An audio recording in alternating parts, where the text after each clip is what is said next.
It is, let's see what time it is, 12:07, and we're going to go into an executive session. So item one is an executive session. Ms. Clerk, Mr. Clerk, please read the byline. Item 1 is noticed as an executive session. Review of Arizona Constitution, Article 2, Section 3C, Authority and related security plans and procedures, and is being held pursuant to ARS Section 38-431.03, A3, and A9. May I have a motion to go into executive session, please? So moved. There is a motion and a second. Any further discussion? Hearing none. All those in favor signify by saying aye. Aye. Aye. Any against? Motion carries, and we're taking, 45 minutes? And we'll be back in about 45 minutes. Thank you.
There's a motion and a second. Any further discussion on this motion? Hearing none, all those in favor signify by saying aye. Aye. Aye. Item 2 is what is the council's pleasure?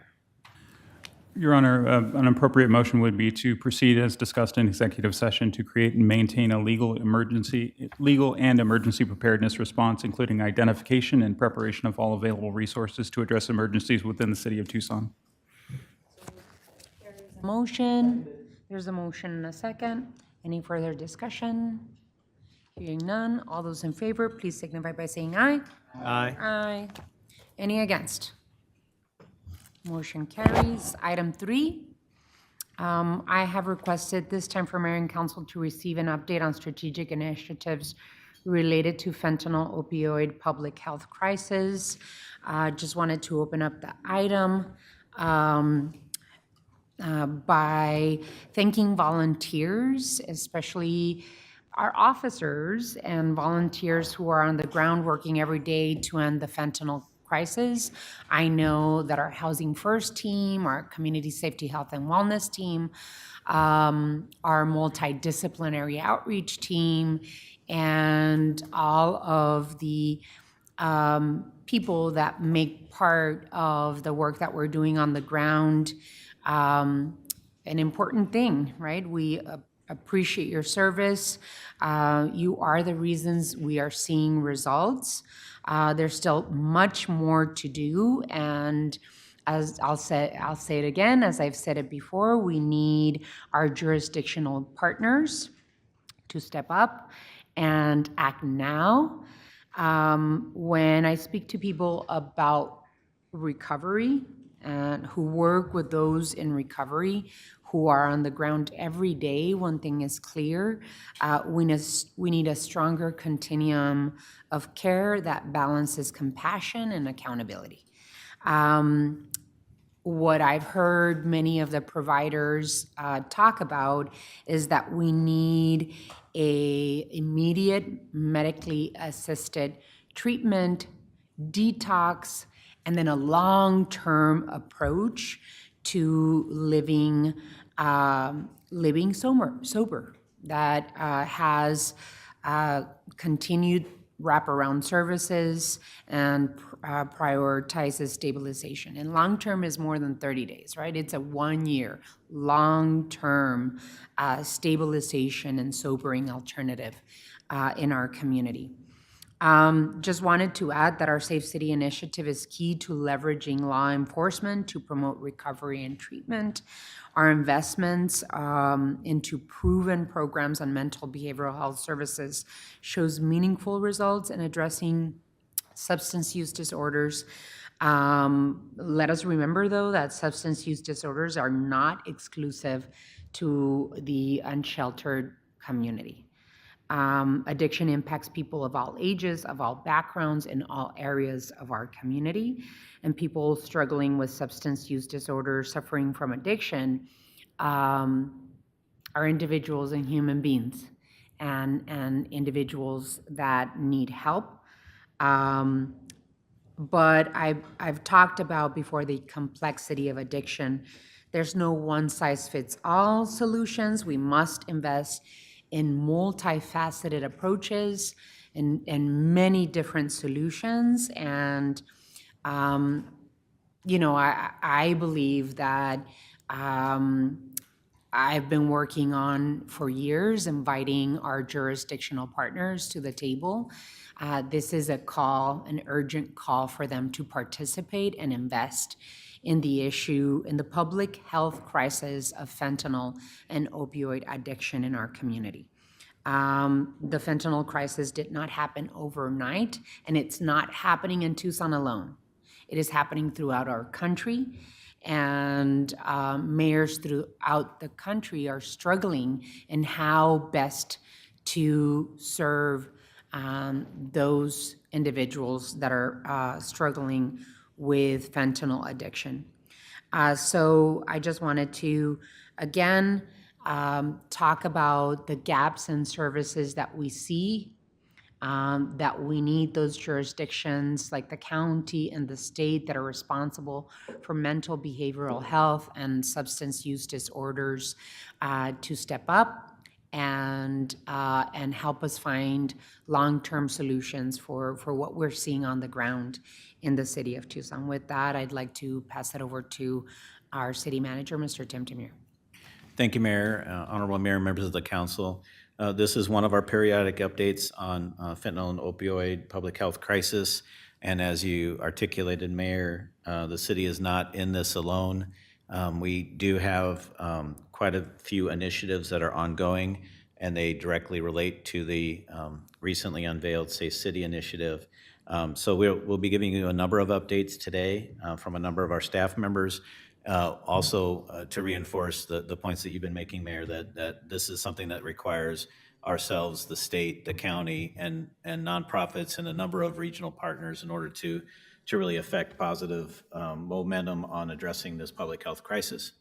With that, we'll have a few folks speaking that'll come to the microphone at the podium, and then batting cleanup for us today will be Police Chief Chad Kasmar.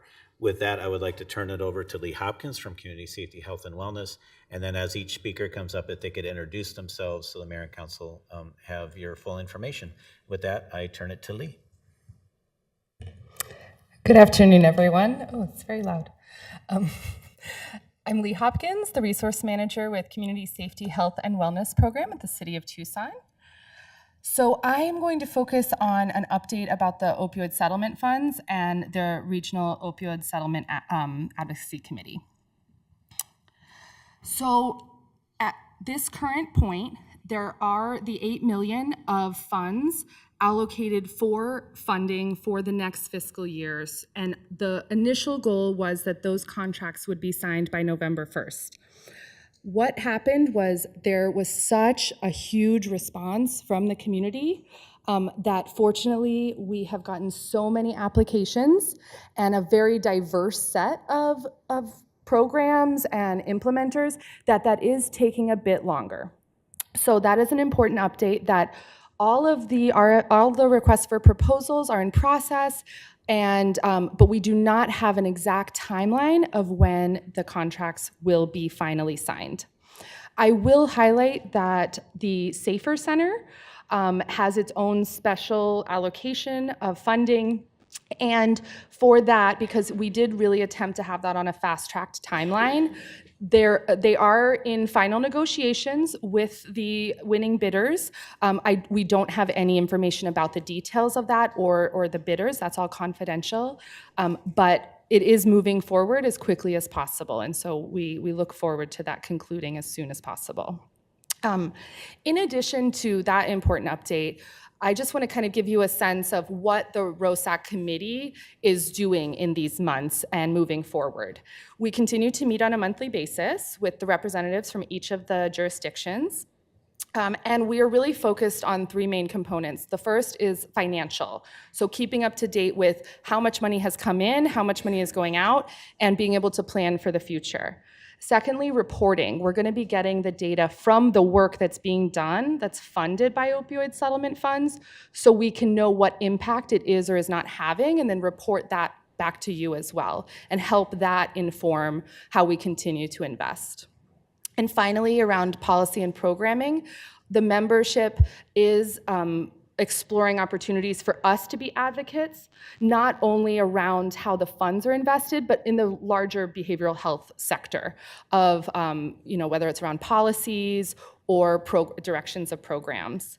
So to give you just a brief snippet of the financials currently, we anticipate a total of $126,897,093 to come in total as of now. Again, this number does fluctuate because we have so many companies that are owing this money through settlements, and the amounts change. Sometimes they're going bankrupt, so there's not a set number, but that's our current projection. And we've already received $31,073,869. So what the county is seeing so far is that we are getting about $7.7 million annually on average. That may change, but that's what our current average is. And for now, we are planning to invest $33.5 million through 2028. So that includes the 8 million that is currently about to be dispersed. And just to provide a few more highlights of the activities of the committee, one of our members representing Pima County, Dr. Lisa Soltani from El Rio, recently wrote an op-ed in the Arizona Star, and I welcome you to read that. That was an attempt of, and we're going to continue to be kind of educating the public about what is going on and really ramp up that education and that promotion.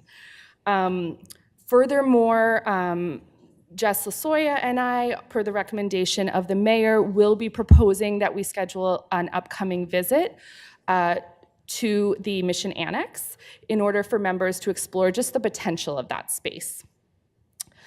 And last but not least, in addition to the opioid settlement funds, I just want to highlight that the State Opioid Response Grant, which is a SAMHSA federal fund, fortunately was extended for this year, and so that has infused more funding into our behavioral health sector throughout our community, including into community safety, health, and wellness.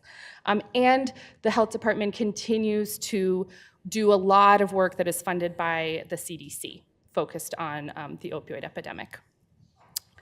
Thank you.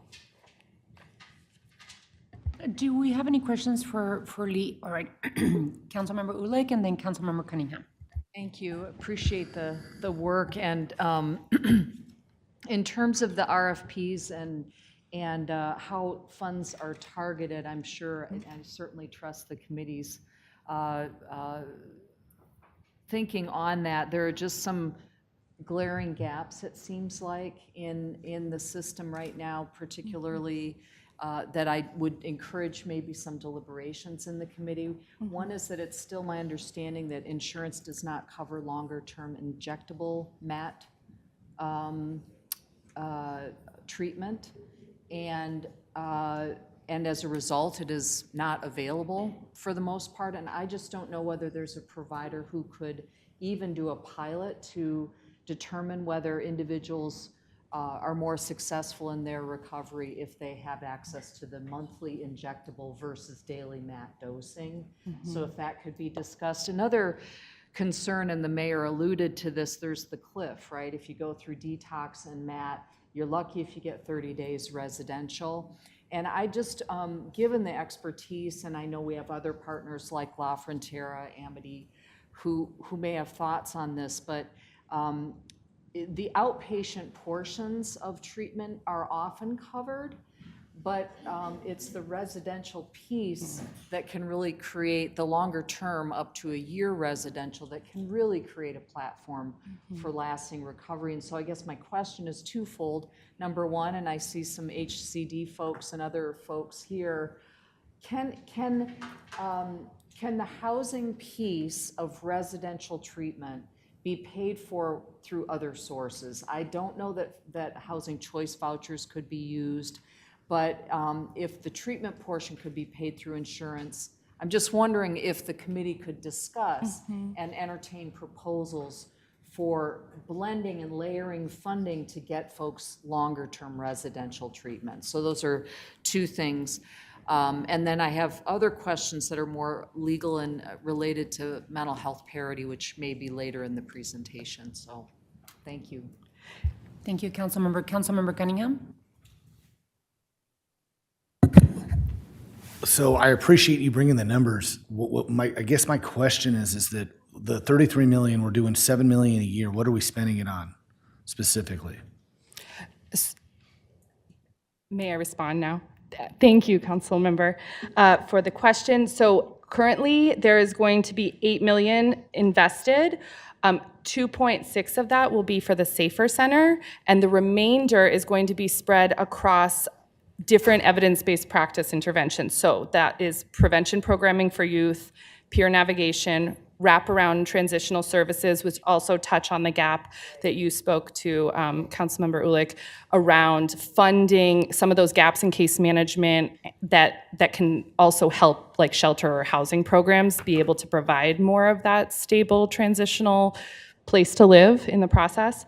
Law enforcement co-response, And I mentioned the sobering center. So those are the areas of investment, and each of them has a specific allocation that applicants could apply for. Do we have and I mean, I got all the materials this time. I just don't have a memo with all the money broken down, and that'd be really helpful. Sure. I think right now, based on kind of the response, the gist of the response direction that we want to go into, I think there's some opportunity when you talked about peer navigation, where we can expand the transition center operation hours. One of the things that's happened with the transition center is that we only have it from 8 to 4 Monday through Friday. And if we could have it as a 7-day-a-week opportunity that extended before and after work for folks, that would really help with our response. I think if we could couple that with like a alternative to jail program, we may be building something special and unique that other jurisdictions wouldn't have. And it's a direction that I'm pretty sure there's consensus at this table that we really want to do. It's important that we collaborate with our county partners. But that 8 million can really, it's not, we're never going to solve this in one swoop. It's never going to be like that. But this is a catalyst. This is a gradual catalyst to getting people in the right chair into that right moment where they start thinking about, when we talk about putting people in rehab or finding spaces for detox or finding spaces for long-term, we need to put somebody in the position to want to believe they can do that. And the best way to do that is through that peer navigation in the transition center. So I think there's some opportunity there. We need to get a better breakdown, like on paper, with that listing of the 7.7 million a year. It sounds like there's another, did I hear right? It's 131 million still coming after the 33? I heard you, and then I looked over at the captions and it said 131 million, and I was like, wait, that doesn't sound right. So just to clarify, there's 8 million going out, and those are going to be, as long as performance is successful and making the impact intended, those will be extended for 3 years. So we're looking at a current investment of 24 million at least in the next 3 years, and that's going to start with that 8 million for the first year. I will direct you, and I'm happy to send this to your office directly as well. The June 17th memo that we presented did include the categories of evidence-based programming and the exact amounts that were in the request for proposals. And I'm happy to send that again. That breaks down kind of how they are proportioning the 8 million across those categories. And yes, agree that there is so much opportunity at the transition center. You know, community safety, health, and wellness has staff there, and we see it every day. And so we really hope that some of the applicants for peer support and for a lot of the transition programming that can be funded, we really hope that those are some of the things that people applied for. So how much is left after this 24? So after the 24, there'll be 7 million in the bank that we have, but we will likely receive a lot more in the next 3 years in the process. Pardon me, did I Lee, miss? I think you're getting confused. How pardon me. much in total are we receiving from opioid settlement funds? So the projected amount currently is 127 million, if I round up. Okay. And 33 So is spoken for. 24 million of them has already been decided how we're going to spend it. Yes, Correct? Más o menos. yes, exactly. 24 million, and then, so currently we have 31 million in the bank, so that leaves about 7 million. Okay. Oh, then there's another 7 off I of know, Councilmember Cunningham, I know that most recently, the Board of Supervisors gave direction to expand the transition center to 7 days a week, and it's from, I believe, 8 a.m. to 8 p.m. So that is that expansion, but to the amount of need on our streets, that's nowhere near what we need, right? Well, to augment the transition center, even if they're doing that out of general fund, that's outstanding. I didn't hear about that yet, but if they're going to go to 12 hours there, then we should really take our efforts of some of this settlement money and point it towards the Mission Annex and activating that space to augment the transition center's mission. That way we have daily service available. It's kind of, we've talked about some of these integrated interventions that we've done on the loop in the different areas of town.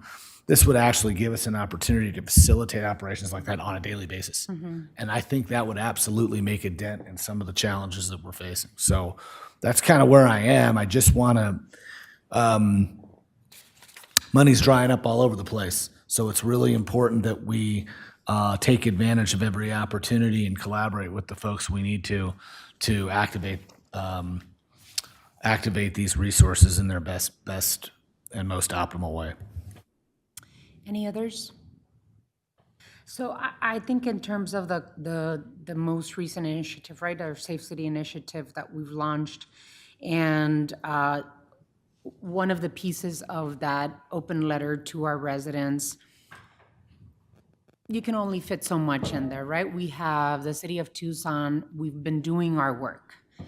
We've been creating programs like Community Safety, Health, and Wellness. We've created our Housing First program, our multidisciplinary outreach team that go out into parks, alleys, washes to offer resources and Housing First opportunity. I think the chronically unsheltered and or those that are have substance use disorders. These are mental behavioral health issues, substance use disorders. Those are the biggest gaps in what people are seeing on the ground, right? We're seeing it in our alleys, in our parks, we're seeing it in bus stops. That is exactly what we need to make sure that we are urgently inviting other jurisdictions like Pima County to invest with. One of the ideas that I offer there is that we activate the Mission Annex with opioid settlement funds. This is a once-in-a-lifetime opportunity that Pima County and the city of Tucson and the other jurisdictions that pooled our money, opioid settlement money into this, into creating transformative programs that could actually change lives and attend to the concerns that our residents are seeing in our streets. That's why I believe that we should be putting this opioid settlement money into this long-term approach, investing in the Mission Annex, and really taking the gaps in services that are out there that we can put to work at the Mission Annex building, expanding it, the transition center into the annex, having medically assisted services and detox and wraparound services through Community Safety, Health, and Wellness. It has to be a partnership. But what concerns me about the opioid settlement money and us, a collective us, Pima County, City of Tucson, and other jurisdictions that sit in that committee, is not attending, right? Not being urgent and focused and precise in how we invest the opioid settlement money. I shared with my council colleagues a grant proposal that was submitted by Pima County, and I believe it was Pima County Transition Center or Justice Department. I don't know what her title is, Kate Vesley, with the help of Brandy Champion and Liz Morales, as Steve Holmes from Pima County. They submitted it back in February of 2024. And it's basically saying what we're saying here at the table. Let's use the Mission Annex to expand the services of the Transition Center, to have these other wraparound services, to leverage the arrest into long-term behavioral change and accountability by doing detox and other services. I invite my colleagues on the council to read this proposal. It is a sound proposal that, Pima County, at least Kate Vesley and the Justice Services Department have penned And so I would suggest that ROSAC really take a look at this proposal and hopefully offer that the rest of the committee really take a look at this approach to the gaps in services that we are now seeing, that are unfortunately, that unfortunately our community is seeing on our streets, and we need to find urgent solutions for. Any others? Councilwoman Lee. I will just add to that. I think it's a wonderful proposal, a wonderful path forward. I'm just always wondering about the timeline. When is the next meeting? When might we understand if this is a viable path and we can start to move things along possibly? So the next meeting is mid-November. I don't know the exact date. And so what Jess and I were discussing is proposing to the group how we can arrange that visit as soon as possible and to continue that conversation, which thank you, Honorable Mayor and Councilmember Lee, for bringing up that this has been a long-going conversation, and a lot of folks advocate that would be an ideal space for us to explore, building out a bigger center, and so we will definitely advocate for that to move forward faster. It's November 5th.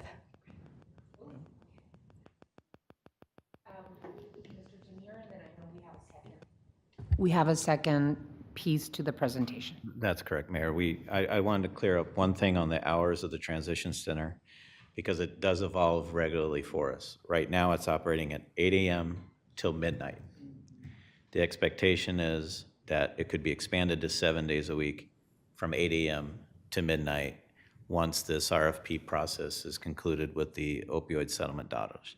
So that right now it's at the 8 till midnight, 5 days a week, Monday through Friday, and then likely to expand to 7 days a week, 8 a.m. to midnight.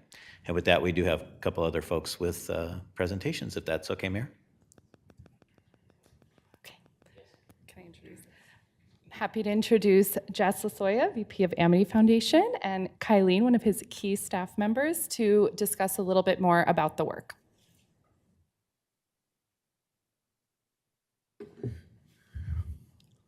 Hello, Mayor and Council. My name is Justice Soya, Chief of Staff over at Amity Foundation. And my name is Kylene D'Imperio, and I'm the Enrollment Director at Amity. So a little bit about Amity. Amity has been around since 1981.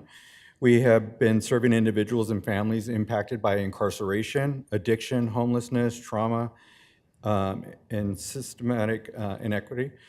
One of our most notable campuses is located right here in Tucson, Circle Tree Ranch on the east side of Tucson.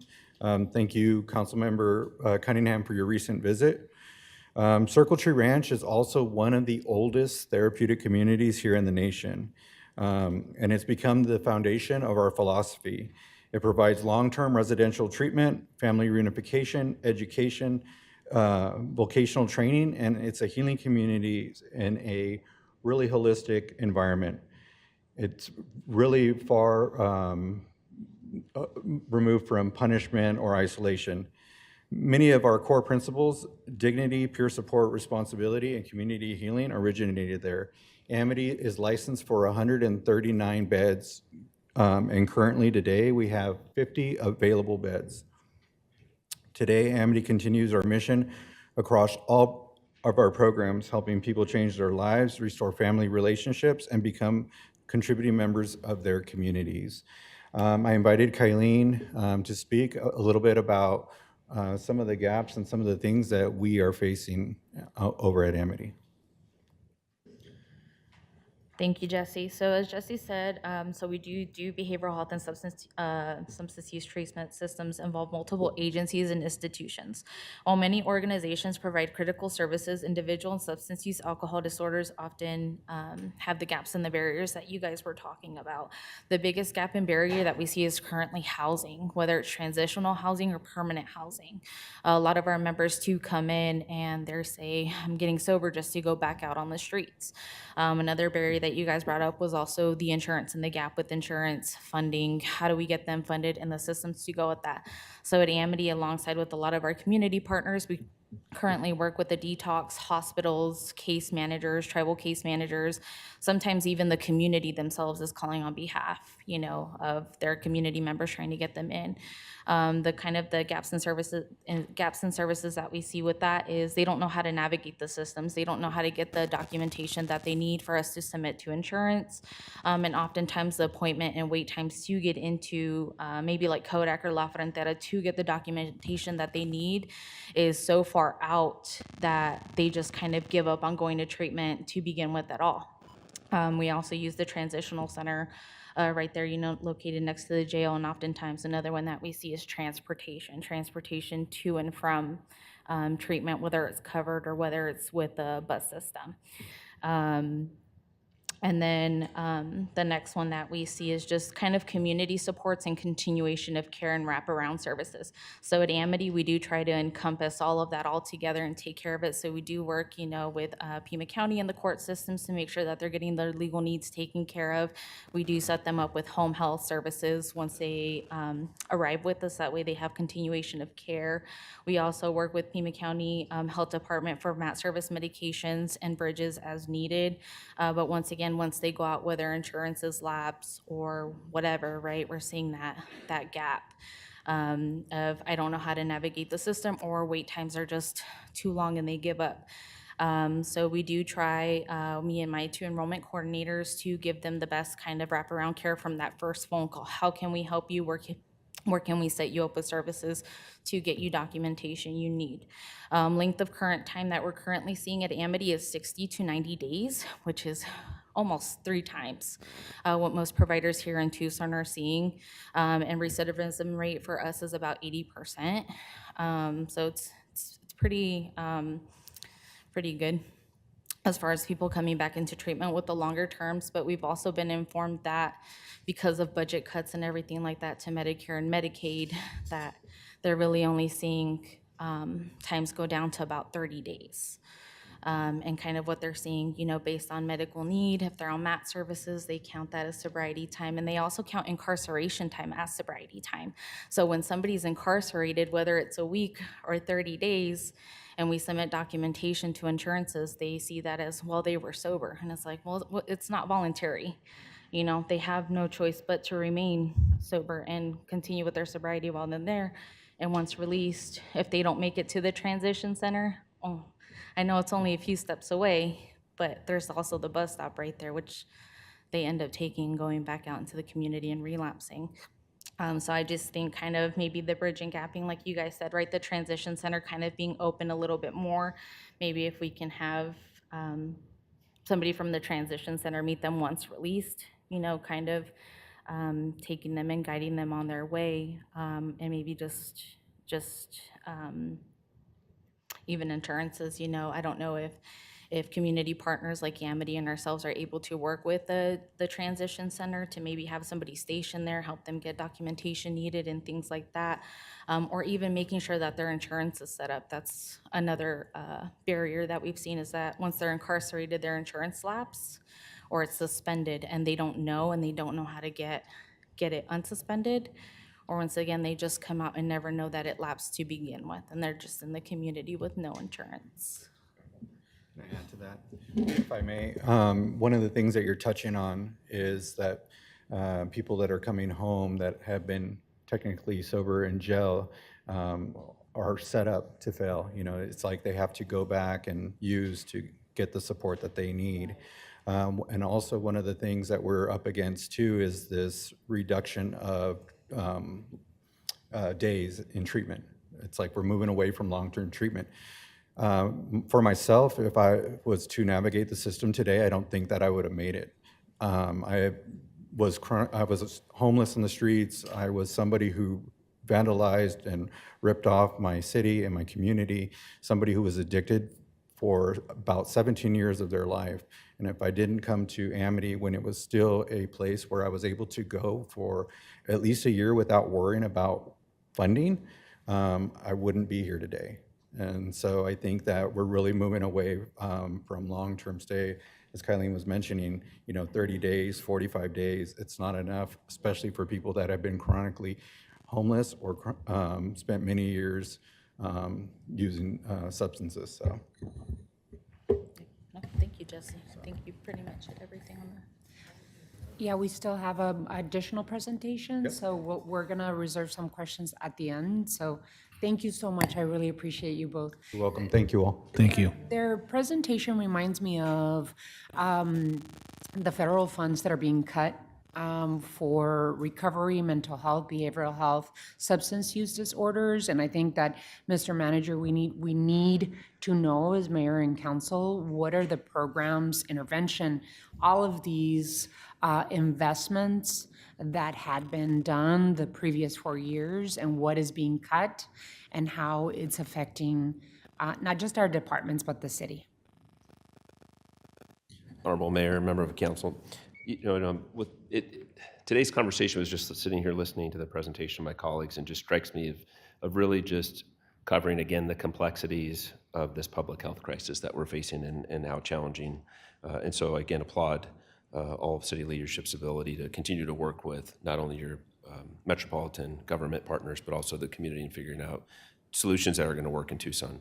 So what have we been doing at the police department? One of the things that you asked me last time we had this conversation was, could I expand on what are we doing not to just really address folks who are living in crisis with mental health and substance use disorders who are impacting the community, but how are we being responsive to the folks that are feeding drugs to those individuals as well? And so that's really the body of the work that we provided to you in the 4-page update.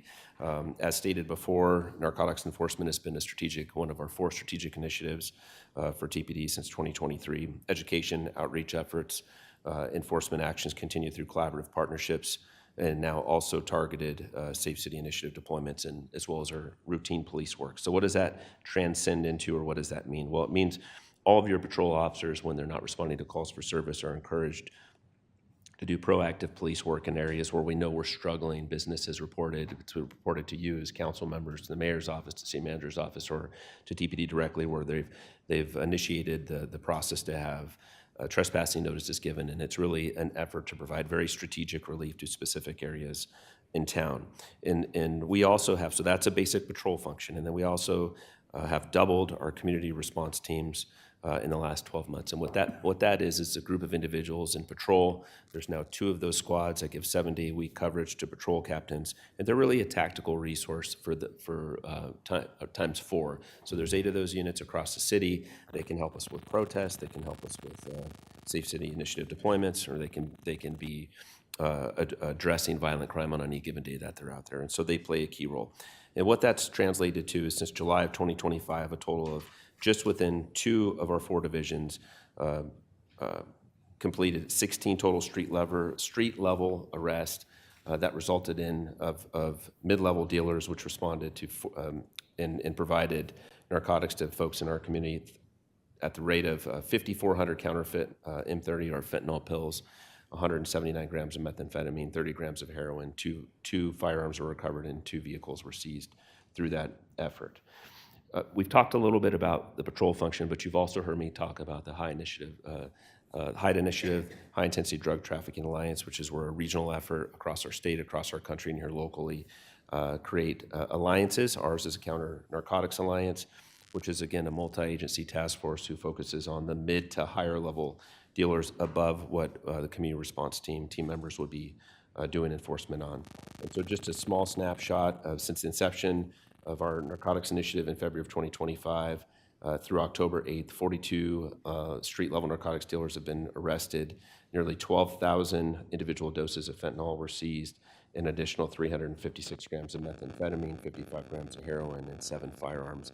Again, as you've heard me talk probably ad nauseum at this point, most of our folks who are dealing with a substance use disorder are polydrug users with methamphetamine and fentanyl. And there is absolutely an intersection at times of our violent crime, as we know in our community as well. So the total, an impressive total of January through September, nearly 1.5 million individual doses of fentanyl were taken off of our streets, 25,000 grams of fentanyl powder, and 38 kilograms of methamphetamine. And unfortunately, I suspect that in the months and years to come, that I'll be also adding carfentanil to that list that we've discussed before. So under the Safe City Initiative deployment, I'll give a quick update.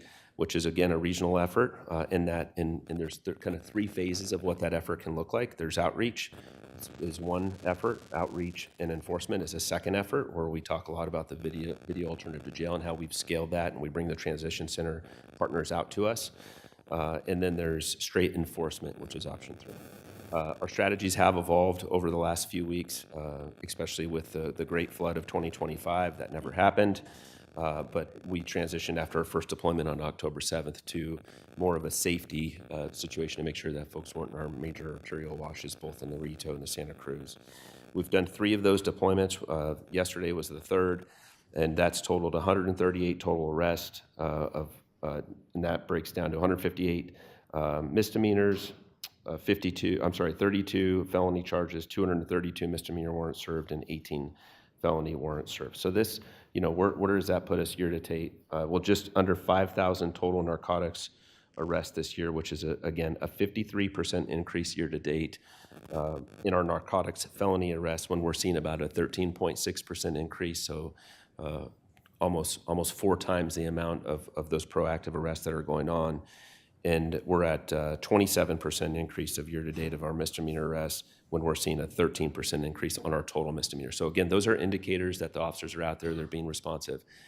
I want to close with, the transition center is I'm beyond excited to hear about the potential scaling. Yes, as your police chief, I would like to see that scaled 24/7. The idea, when we do just strict enforcement on the Rito in the Santa Cruz locations, is to disrupt behavior, to connect folks with resources. The majority of those community members that were detained and arrested are going to be released through pretrial services, through transition center, and those services will be offered in that space.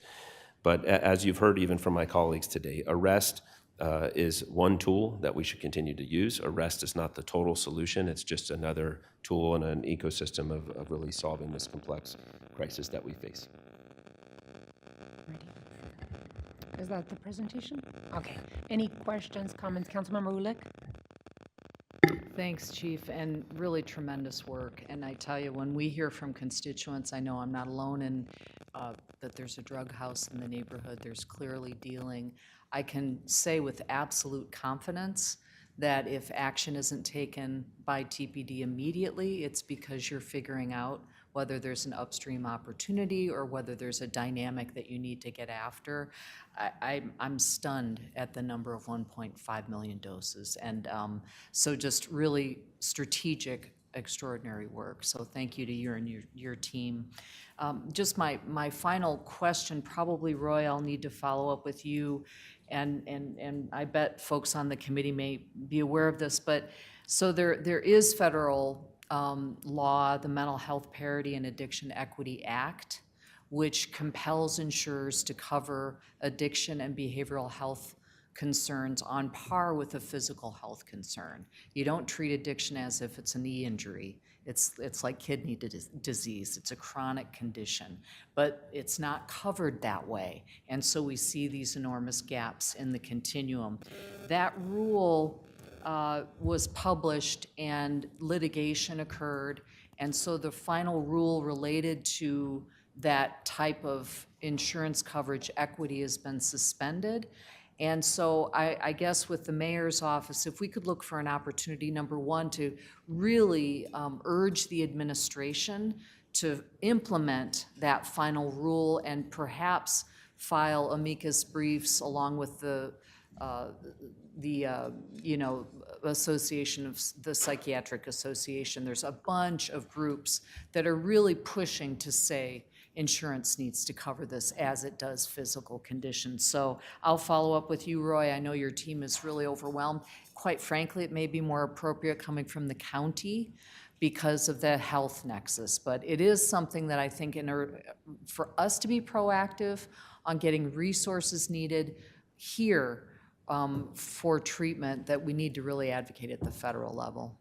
Thank you. Thanks, Councilmember Ulick, and we'll follow up with you on that, and we're happy, and we have those discussions already ongoing with our county partners as well. Any others? Well, I also wanted to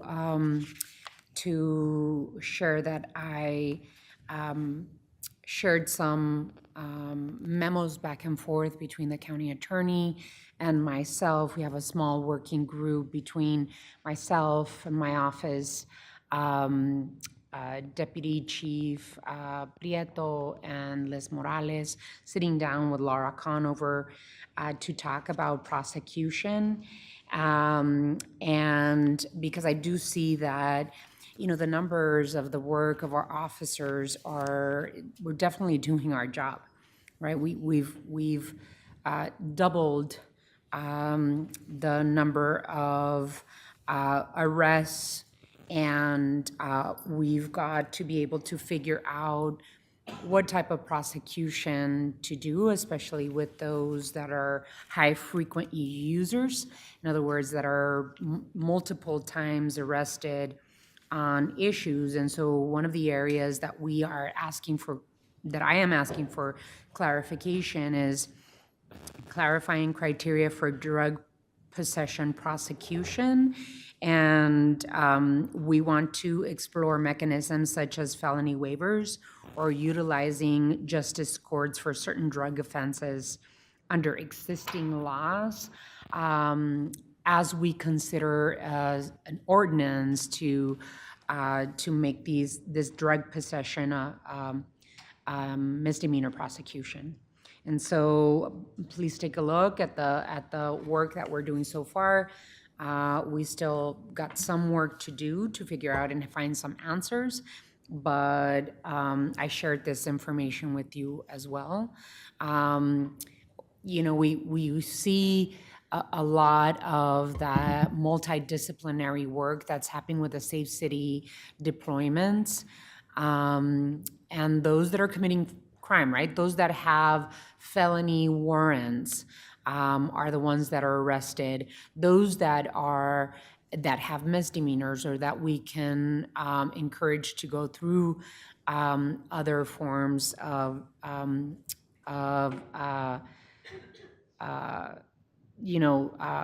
deferral. In other words, not to take them to prison, but to actually take the resources and services that we'd like them to use. Those are the ones that we lose, and so we've got to be able to find solutions for that. Anything else? Alrighty. Thank you all. Thank you so much, Chief. Thank you, Lee. Appreciate you all for showing up. Alrighty. Our next item is item 4. Time has been set aside at the request of Vice Mayor Santa Cruz for discussion on the Housing and Homelessness Emergency Declaration. Vice Mayor Santa Cruz. Thank you, Mayor, for the opportunity to bring this to the table. I want to thank my staffers, Kristen McRae and Gabriela Barrias Longoria, for their ongoing work on this since last year when we had the Drockman Institute make recommendations like this one to Mayor and Council. This is some of the work that Councilmember Kevin Dahl and at the time Councilmember Kozaczek had been working on and talking about how do we make it easier for allowing for tiny homes. And congratulations, Mr. Dahl, for having the first homing project in Ward 3. It was really cool to be there on Saturday with you and the mayor. I also want to thank Ann Chaneca and Corin Manning and their team for helping us get to this point. I want to be able to call on this moment for what it is, a housing and public health emergency. Our neighbors are losing homes and living in public spaces. That is an emergency, and our response should match that reality. In practicality, it allows us to cut unnecessary red tape so we can get safe temporary shelter and services into neighborhoods now while us and staff work on this longer term goal of fixing our codes and permits over the long term. Since 2020, we've been doing the important work. We have the Commission on Equitable Housing and Development, Housing First, motel conversions like the Wildcat, the city's shelter planning, and the Department of Housing and Community Development's micro, mini, multi-housing ideas. But the need is still far larger than what those efforts alone deliver. The system-wide gap analysis estimated more than 7,000 beds and units short over the next 5 years, and we have seen a 59% jump in unique households asking for help during the 2021 and 2023. At that time, we are facing tight city budgets, a pandemic that produced record evictions, skyrocketing housing costs and inflation. weakening behavioral health and Medicaid supports, and of course, the fentanyl crisis, all of which have pushed our families into our public spaces. So we can't wait for perfect solutions. Mayor and council cannot fund or build a house future by ourselves. We need to use every tool available to create the conditions for nonprofits, philanthropy, businesses, faith communities, and mutual aid groups to step up and scale what works.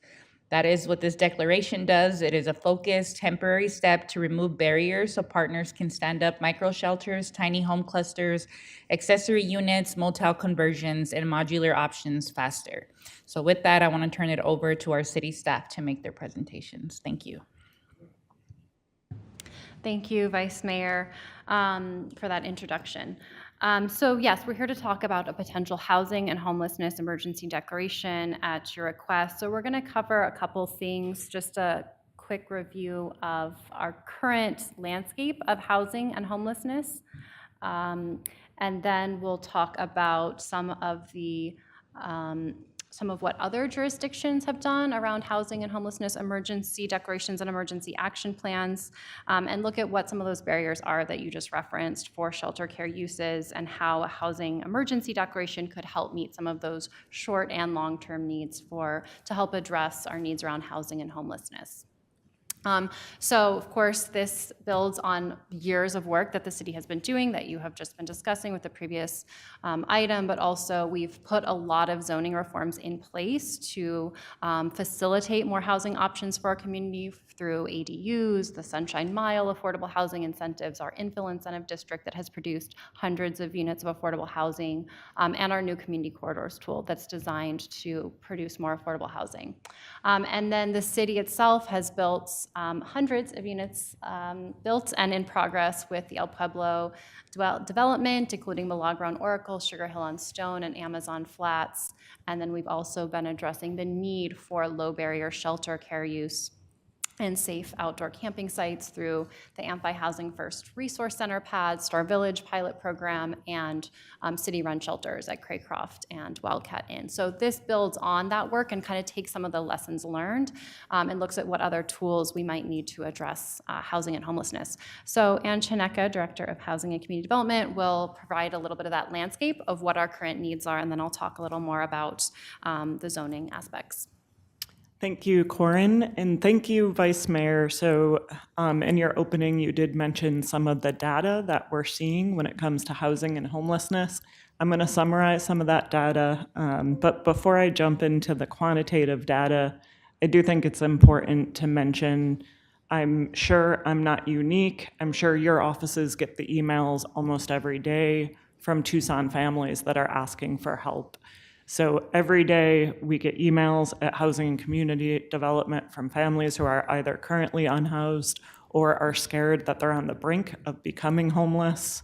And so as I walk through the data, I do want to just make it clear that these are Tucson families behind the data, and I see it every day with folks asking for help. So one of the main sources of data when it comes to the unhoused is the point in time count. This is a data source that is used all over the country. It does have some limitations, but I do think it's a good indicator of the trend. And so you can see between 2020 and 2022 is really when we saw a very significant increase in homelessness in the region, and that number has stayed persistently high since then. And so I mentioned there are some limitations to the point in time count. So we do also look at other data sources when we are looking at what the unhoused data looks like in Tucson. And so the blue number on this chart, that is a number that indicates the number of new families who have requested housing support through the coordinated entry system for the region. And that number, we are seeing more new families asking for help than we've seen over the past several years. And this is another way to show that between 2020 and 2022, you see a significant increase, and it is individuals, but we are also seeing youth and families who are also part of the demographic that's currently unhoused. And the one thing we know is that we don't currently have enough shelter beds, transitional housing, rapid rehousing, or permanent supportive housing to help all of these families. So in fiscal year '24, 29% of households who came asking for help were helped. But currently, we know that we do not have enough resources to help everyone who needs it. And this is the data that I refer to all the time when I try to think about what are the solutions and what can we do. So the chart on the top left is from the Tucson Pima Collaboration to End Homelessness gap analysis. And researchers from the U of A really quantified exactly how many shelter beds, transitional housing, rapid rehousing, and permanent supportive housing is needed. And so, and to end homelessness in this region over the next 5 years. And so one of the things, as Corin walks through some of the barriers to standing up new emergency shelter beds, I think it's important to see we lack about 1,500 emergency shelter beds that would go a long way in helping get people from the streets into a safe place to be at night. The other component to this is thinking about the housing affordability crisis region-wide. And so this data is for the city of Tucson only. Pima County, we do have numbers for the county as well. But what we know, thanks to a housing needs assessment we did last year, is that over the next decade, we need to bring on 35,000 new units of housing. And the chart on the bottom and the right says the same thing. It's broken out a little bit differently. The chart on the right shows of those 35,000 units, what income brackets are we targeting those units for? And what's clear is over 23,000 of those units are for low to moderate Tucson families, which is not a surprise to any of you, given the work that you all have directed over the past several years now. And I think that really one of the key drivers there is how expensive our housing has gotten over the past 5 years. So from 2017 to 2024, there's been over a 66% increase in our housing costs. Thank you, Anne. So in discussing this housing option for a housing emergency declaration, we took a look at what some other cities have done and what they have put in place. So one example that we looked on based on the recommendation of the mayor and vice mayor was Los Angeles, which did issue a housing emergency in 2023, which allowed more emergency shelters to be built by right throughout the city without some of the discretionary approval processes, and also eliminated use-specific standards like distance setback requirements. We also looked at an example in Pueblo, Colorado, where their housing emergency was passed to allow emergency shelter on certain properties during their housing emergency, with a real focus on faith-based institutions that wanted to help and wanted to be part of the solution, but had been prevented from doing so by their zoning ordinances. Another example is Portland, Oregon, where their housing emergency did remove some of the discretionary processes for shelter care as well as housing development, and allowed outdoor shelter as well as SRO or single room occupancy development, and permitted RVs to be used on some sites across the city as temporary housing. So Tucson, some of the barriers that we have to shelter care use are very similar to these other communities.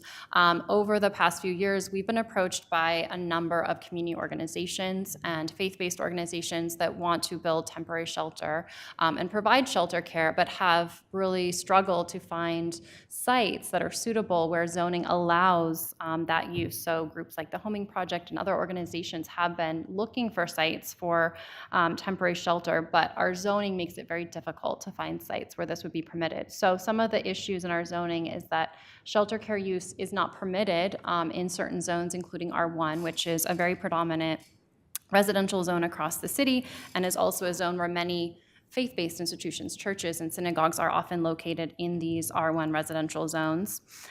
There's minimum lot size requirements for shelter care use. So in many zones, there's a minimum lot size of 1.5 acres. So just finding a site of that size can be a challenge.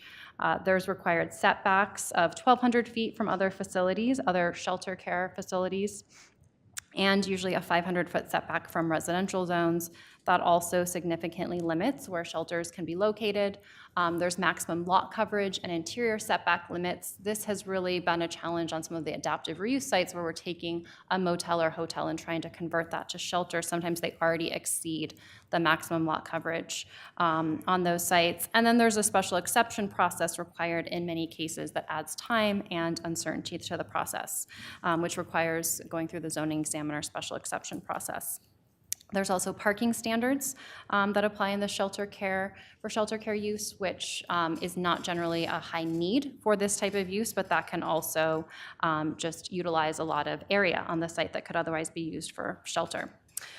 So some of these challenges have been present on some of our city-owned sites, and we've been able to use our authority to deal with some of these challenges, but that's not the case for many of these community organizations that want to provide shelter care use. So what could a housing and homelessness emergency declaration do?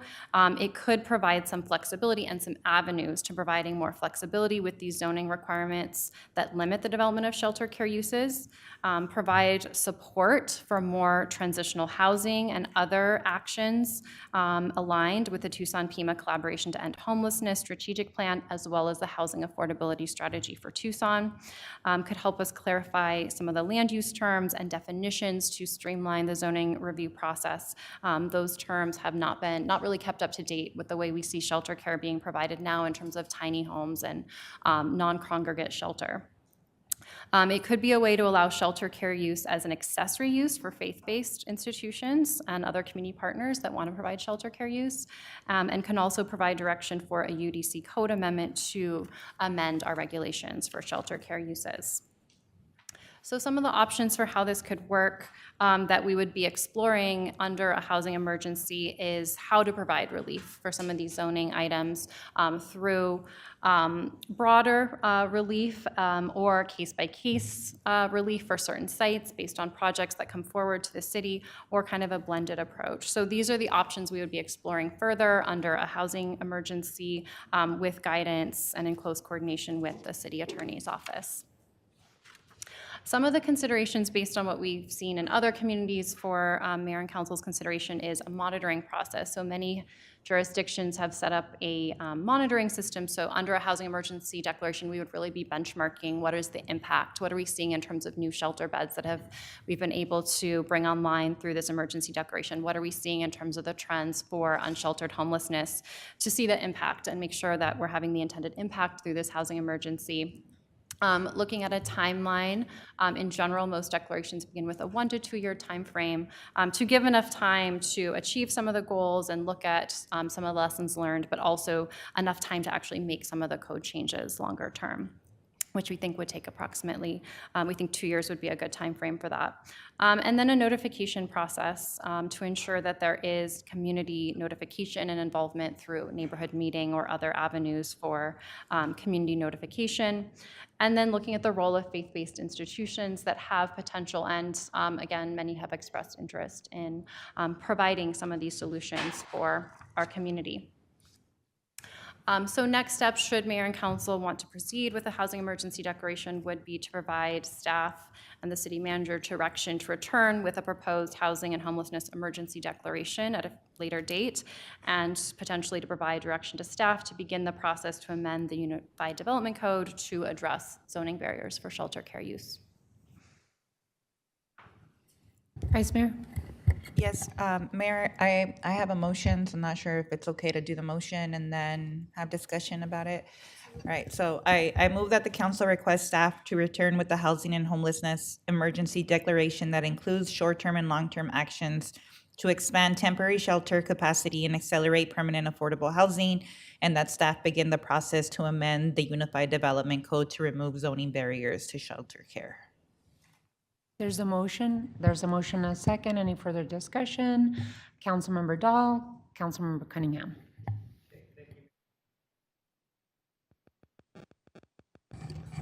Thank you, Mayor. Thank you, Vice Mayor. And thank you, staff, for coming up with these concepts. I'm excited, but I'm also concerned. The second slide you had, and by the way, we've done a great job. Housing First, Mayor, staff, we've enabled shelters, we're doing an encampment. On the second slide, most of those were in Ward 3. And the residents of Ward 3 are we're hearing that they're kind of tired of it. They're very concerned. I mean, even something simple as Sugar Hill on Stone, which is a great project, neighbors are expressing concerns. Star Village, which I think is great and is going to be good, and you're all going to get one in your wards, I hope, soon, after we prove that it works. Again, there's a lot of concern. So I think it's really, really important that the neighborhood transparency, involvement, lead time, meetings. I mean, we did one recently where we took the meeting out, and the neighborhood activists were very, very concerned about that. I thought it was brilliant that we were giving them earlier notice so that they could interact with the ward office and with the developer. So we at least need to have the earliest notice possible, and there should be a public meeting. We have to program that in. And I also want to point out that we are hamstrung by the Republican legislature for doing things that would increase housing without any additional government cost. Simple things like they do everywhere else, rent controls. You mentioned that we are getting calls. And we get calls all the time. People cannot afford the rents that are being jacked up at incredible percentages. Elders on fixed incomes. We need rent controls in the state. I know that's part of our legislative package, but I just wanted to highlight that. And why shouldn't every new multi-housing development have a percentage of affordable and a percentage of market rate housing? And they could just pencil in how that would work. But we need that part of the housing, as your chart showed, much more than the very expensive condos that seem to be going in. End of rant. Thank you. Councilmember Cunningham, and if you can, Corin, can you put the slide deck back to the options, the 3 options? Okay. Go ahead, Councilmember Cunningham. This is a good idea, so I'm going to support it. I just want to make that clear. So there's a few things on the look before you leap type of thing. As far as the neighborhood goes, Kevin's right. Everyone has something to say. A lot of people get really worried. But don't sleep on what Pueblo and Portland did with the faith space. That's really important stuff. It happens a little bit more organically and allows basically congregations to adopt different parishioners. And all of a sudden, there's less folks engaging our system. So that's one side. One of the things that concerned me in this presentation is that we left out the fact that in Pima County alone, there are 7,445 apartments available for rent. And there are another 6,900 homes for sale. That's 14,000 residences that aren't used, along with whatever Airbnbs are out there. So when we talk about this shortage in housing, we also have a situation where certain powers that be have decided who they want to rent to and who they don't want to rent to.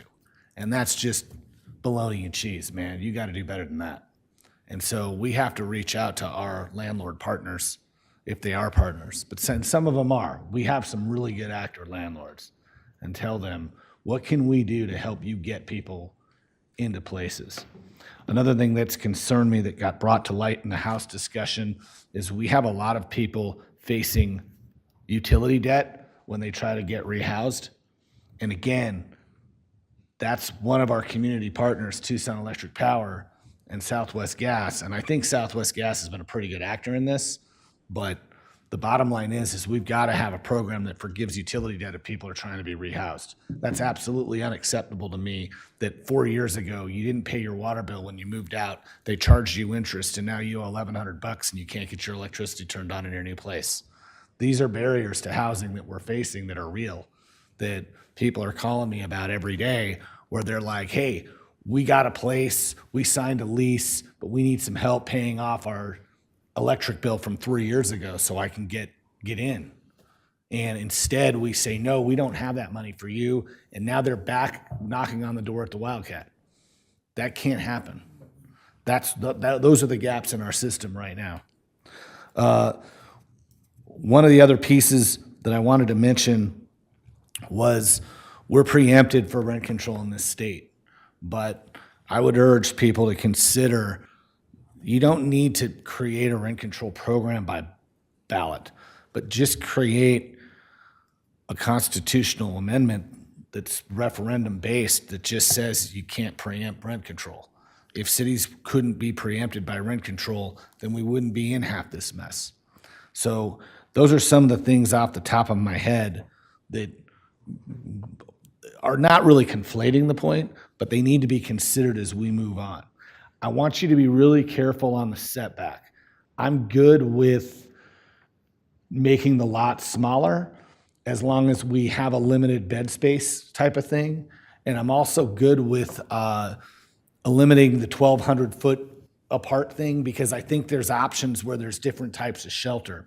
One of the things that's happened is we're thinking about shelter in the, watched a movie from the 90s shelter when there's 15 beds on a floor. Well, we have shelters that aren't that are non-congregant, where people have their own rooms, but what we don't have is SROs, where people actually move up, pay, and they're a little more empowered and have their own space. And that's kind of one of those pieces that if we can facilitate some SROs that aren't exactly shelters, then they shouldn't be subject to some of these laws we have.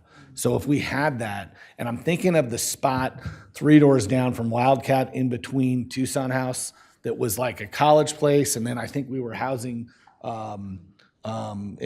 children for a while there, but now it's vacant. And I'm thinking about that space as an SRO right now because it would be a great place for some of our Wildcat graduates to transition to. So those are some things I'm thinking about, but I'll close with this. Good job. This is a really good idea. Well done. Thank you, Councilmember Cunningham. Councilman Lee? Thank you, Mayor, and thank you to the Vice Mayor for bringing this idea. It was really fun to dig in and look at what all the other cities have done and learn from their almost a decade for some cities working on this.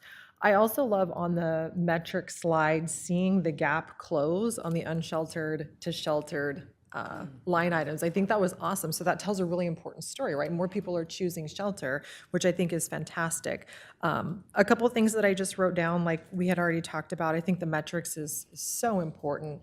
Defining, and I know Vice Mayor, you're big into this as well, defining a goal for this emergency declaration and what is the target and how are we going to measure progress toward that. I am all about expediting timelines. What LA did was huge. They took what would take years to move a project through the application process down to 60 days.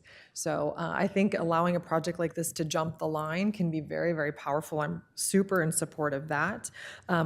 One thing that stood out to me when I was doing my research on this is the type of housing that we consider shelter housing, right? It seemed like a lot more people choose the single family or the tiny home or something that they have their own space that they can secure their goods. So I don't know if there's a way we can kind of hone in on the type of shelter that is going to most likely convert somebody off the street and to get into that type of shelter. But that's particularly interesting to me. And as we have, did you say 60 days, Vice Mayor? Actually, 45 days, so that we can get it done by December. 45 days. So in that 45-day period, similar to what we did with the public drug use ordinance, I was wondering if we could also pull some people together. I would love to have some people who are actually living on the streets chime in on this topic, and what would they be moved to move into, right? What type of shelter, what type of experience are they looking into, as well as neighborhoods, right? I think the more we can involve the neighbors up front in the conversation, the less resistance we might have. And one of the key things I read from other jurisdictions is that political will is going to be the key for this to work or not, because Ward 3 doesn't want all of the shelter spaces in Ward 3. We have to have political will to work in our wards and make sure we're providing this housing. So totally agree with the direction we're going. Want to make sure we do have the right voices to help us inform, like we are with other topics that we're looking at. And again, thank you for bringing this forward. Any others?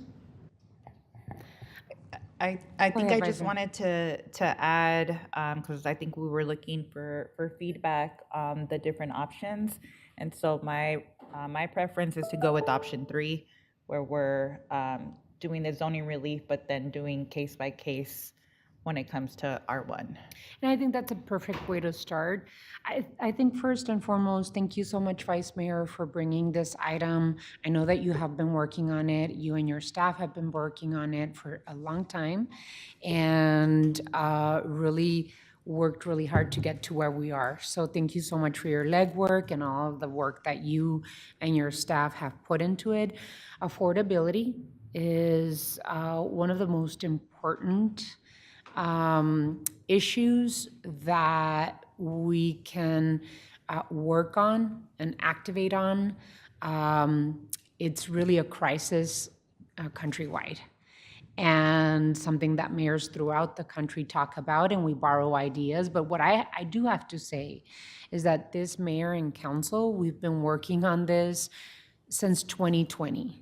And the list that was included in the memo, a mayor and council memorandum of all of the work that we have been doing on affordability and unsheltered homelessness is really something that we should be proud of. And every single chance we get, we innovate and push forward because we know this is a crisis in our community.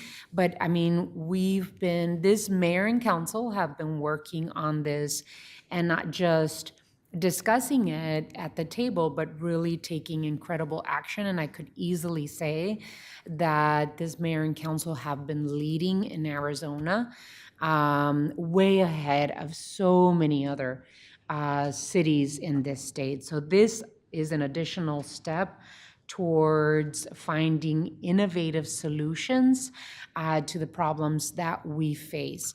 And this is an area where I could actually say that Pima County and the Board of Supervisors are being very good partners and activating and talking about and trying to find solutions to invest in affordability. And every piece of the housing continuum, Pima County and the Board of Supervisors is really a good partner in. I like the idea of having the hybrid solution because it really gives us the opportunity to pilot this, right?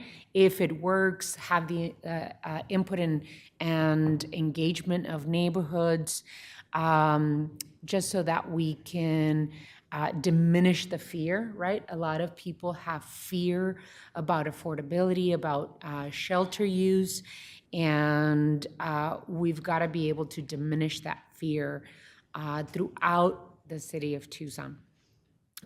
Sometimes we get in our own way as residents of finding innovative solutions because of fear of change. And this gives us the emergency gives us a good time frame to see if what we're doing is going to work and if we can, it doesn't have to be an emergency, right? If we can change permanently our land use codes to allow for this type of usage throughout our city. So I'm going to be supportive as well. Very, very happy to finally see this here, and I too would love to see it before the end of the come back to us before the end of the year. Just for clarity, can you repeat your motion? Yes, Mayor. So I move that the council request staff to return with housing and homelessness emergency declaration that includes a short-term and long-term actions to expand temporary shelter capacity and accelerate permanent affordable housing, and that staff begin the process to amend the Unified Development Code to remove zoning barriers to shelter care and for them to return in 45 days. So there was a motion and a second. Any further discussion? Hearing none. All those in favor of the motion signify by saying aye. Aye. Any against? Motion carries. Thank you so much. Great job. Thank you so much, Corin. Ann? Thank you, Vice Mayor. Alrighty, so we move on to item 5. Time has been set aside for Mayor and Council to receive an update and presentation on the El Pueblo housing development. Mr. Manager? Thank you, Honorable Mayor and members of the council. Joining us here and staying at the table is Ann Chineca, Director of Housing and Community Development, and Deputy Director Johanna Hernandez, who are also our board members on the El Pueblo Housing Development. So I turn it over to them. Thank you, City Manager. And so hopefully we have some good news for you today as well. Really happy to be here today to give an update on the city's development efforts. During the last item, we talked about the number of affordable units that we know are needed over the next 10 years. And so I do think the city's efforts in this space are really important. So today we're going to give just a little bit of a background and reminder on what is El Pueblo Housing Development and why is it created. I will then turn it over to Johanna to talk about our development projects. We'll talk a little bit about opportunities and challenges, and there'll be a chance to ask questions. So a little bit of background.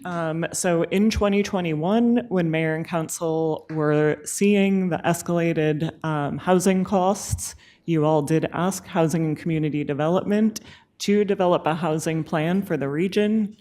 And so a short time later, Mayor and Council adopted the housing affordability strategy for Tucson.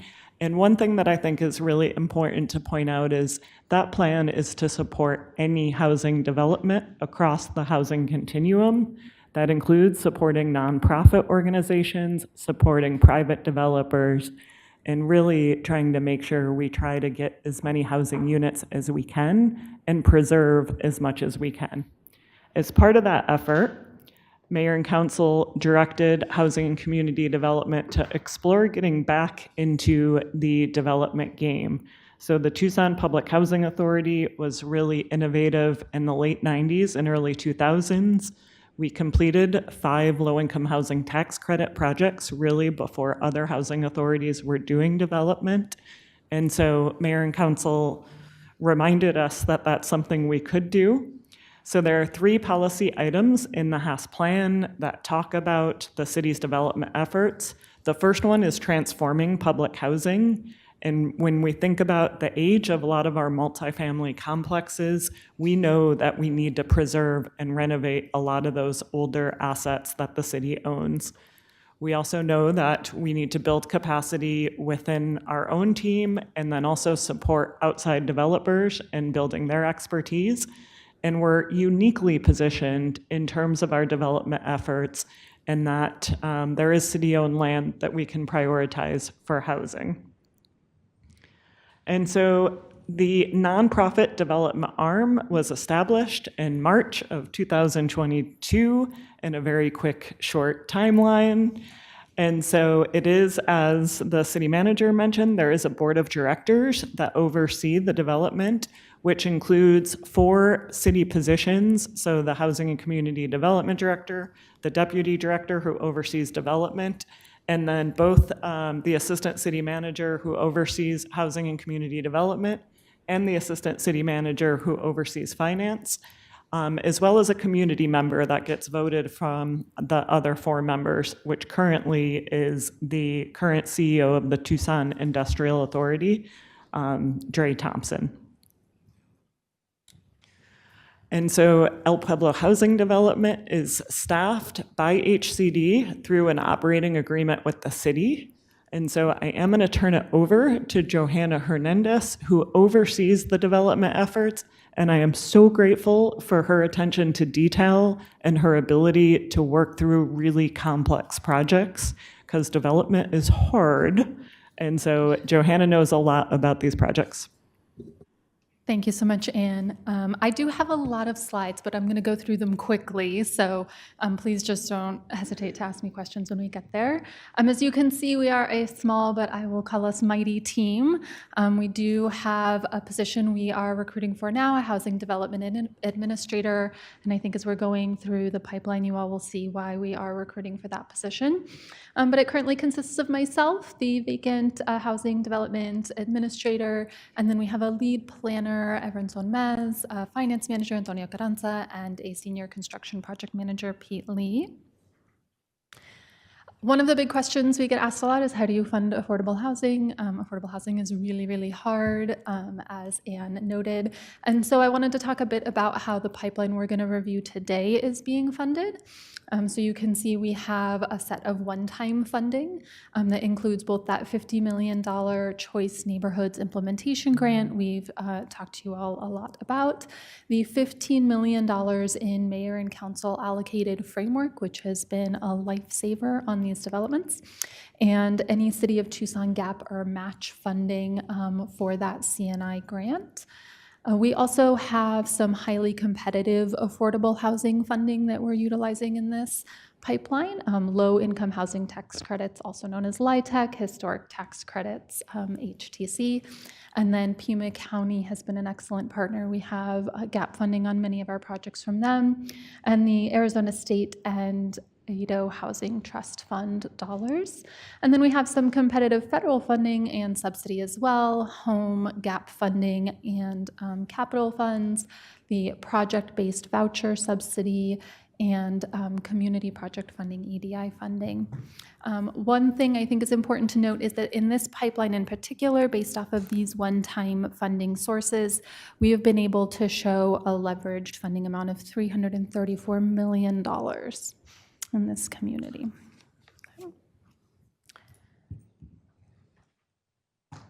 There we go. This table summarizes the EPHD pipeline. It reflects our 2 completed projects and 10 upcoming projects in various stages of pre-development and development.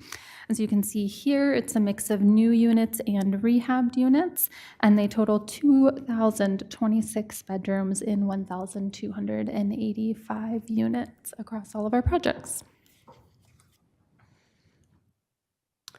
We have completed 2 projects, Milagro on Oracle and the Amazon Motel Rehab. Milagro on Oracle is the first development through EPHD. It is located where the historic Notel and Dawn motels were. And this project preserved and adaptively reused those 2 historic motor courts and was complemented by a new construction 4-story building. This before and after photo is my very favorite photo of the development. And this project delivered 65 bedrooms and 63 affordable units for adults aged 55 and older with incomes from 0 to 60% area median income. Of those, 25 units are reserved for formerly unhoused individuals coming in through the city's Housing First program. Those units are supported by housing choice vouchers for incomes from 0 to 30% area median income.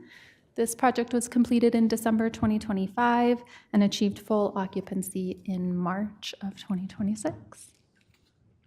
The development is a mix of studio 1 and 2 bedroom units. It includes community walking paths, laundry, community spaces, free Wi-Fi, and on-site property management and resident services. Located also in Thrive in the 05, the Amazon Motel Rehab adaptively reused the former Amazon Motel. This project was primarily funded through ADO Hotels to Houses funding. However, we did receive some gap funding from Pima County, and later today in regular session, you guys will be considering the IGA for which that gap funding would secure. The Amazon Motel Rehab converted 30 former motel rooms into studio apartments for permanent supportive housing for individuals coming out of homelessness for incomes of 0 to 30% area median income. The length of tenancy here is not time limited in order to ensure that permanent supportive housing recipients are able to benefit from the community supports offered until they are reasonably ready to transition to community rentals. This development completed in September 2025. We have leases or identified residents for every unit.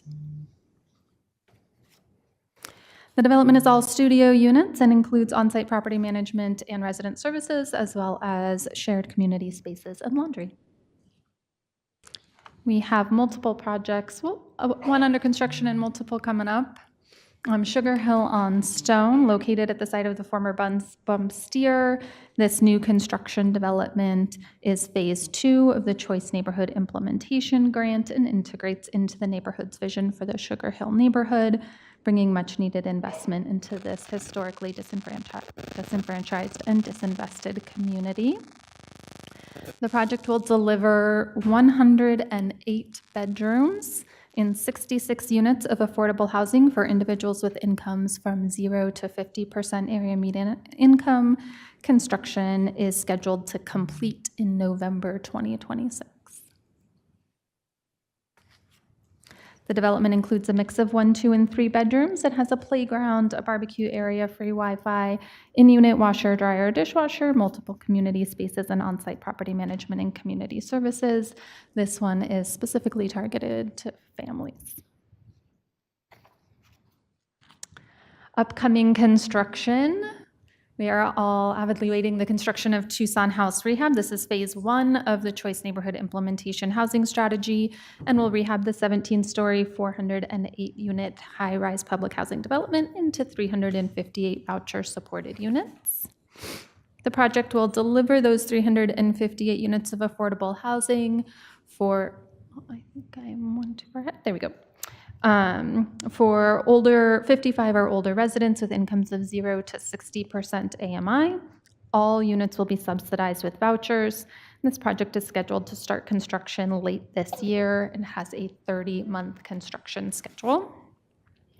It includes a mix of studio 1 and 2 bedroom units and will modernize all building systems, completely renovate all units and common spaces.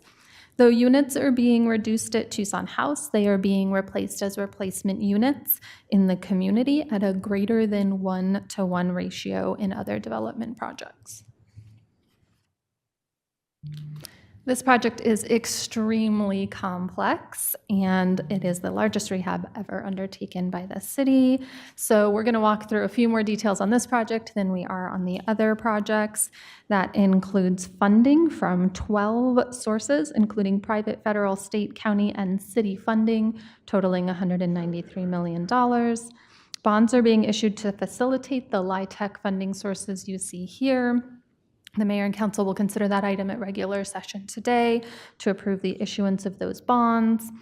In addition to our funding partners, this project has a large team of experts, including the co-developer Gorman and Company, who is also our CNI implementation partner, and Poster Murdo McDonald as the architecture and engineering partner. A project this large is going to have challenges. This is going to be an in-place rehab, meaning most of the residents will stay in the building during construction. We will need to relocate them from floors under construction to other floors in the building during construction. We are addressing those challenges as we go, but so far the residents have been feeling very good about relocation. It has started already and been going remarkably smoothly. Additionally, the infrastructure in this building is failing. We all know that. That's something we're going to have to address and maintain during construction, since investing large amounts in failing infrastructure that's going to be replaced doesn't make a lot of sense. And then there's a lot of uncertainty around federal funding that we are consistently and constantly monitoring for project impact. The project is permit ready and is scheduled to close in the fall of this year, with construction starting by year end of this year and a 30-month construction schedule. Amazon Flats is located on the same site as the Amazon Motel, and this is phase 3 of the CNI housing strategy. This will be new construction and the first use of the city's community corridor tool. This project will deliver 59 one-bedroom units for general population households making 0 to 50% AMI and is scheduled to financially close in the first quarter of 2026. All 59 units are one bedroom, and the development will include a basketball, half-court, I believe, residential yard, pet area, free Wi-Fi, in-unit washer, dryer, dishwasher, and a public plaza. There will be on-site property management and resident services. Projects in planning.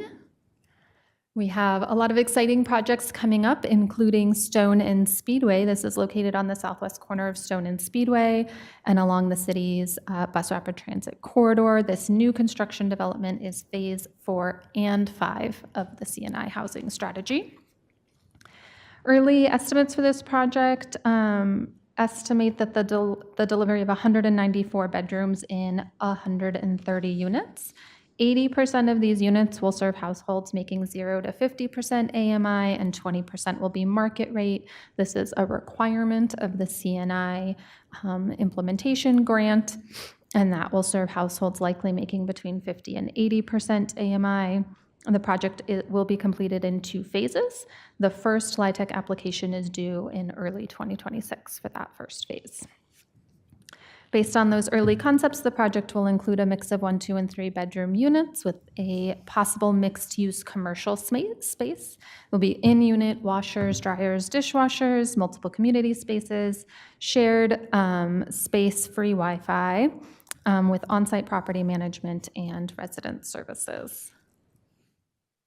South 10th Avenue, located at 1402 South 10th Avenue, a 12.3 acres of city-owned property. This will be new construction project located near resources like 2 schools, South Tucson, and the Southwest El Paso Greenway.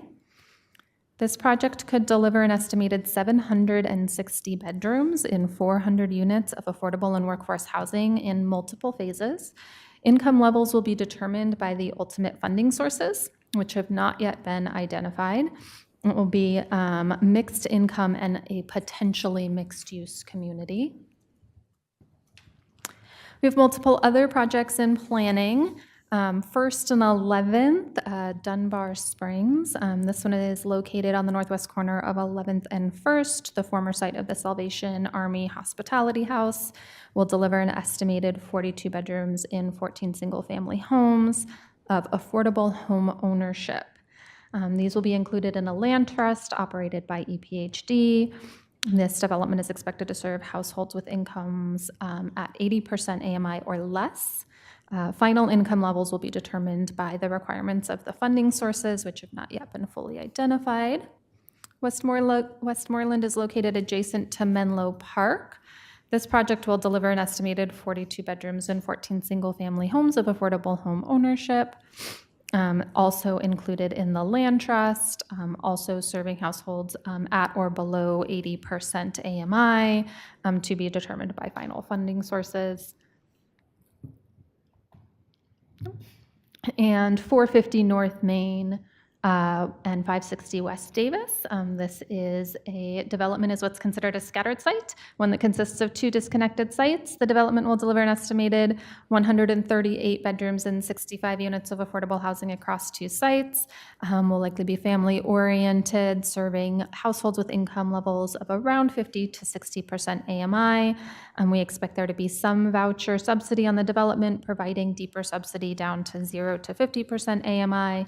Ultimately, that will be determined by funding levels.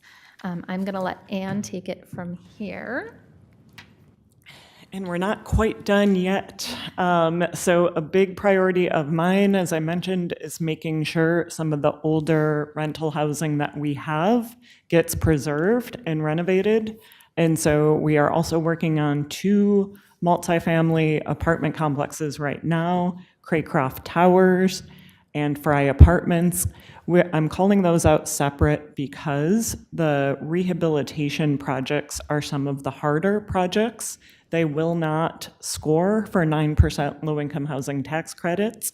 So while it's so important we preserve those projects, we are looking at a $5 to $6 million gap on each of those projects. And so that is something we are working on filling right now, which really gets us into our development challenges. So Johanna mentioned the $15 million that mayor and council allocated in framework money. That is how we are at the point that we are at in talking about all of the work we are doing in the development space. That funding to be able to acquire some of the properties and fill gaps has been instrumental. That funding is now fully committed, and so as we look at filling gaps on current projects and for the future, we will need to look for additional gap funding. I will say we have had conversations with Pima County. Mayor, you mentioned the funding that they've been allocating to housing, so they've committed $250 million over the next 10 years.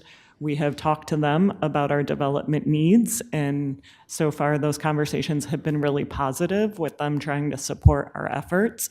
but long-term gap funding is something that will be really important to be able to meet the needs that we know exist in the community. Every single project has challenges, whether it's environmental, historic challenges, failing infrastructure. The Amazon Motel, we learned a lot on that project in terms of having to replace major sewer and major water lines to and through the site.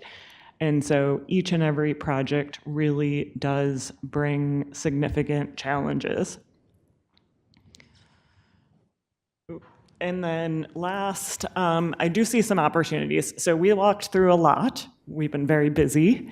But I do think thinking about what we've learned over the past few years and how unique the city's development efforts are, every time we get any developer fee from our projects, that fee goes right back into building more housing. And so we are starting to build some reserve from the projects we've done. My goal, so the green here is having a revolving construction loan fund. I've talked to public housing authority directors who do development, and they have indicated as soon as you build enough of a reserve to be able to be your own construction lender on your projects, that is when it will make a big difference in being able to build more capital to be able to fill those gaps. So I do see some opportunities. The pro-housing grant that the city won feels like a long time ago now. We are still working on getting the approvals to start spending that money, but there is funding there to really think about how to bolster affordable housing efforts across the city. And in particular, there's money for some more capacity building for El Pueblo housing development. So I know it was a lot of information, but happy to answer any questions. Thank you so much for the presentation. I appreciate the incredible work that you're all doing in something, in a vision that we had just a few years back when we talked about the housing development arm of housing community development. So thank you so much. You're really doing incredible work. Since we passed the housing affordability strategy for Tucson, as we saw in the previous presentation, or was it this one? That we already have 1,200 units on the pipeline. And that is so impressive. And yet we know we need so much more. But I really appreciate all the incredible work that you're doing. And with the Tucson House underway and the complexity of that project, but it will help us preserve 400 units. And equally important to the community to make sure that we're investing in there, and we want to make this and the other projects that are in the pipeline a success. I guess for me, my questions are first and foremost in terms of funding.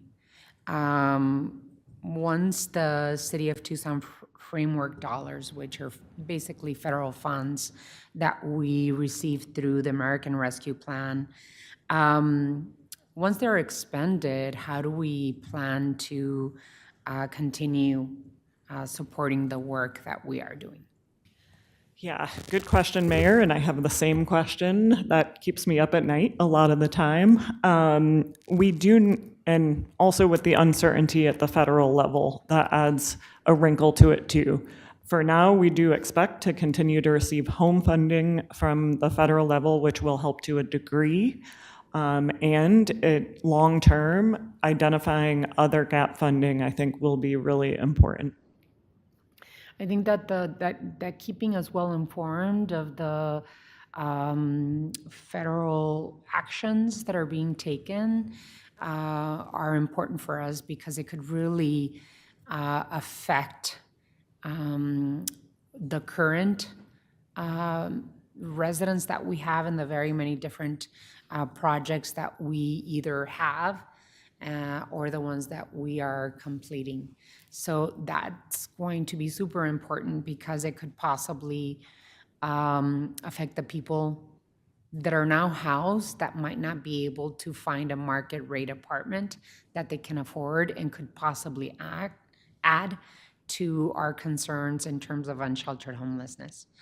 What role can the private sector play in supporting and investing in these developments, and what role can the community, residents, and neighborhoods play in supporting affordability in our community?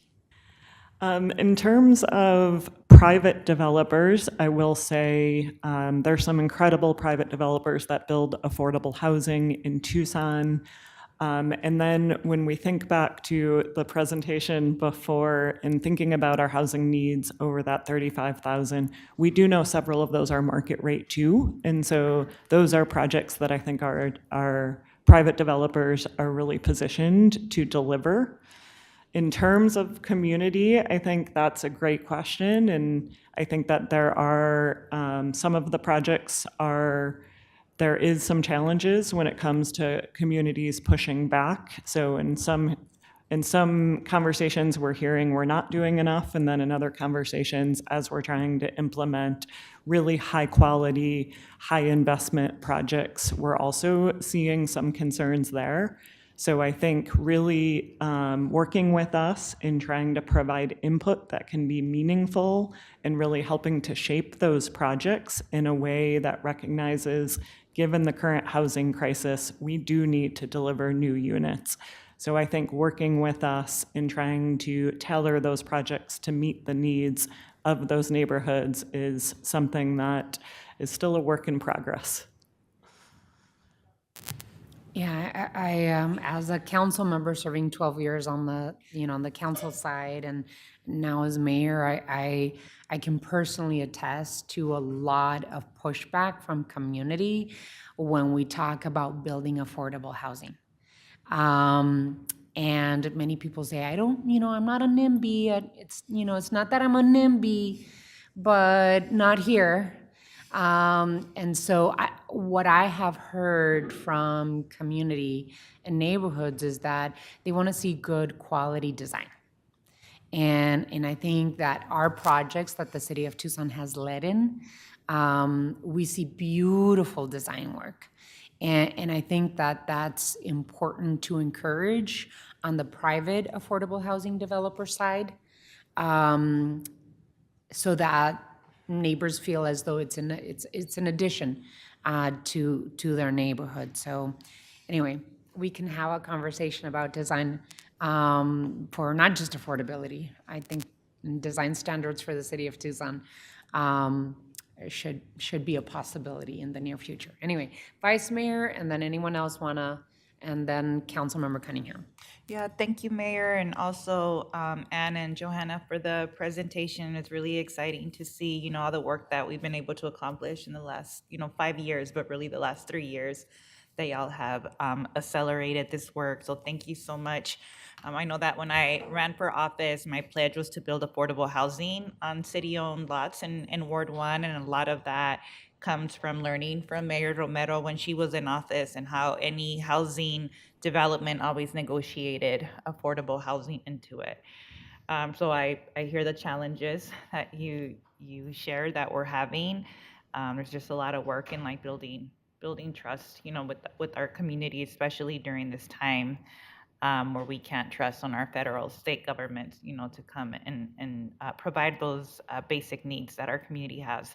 I just wanted to just highlight that in the Prosperity Initiative, we talked a lot about housing mobility, and I know just like Councilmember Dahl mentioned, a lot of these projects are in Ward 3, and I'm super thrilled about the movement we're doing in Ward 1, but just hoping, that we can continue throughout the city for each of my colleagues, and working with the Board of Supervisors to look for other sites, across the city where we can continue to build on this momentum and create, housing opportunities for everyone in very diverse neighborhoods across the city of Tucson. But thank you for your work. I look forward to having a lot more gray hairs with you guys after this. I think before I toss it over to Councilmember Cunningham, the part of the work that we're doing, because I know that I've had this conversation with you all, is that when we are building in City of Tucson owned property, the city of Tucson is keeping ownership of the land, whether it is developed by us or a private developer, correct? Because that ownership of the land keeps affordability for a very long time. Yeah, so for all of the projects we walk through today, the city of Tucson will retain ownership of the land, and then the improvements, the building, that is owned by a partnership, and eventually the city of Tucson, through the Public Housing Authority, will have first right to get that full ownership back once the compliance period is over. Just wanted to clarify. Councilmember Cunningham. A few things. Number one, I think it's really important to clarify to everyone, and this is, I know you guys said it, but everyone here knows what you're talking about. There's other people who watch this stuff, and I just want you to lay it out. How much of the general fund are we spending on this? Thanks, Councilmember Cunningham. So very little. The one, I will say, the framework dollars, which now are local funding, I mean, that 15 million was, we used to call it ARPA enabled. So federal funding that we— It's technically general fund, but it wasn't generated by sales taxes. In other words, I want people to know that none of this is, that most of this is all federal pass-through money, state pass-through money, finance credits through the federal, tax credits through the federal government that allows the builder to put that into their finance plan. None of it, it's not like we took general fund tax money that we spend on fire and police and parks and all of our core services, and we build housing. And I think that's really important that we say that every single time we're at this table. If I'm adding it up, and I think I added it up right, between Speedway and Stone and Amazon Flats and Tucson House, the 10th Avenue and the Fry and Craycroft program, it looks like we're going to get up to somewhere around 1,017 units if everything goes peachy, which you never know. And and do we have, how many other units are operating in the city on top of these 1,017? Do we know? So total today, the city owns around 2,000 units of housing. That's a combination between public housing and our El Portal on federally subsidized housing. There's a little bit of overlap there. Craycroft Towers and Tucson House would be subtracted from that, as that's part of the— That's fine. So right around 3,000 units, you know where I'm going with this. And then how many vouchers do we have out, give or take? Generally speaking, between the City of Tucson voucher program and Pima County, it's about 5,500 vouchers. So if you add all that up, what happens is that there's 8,500 different housing units that we have some semblance of discussion about. And there's only about 115,000 units in the rental market in the city. If you control 8,500 of those units, you might have some say on how the market is shaped. And I think we need to build that into our strategy moving forward. We're not going to necessarily get a referendum for rent control, but I think it's totally not against the law to try to manipulate the market. I mean, that's what billionaires do every day. So I don't have any problem doing that on our own. I think there's an opportunity there to actually not manipulate the market, but at least influence it so that some of our landlord partners might consider maybe some of their practices aren't the best for all the families that we have in Tucson. So that's kind of my 2 cents on this one. Great job. It's great to hear you're under budget. You guys are moving really fast, so keep it going. Yeah. Any others, comments, questions? Good job. Thank you so much for the incredible work that you're doing. What I'll do is that before we start a budget discussion, I'm going to give us a 5-minute break so we can stretch our legs and then come back in 5 minutes and start the budget item. Gotta crunch the numbers. Are you gonna come back?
Council to receive an update on a presentation fiscal year 26 budget, 5-year forecast, and spending plan. Mr. Manager.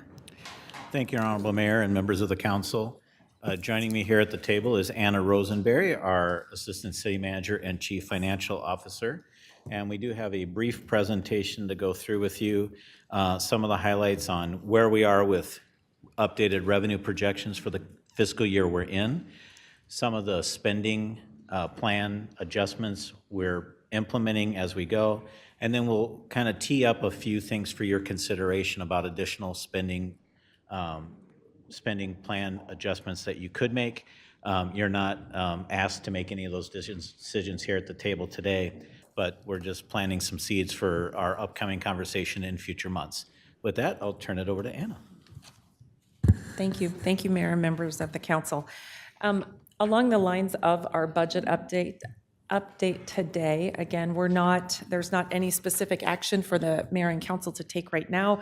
What we wanted to communicate to you is that you've got a team of people who are keeping their eye on revenues as they're coming in and expenses as it's flowing out of the city's coffers, particularly in light of our budget development conversations at the time that you adopted the budget, what we'd been seeing in the local economy happening this spring, and knowing what impact that might have on us as we moved into the fall and into the new fiscal year 2026.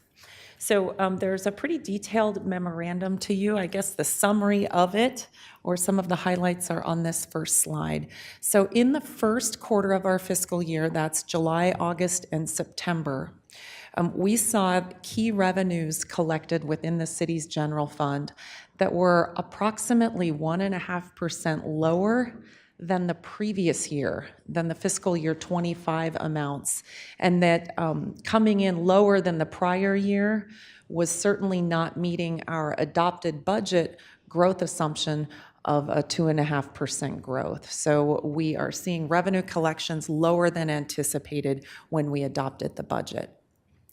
When we take a look at spending during those 3 months, expenditures are slightly lower than our target at this point in the year, and that target would be we're a quarter of the way through the fiscal year.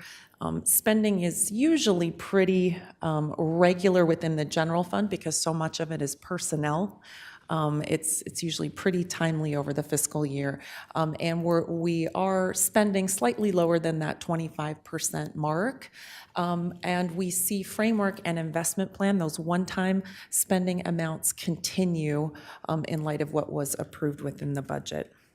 So when we saw, again, the financial activity this spring, as well as these first quarter revenues coming in below our adopted budget projection, we took an opportunity to consider and reproject, what if we don't see the growth for fiscal year 26 that we had based the adopted budget on? What if we don't see that 2.5% increase over the prior year?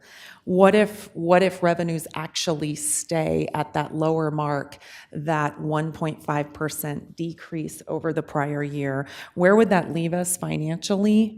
And what could we do, and what should we be doing to look at reduce spending within the general fund? Those are the two questions that we tried to tackle here. So I'm happy to say that we had a lot of really great participation when we called on the executive leadership team and your directors and administrators to put forth a number of ideas to reduce their spending in the current year. And we have submitted to you, as a part of this memorandum, an exhibit that shows you lists of the items for proposed spending reductions across departments. In total, we've got a list of items that have a almost $24 million proposed reduction to spending in FY26. So that positive financial impact would be nearing $24 million with us implementing these list of items. And you can see that they really come from across the organization, across the departments. From your internal services, you've got business services, general services, HR and IT, all combined up there at the top. Courts, fire department, housing, parks and rec, all the way down to the police department. Participation across the board. Many of these items, and you have the detailed listing that describe amounts and efforts. The initiatives really contain some basic concepts where we're scrutinizing spending more, requiring higher level approval for a spending of certain amounts, maintenance activities within departments. There are suggested what we call hiring frosts, where departments will plan to leave a position vacant for the entire fiscal year.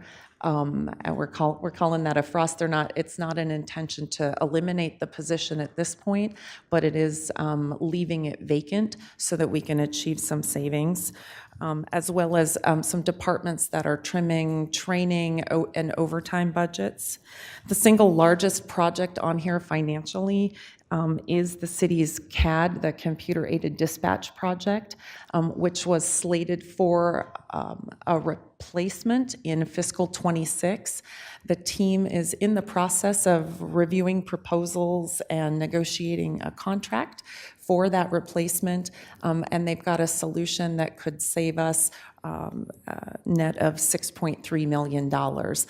It includes a delay of 1 year on the project, so that is incorporated into this as well.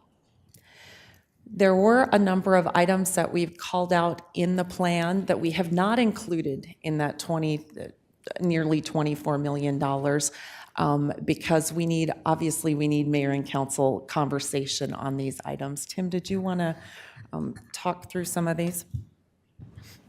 Thank you, Anna. So one area of potential savings is through our Tucson Convention Center, we give a lot of in-kind services and discounted rates to nonprofits. One thing would be to slow down or eliminate that gifting that occurs through the TCC. Second, with the TCC is potentially raising the event parking rate. These are folks that are coming out and parking and using the garages, increasing that by a small margin.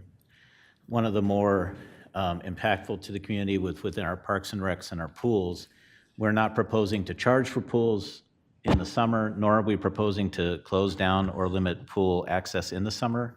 But in the winter, we have a handful of pools that are open year-round, usually used by lamp swimmers, and so we keep these pools open and operational for a relatively small user group. So those could be closed in the winter and savings of over $500,000. Or we're also challenging our Parks and Rec department to look at a fee for service for lap swimming to see if we could instead keep them open but have cost recovery there. And then as we look ahead to FY27, our problems don't end in '26, even if we balance it. The P-CHIP program, we have selected and awarded. It's a $1.2 million every 2 years out of the general fund, so it's $600,000 a year. We're not proposing to not award year 2, which is FY26 of existing $600,000, but what we are proposing you consider is not continuing the program into next year, which would save $1.2 million. And similarly, but not on your slide, is we do the workforce development grants through our Economic Initiatives Office, and it's the same magnitude. Our next opportunity where we would have traditionally run that would be in January with selections thereafter, but we're going to bring back to you consideration of whether to hold off on doing that. We're now into the area where we're seeking millions of dollars of ongoing savings, and we're starting to get to programs like P-CHIP, like workforce development, and then eventually we have to look at the size of our workforce is the next steps beyond these. So what we've presented for implementation are things that have minimal to little impact to the community. In order to get all the way to where we need to be, there will certainly be some impact to the community. So I'll turn it back to Anna. With this spending plan information, we then updated our 5-year fiscal projection model, and that's the tool that we use to detect issues in time so that we can consider and make thoughtful adjustments to spending plans. It tracks our ending available fund balance so that we can make sure that we're projecting and protecting our policy reserves, that rainy day fund. So with all of the current conditions that we describe in the memorandum, if we adjust those revenue estimates and incorporate the spending plan items that we've described, as well as plan to fill some of the 407 funding gaps and implement the decision of the mayor and council regarding the Goodman settlement. If all of that is taken into consideration with these current conditions, we still need to make, at a minimum, about $10 million of additional spending reductions in fiscal '26 if our revenue collections don't substantially improve. So if we stay on track of revenue collection that we're on right now, we still need additional adjustments.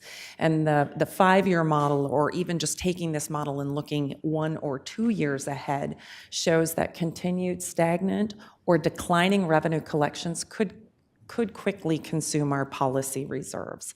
That's that $142 million of policy reserves that you set aside. Some folks call it the rainy day fund. So this is the model document itself. I've broken it into 2 slides, and we're looking at the column that says fiscal 26 projection low, negative 1.5%. That's us indicating that that's that projection level we're at right now. We've incorporated those revenue estimates. We've incorporated the spending plan savings, that's the one-times and amounts that continue forward. And bottom line, at the very bottom, the blue line there, the projected operating surplus or deficit, that's our current revenues against our current expenditures. It shows that we have a $25.4 million deficit right now, or projected with this low revenue projection. And then if you follow that same column all the way to the bottom, to projected year-end available fund balance, that's where you see that negative $10 million. So it certainly shows us that if these conditions persist, we still have continued work to do. And then you can see how that would roll into fiscal 27, and at the very end, projected year-end available fund balance moves to that negative $80 million position. We're not suggesting that that we operate at that level. That's not the plan, but we're showing you how this tool helps us identify and see issues on the horizon that we want to pay attention to. So in the coming months, actually almost every day, we're monitoring revenue collections, and we'll be continue to report to the mayor and council. We'll continue to work with staff and the assistant city managers and everyone within the organization to identify items that we can add to the spending plan. And then we are proceeding with those additional and new revenue items that were discussed with the mayor and council in August. For adoption, we've got those penciled in for study session and action on the December 16th meeting. So that's the presentation, Mayor. Thank you. Thank you so much. I really appreciate it. I just, I usually try and avoid being political at this table, but the facts are that what we're seeing are failed economic policies coming from the Trump administration and the tail end of the Doug Ducey flat tax decisions that have been done here in the state of Arizona. It is affecting our pocketbook. We are seeing, and in my conversations with Visit Tucson and with small businesses, especially restaurants or service-oriented businesses, they are seeing the effects of either tariffs or lack of visitors coming from Mexico and Canada and other places here into Arizona, into Tucson. And so this really is the economic uncertainty that Trump has created for all of us. And it is creating an unwelcoming atmosphere for travelers and for even our residents that are concerned about what these Trump policies are doing for their jobs. Many federal workers are furloughed right now, fear of being fired. It is just dismantling our economy. And I'm concerned with the challenges in front of us. I know that you've done incredible work, Mr. Manager, with each and every one of your department directors adding to solutions. My concerns are these are important departments that are saying, hey, we can put this on the table in order to help with the budget deficits, and we appreciate it. But I've seen this situation before. As a council member, I walked into the economic recession of 2008, 2009. It has been very, it took us really 10 years to recover from that recession. And I'm concerned about the ability to provide the services that our residents deserve. And very specifically, you know, the areas where we need it the most. And so I'm concerned about seeing the possibility of losing services in parks and recreation, in transportation, in police and fire services. It concerns me, and I'm looking forward to the conversation, a solutions-driven conversation amongst my colleagues on the council. I want to make sure that through the budgeting process, we include our employees, our employee groups, our labor unions that represent employees in our city, and looking forward to finding solutions together as a community. Councilmember Cunningham, Vice Mayor, and then we'll just go down the table. Let's start with business privilege tax collection projection. Yeah, collection projection. So the big thing on this one is, while I totally respect the change in the projection, what I'm trying to figure out is the state share. If the state shared sales revenue is reduced by a certain percentage, the same should apply to the TPT. It looks a little out of whack because we're only losing about $1 million on the state shared sales tax side, and then we're losing like 16 million in the business privilege tax side. So I'm looking at those two. The percentages are a little off there. Just want to see if we're matching up. That is a really conservative number for the business privilege tax. I think we're probably going to do a little better than that, but it's good that you're being cautious. But I just, I see that one right there kind of glaring at me because it's not consistent with the same percentage we're knocking on the, it might be actually, but it just seems a little low comparatively to the state shared sales tax, which is only like $700,000. So I just want to see kind of why we're there. Next thing, does this include, we made some revenue source projections that we're working on. Are any of those factored into these projections? Council member, members of the council, so if you're asking about the additional revenues that we talked about in August, Yes. Those are, you see those appear on the exhibit. It's the last revenue item. It says other revenue opportunities. We had budgeted at 6.6 million. The team is projecting it at a little over 4 million by the time we implement in this fiscal year, and that their projection moves to 8.5 million for next year. And that's part of that reduction. It has been factored into the projections, yes. Okay, on the 23 million in cuts that your team talked about, those are also factored in the projection? Yes, they are. But the P-chip isn't included yet? Correct, it is not. None of the items that we had on the slide labeled mayor and council discussion have been included in this. Now walk me through the, at the end, when we're taking fund balance, we're gonna use a little fund balance this year, but we're still gonna have part of that 142 million rainy day left for next year. Walk me through that really quick.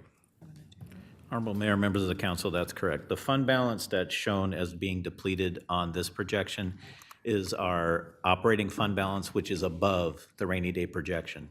So the rainy day fund. So the $141 million is not shown on this sheet. It's what we would begin to dip into if these end of year fund balances begin to become negative. So for example, in the updated projection of FY26, you see at the bottom line, a negative 9.9 million.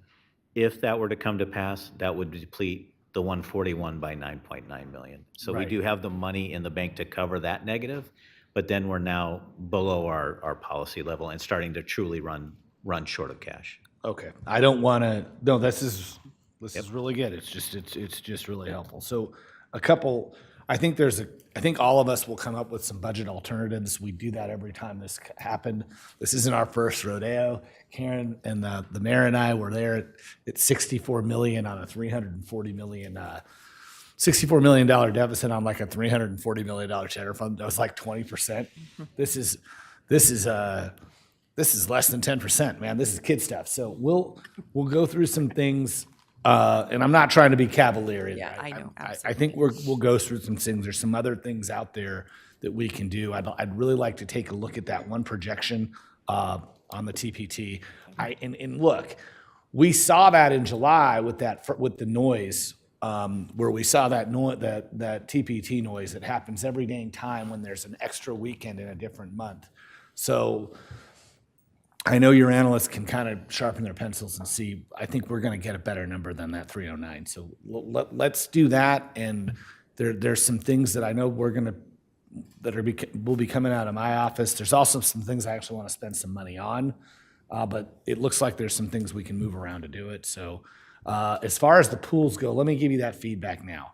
We can't close pools in Tucson. If you want to come up with an idea to reduce pool use during the winter season, where we're on half weeks, so there's always one opened on in each impact fee area in every 2 wards every day, and it alternates. But there needs to be a pool open year round in each ward. I'm a big believer in that. If we want to do a fee for service or a subscription service for our lap swimmers, we can do that, but it's not going to yield as much money. And sometimes in my experience, it costs us more just to collect that. Overall, I think there's some fee scheduling we can do with Parks and Rec, with leagues, in using an algorithm where leagues are charged per kid, and it's a little bit more honest. We just got into a discussion this week about a field at Udall Park that is reserved by a league that no one's paying for because every league says that it's the other league, and there's a couple teams that need that field. So that stuff happens, and I think as we go through that process, we'll save some money. The other piece is I'll be bringing a memo from my office on procurement reform. It's been a long time coming. I've asked for it multiple times, but we need to really look at our bidding process, and we need to open our bidding process up to other folks in the city who can make some of the bids we're getting more competitive. I touched on that with the library estimate when we got a $90 million estimate on a building that's already built, and that's just incredibly bad. And so we've got to be able to do things that when we're rehabbing, we've got to be able to tell people, hey, it's going to be under $40 a square foot. And when we're building something new, it's going to be at under $200 a square foot. We need to be able to tell them that straight out. This is what we're doing. So other than that, it's a really good start for this first quarter to get this fiscal information now. And it isn't anything that we can't handle. We're Tucson. We got this. Vice Mayor? Yeah, thank you, Mayor, and thank you, City Manager, and staff for keeping us updated. How often will we be having these budget updates? Will they be like every council meeting, once a month? Honorable Mayor, Vice Mayor, we send an off-agenda memo every month that gives you an update on all the revenues and expenditures to the point on a monthly basis. I'm expecting we'd be coming back to you in January with another robust mid-year, here's how we've pivoted or updated projections, things of that nature, which still leaves quite a bit of decision-making time before the end of the fiscal year, so we can turn dials at that point. And then we'll be starting our public engagement on the budget here shortly. Do we have a schedule? Yes, thank you, Vice Mayor. We're doing a fall budget engagement, deep dive, led by our Office of Equity. Those meetings, I think, are calendared throughout the month of November. That does include, it's one per ward, but it also includes a deep dive with our labor groups, so that's already calendared as well.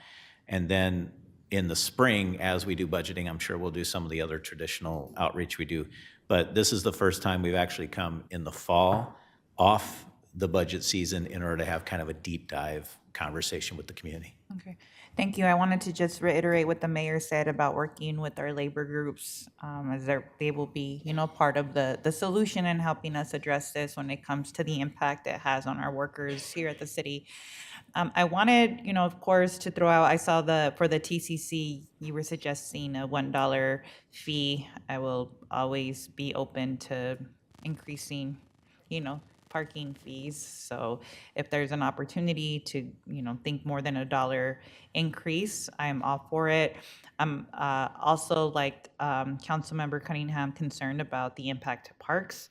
I was at the El Rio Center meeting with seniors who are also concerned about the reduction in their meals, and they brought up that there are no longer trash cans outside the center as a way to, or save money. And so I'm concerned about not having trash services at our parks for that reason, because then where does the trash go if we don't have receptacles? So I want to make sure the impact to parks doesn't mean, an impact to the cleanliness of them.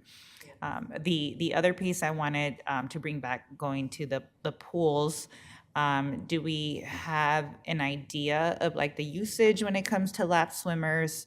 Gabriela brought up that she uses the University of Arizona's pool, and the pool pass there is $130 a year for lap services. So is that something that we would consider, unless it comes to it's going to cost more, to implement than what we would be collecting?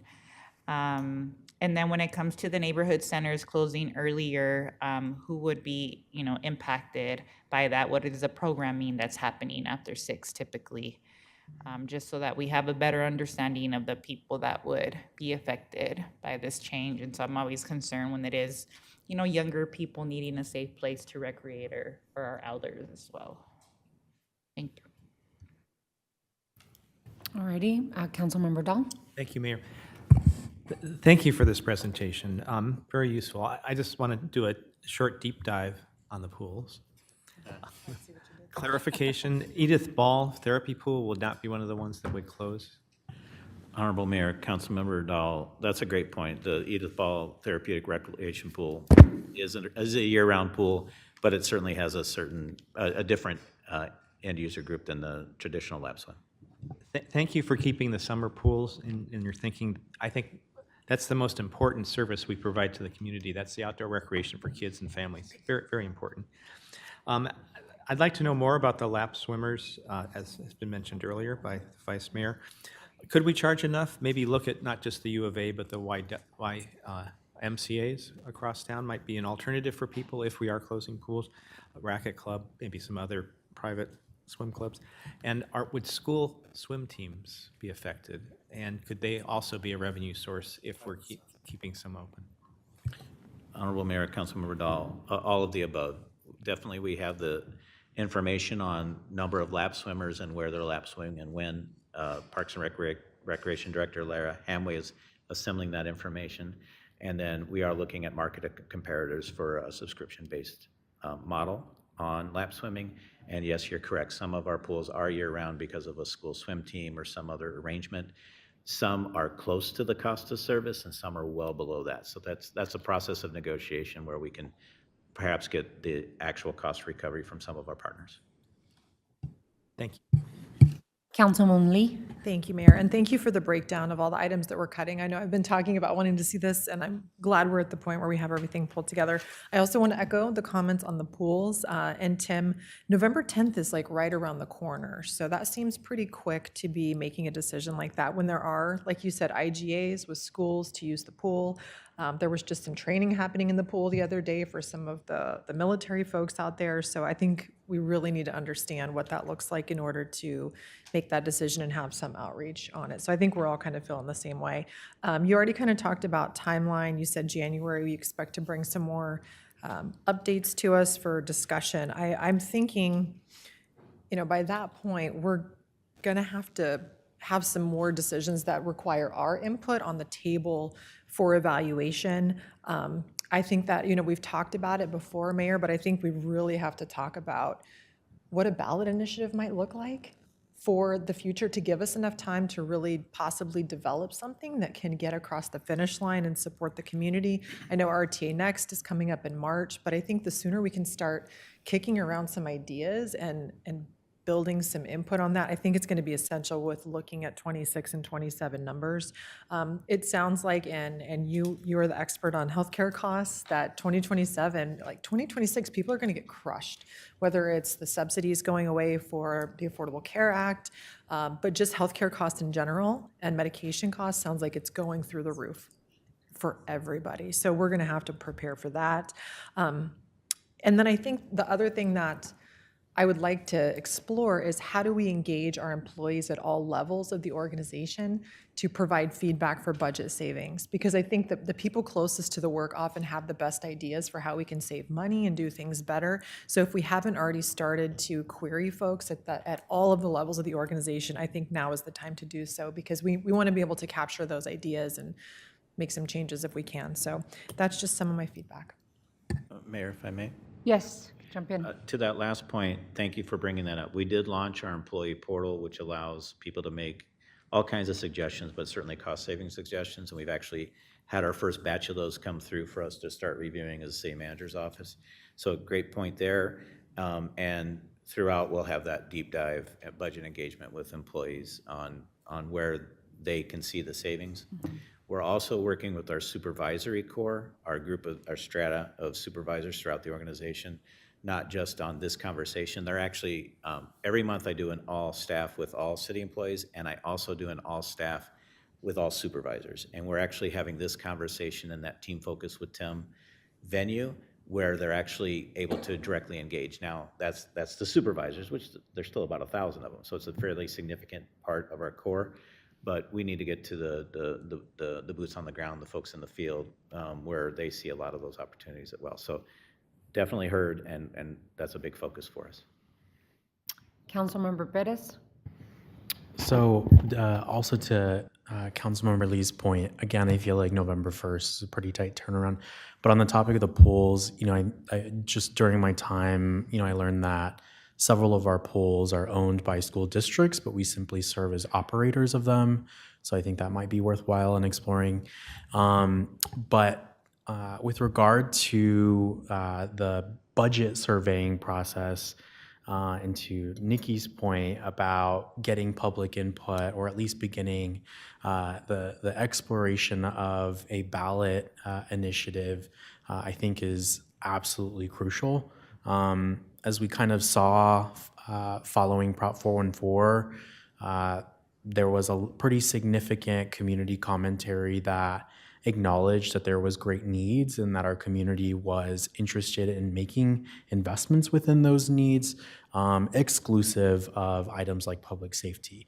And so, I think as we're kind of balancing the budget and looking ahead, I'd be very interested to see how things go with RTA Next with regard to transportation and what item we might propose to support that long-term investment. But when it comes to things like the Workforce and Economic Development Program, I think that's going to be a huge detriment to our community and not having that lifeline, frankly. But again, to the mayor's point, I understand that those are impacts that are prompted at the federal and state level. And so we really have an imperative to really explore how we can fill in that gap. So I know for me personally, I'd really like to begin the process of exploring how we'll fill in those gaps here locally. Excuse me if I'm gun shy on proposing an initiative for voters to approve. We just lost Proposition 414 with 72% of the vote. When there's economic instability, we're going to have a deep and thorough discussion with the community in terms of what they would want to invest in. So excuse me if I'm not completely convinced that putting something in front of voters when there's economic instability that worsens every day with the federal policies that are being put out there by President Trump and his administration. I am open to having conversation about it, but I realize that it would be a huge uphill battle, that many times the battle is fought with very few people on the front line. So open to discussions, but lots of external forces and concerns that we really have to consider before we put anything on the ballot for voters to consider. It would have to be a thorough conversation with the community about what they are willing to invest in and how much. Appreciate offering solutions, but yeah, it could possibly be very, very difficult to have an economic instability to have ask people for more money. Councilmember Ulick. Thank you, Mayor. A couple of thoughts, and I really am very grateful for the talent that we have partnering with us and within our organization. With regard to the drop in sales tax, I bet that Felipe at Visit Tucson and our other team members have a sense of, are there any ways that we can foster continued visitation and travel and spending in Tucson, especially from Mexican visitors? I've shared the statistics in the past that up to 40 to 50% of the sales tax revenues at the Tucson Mall have been documented as coming from travelers.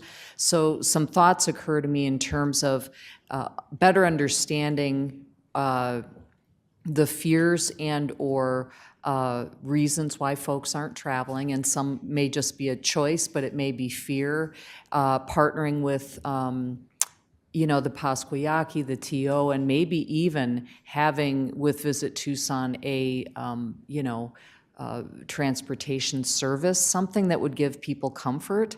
I do think that the TO and the Pasquayaki and others may partner with us on something. I'm very grateful to you, Mayor, and the Governor for continuing that dialogue. It's just absolutely critical. And so I think looking at how we can bolster sales tax revenues by trying to address that head-on could be critical. The list of cuts, I really appreciate our senior leadership team. And I know that all of those cuts are painful, right? I mean, you don't see those departments offering up millions of dollars without, things like a delay in computer-aided dispatch. And so while I'm glad to see that things have been identified, I hope that if I were to stay around, and I know I'm leaving, so it's easy for me to say some of these things, but things like we've discussed, the court consolidation with the county could yield real savings. I applaud you, Tim, for working with the administrator to establish that work group. I would say front burner now, quick, because not only would the operations costs potentially go down, but that courthouse parcel in downtown could be quite valuable. I've advocated amongst colleagues, and I know that there may be mixed support. Councilmember Lee's office is integrated within Parks and Rec. I would be ready to move Ward 6 into the Randolph Park Center.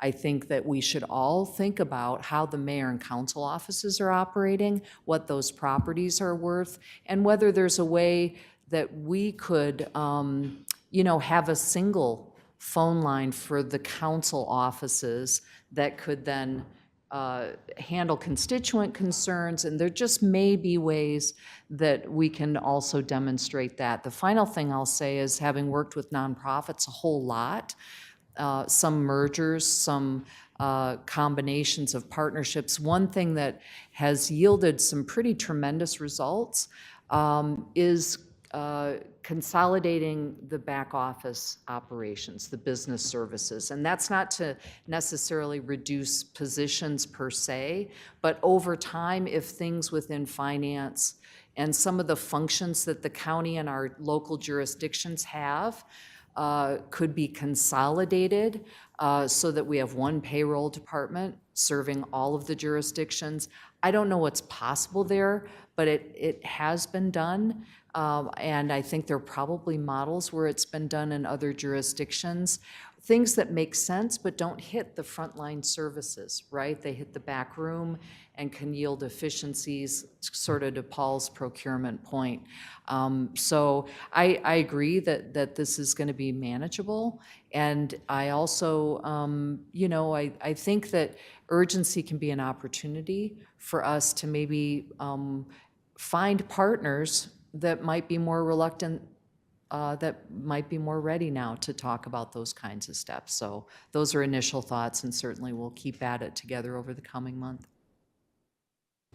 Thank you. Any other thoughts? Thank you so much for the presentation. I know that you're going to be updating us monthly, and I really highly appreciate the solutions-oriented conversation that we're having today.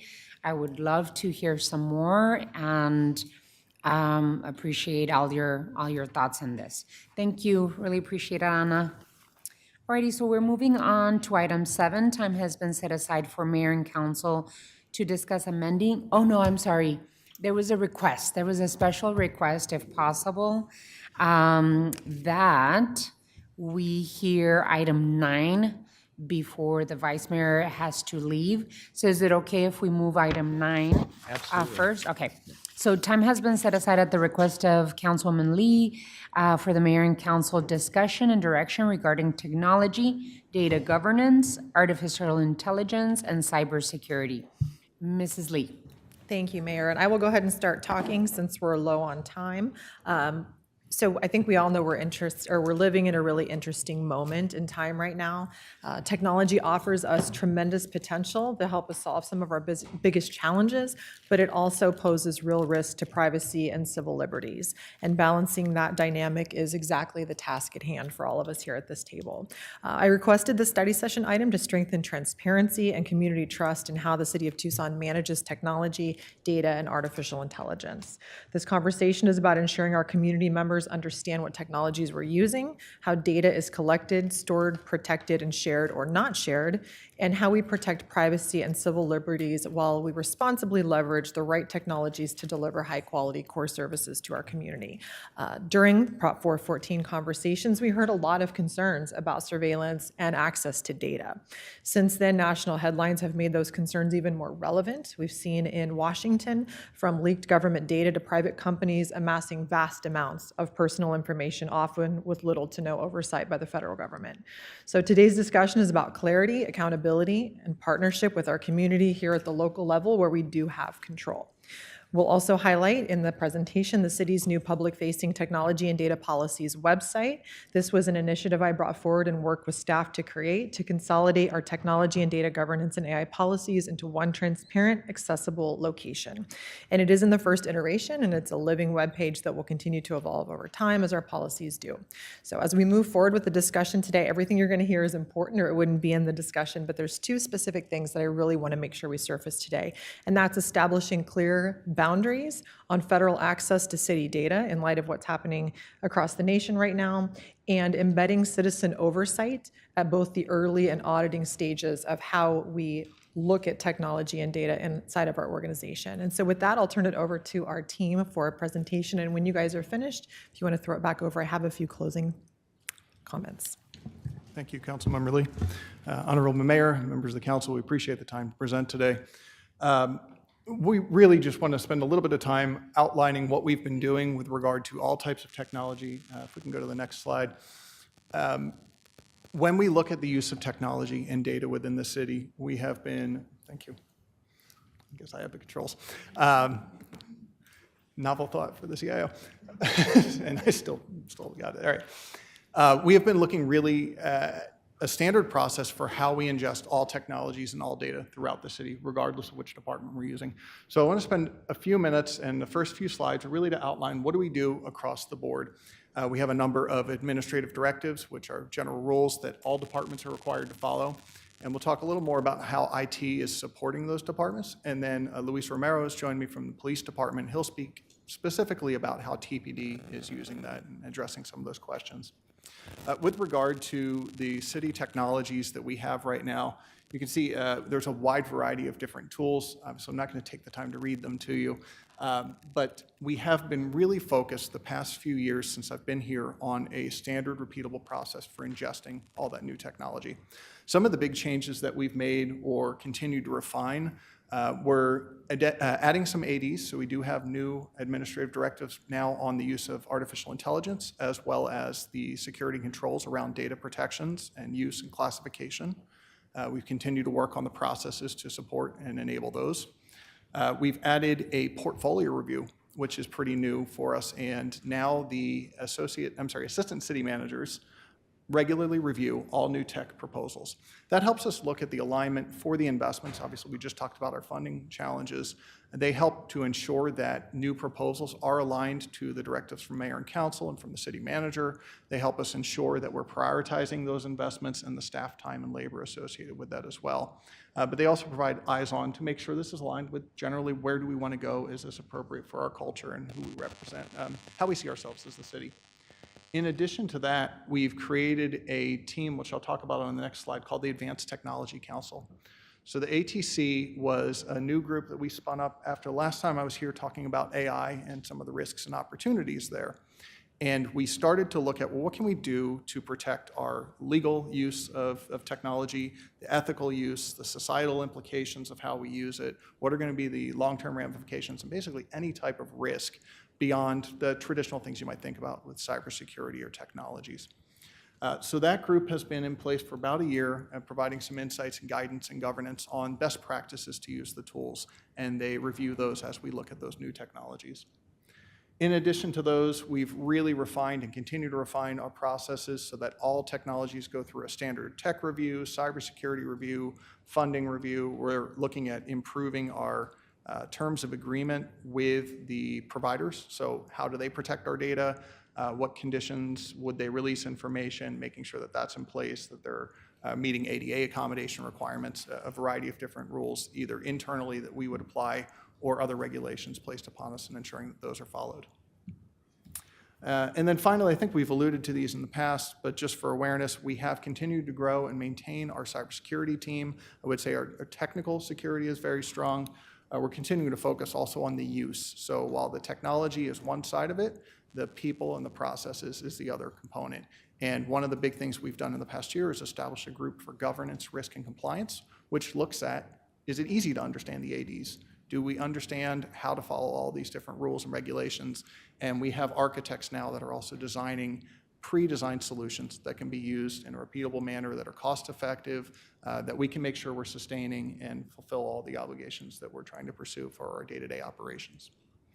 And then finally, as we mentioned, the engagement with public safety is an ongoing one. We have a number of staff in IT working very closely with our public safety agencies to ensure that we're helping with a rapid turnaround for these investments and technologies, but also ensuring the right controls are in place as we go forward. As I mentioned, the ATC was a new organization that we stood up, internal. It includes members from the CIO, my department, CIO, Chief Information Security Officer, and our AI program manager who oversees the launch of our AI use throughout the city. But in addition to that, we have from business services, our risk management administrator, our chief equity officer is a member, city attorney's office is a member, and our chief of staff for the city manager's office is in there, in addition to our HR director. Each one of those brings a different lens and approach on evaluating the potential risks associated, how we would enforce the rules and regulations that we need to put in place. And again, they're really looking at how do we leverage that.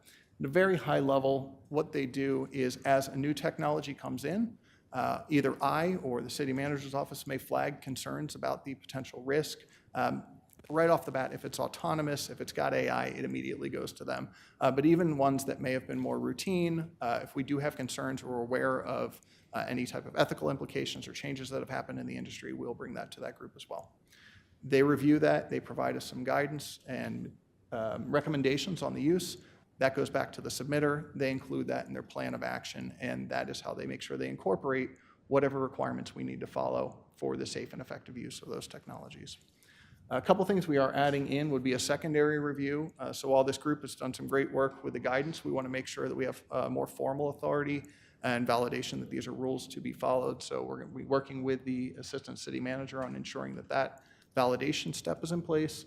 And then we're also going to be adding an additional step just to make sure the directors are aware. Usually it's their senior staff that are bringing these items in, but we feel that it would be prudent at this time to ensure that they are getting some document and clearly understand those terms and conditions that they are beholden to follow.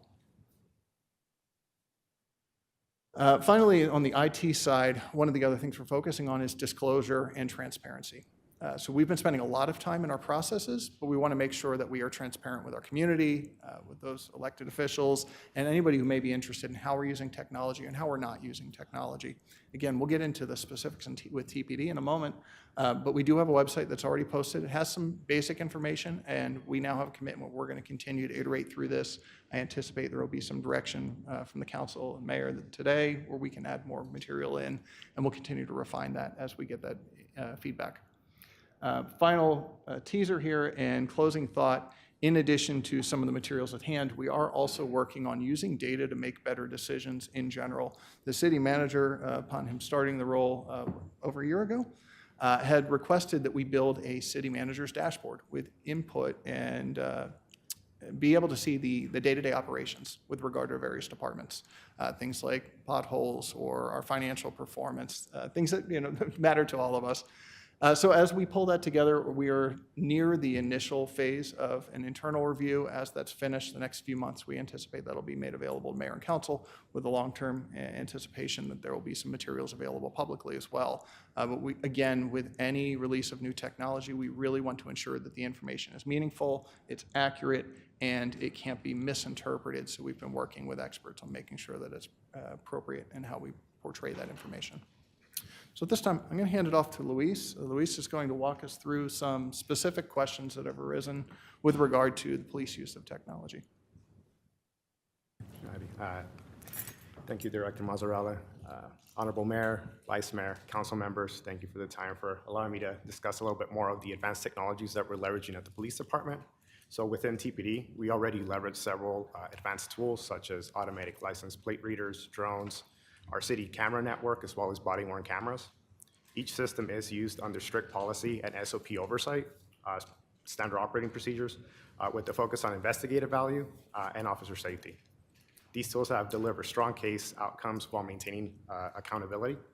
A good example of the technology is for our body-worn cameras, where we actually have device sensors that can detect when an officer removes a weapon or a taser from their holster, and that would automatically allow for the body-worn camera to start recording. We also have a configuration where if they go lights and sirens while they're responding to a call, it would do the same to ensure that we are transparent and there's accountability as well for some of the actions that are being done by our field staff. Here you can see some examples of where the technology directly improved our results.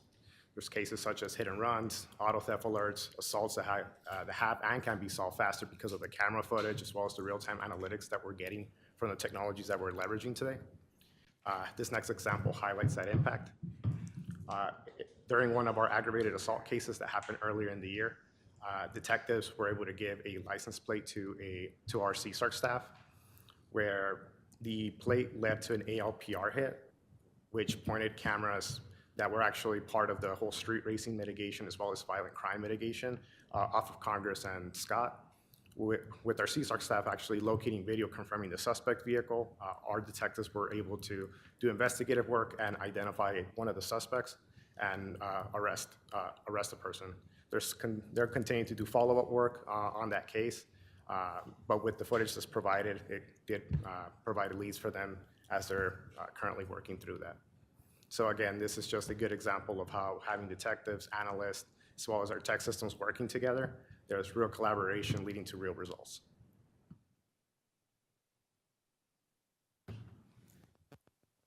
For the next two slides, we really did a little bit of research as to what are the major concerns that the people of the greater Tucson area, as well as at a national level, are concerned with when it comes to police technologies. One of the biggest ones that I believe, as well as what we saw from research looking at different forums, different groups, subreddits, what's actually going on out there in the nation is the police sharing any type of data with the federal government, specifically ICE. For our department, data is not shared. Excuse me, should have drank more water. Data is not shared without a court order or an approved memorandum of understanding, or an intergovernmental agreement with any of the other jurisdictions. So regarding ICE, specifically with their enforcement and removal operations, we currently do not have any agreements or provide any access or data feeds to ICE at this point in time. Another big one that folks are very worried about is the use of body cams and drones when they're used to monitor protests or vigils. For our department, use is strictly limited to lawful documented purposes to protect public safety at these large events and locations. We want to ensure the actual safety of our residents to ensure that they can exercise their First Amendment rights in a lawful matter, as well as. And when it comes to the actual footage that's being gathered by body-worn cameras or drones, the footage is purged per standard retention policies. For our department, we have 180 days for our body-worn camera, 183 days for our drone footage, unless there's a criminal nexus associated with it. Again, the standard retention policies, we are following the Arizona State Archives recommendation when it comes to what the maximums are, and we do come under what they're stating would be the max. Going into ALPR systems, there's a fear out there that the ALPR systems that are being leveraged are to track everyone's movements. For our department, all ALPR alerts and searches are only used for active police case investigations, not for continuous monitoring or tracking of any other vehicles. Our policy dictates that users must provide a reason and a case number for each of the searches that they're actually leveraging these systems for. Another big one is facial recognition software being leveraged by police departments, specifically to ours. As of today, TPD does not use facial recognition technology in any of our technology platforms that we own and maintain. For very specific criminal cases, mostly when it deals with violent crime or any cases of human trafficking, our department at times requests assistance from the Arizona Department of Public Safety's DPS facial matching services, where we do follow a strict request standard that's put forward by our partners over at DPS. And all of our requests actually have to have our chain of command approval. So a commander or senior staff will have to actually approve before any of these requests make it up to our state partners.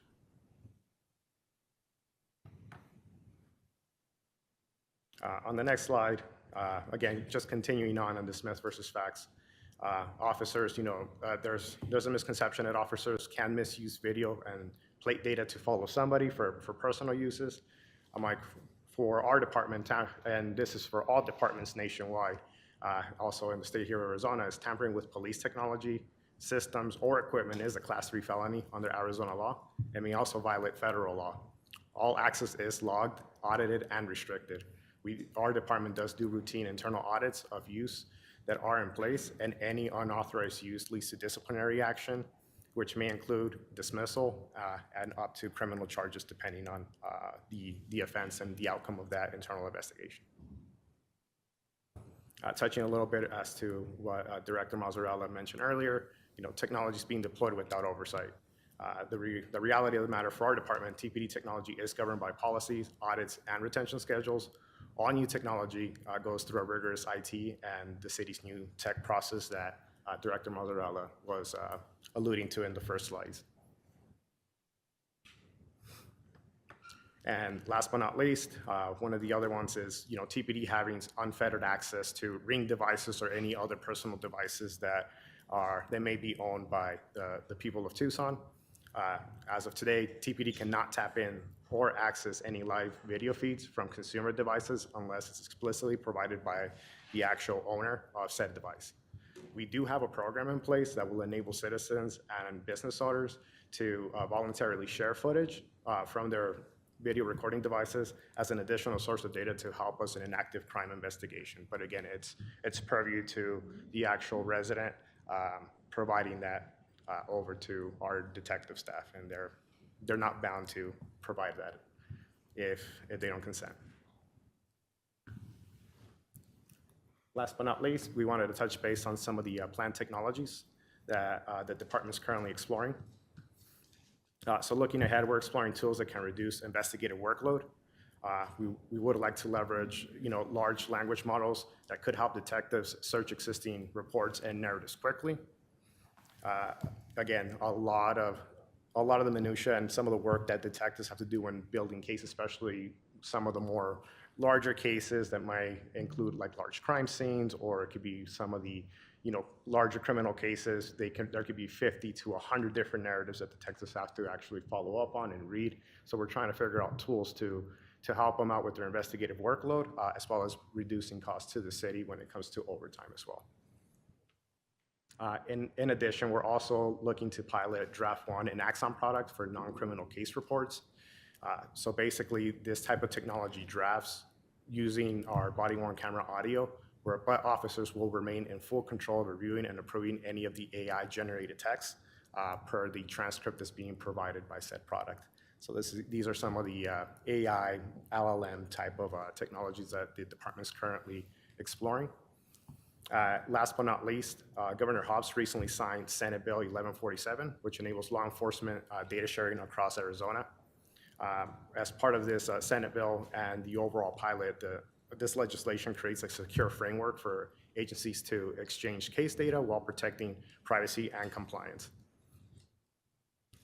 Basically, what the pilot will consist of is it will be a platform that would be a secure investigative and collaboration platform statewide for this pilot for this current fiscal year that it was signed for. It would allow for 37 agencies across the state to be able to collaborate and share data appropriately and in a secure manner. So this means, faster information flow, better coordination with local and regional partners, and ultimately stronger outcomes for public safety.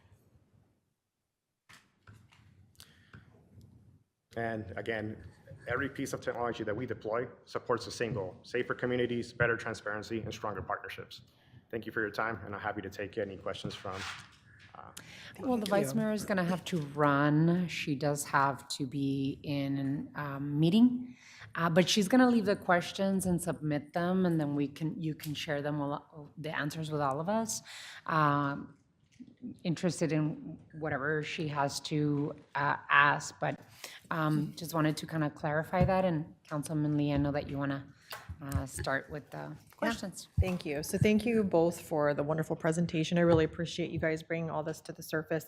A couple things I just wanted to hone in on, and City Attorney probably needs some of your clarification, to just confirm that federal agencies cannot access city data without a court order and an approved IGA or MOU. And can you also, when you answer that, clarify a little bit of how FOIA requests fit into this data sharing and data request?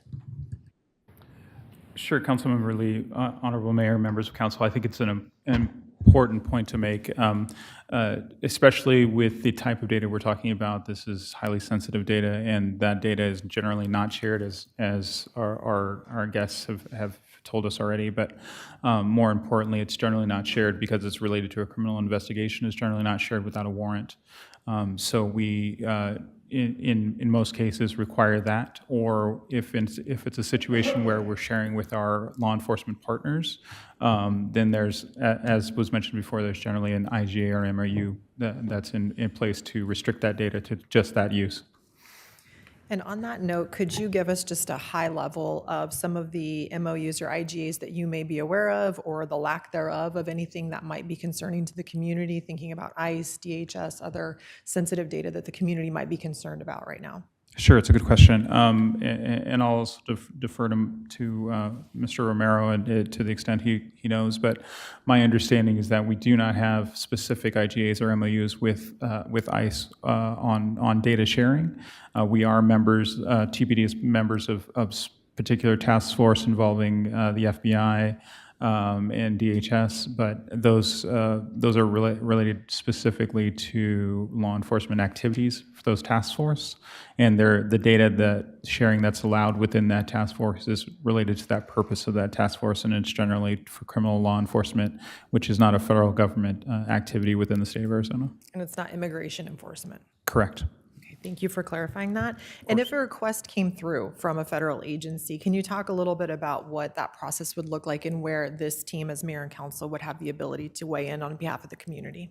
Sure. Well, I would imagine it would probably come through TPD in coordination with their law enforcement partners. But in general, those requests, if they're not associated with warrants, then what would happen is it would probably involve one of those IGAs or MOUs that we're talking about, and that usually gets approved at this level by the mayor and council, and it's also reviewed by my office to ensure that it's appropriate and related to only law enforcement purposes. Okay, so we would have a chance to weigh in there. Of course. Wonderful.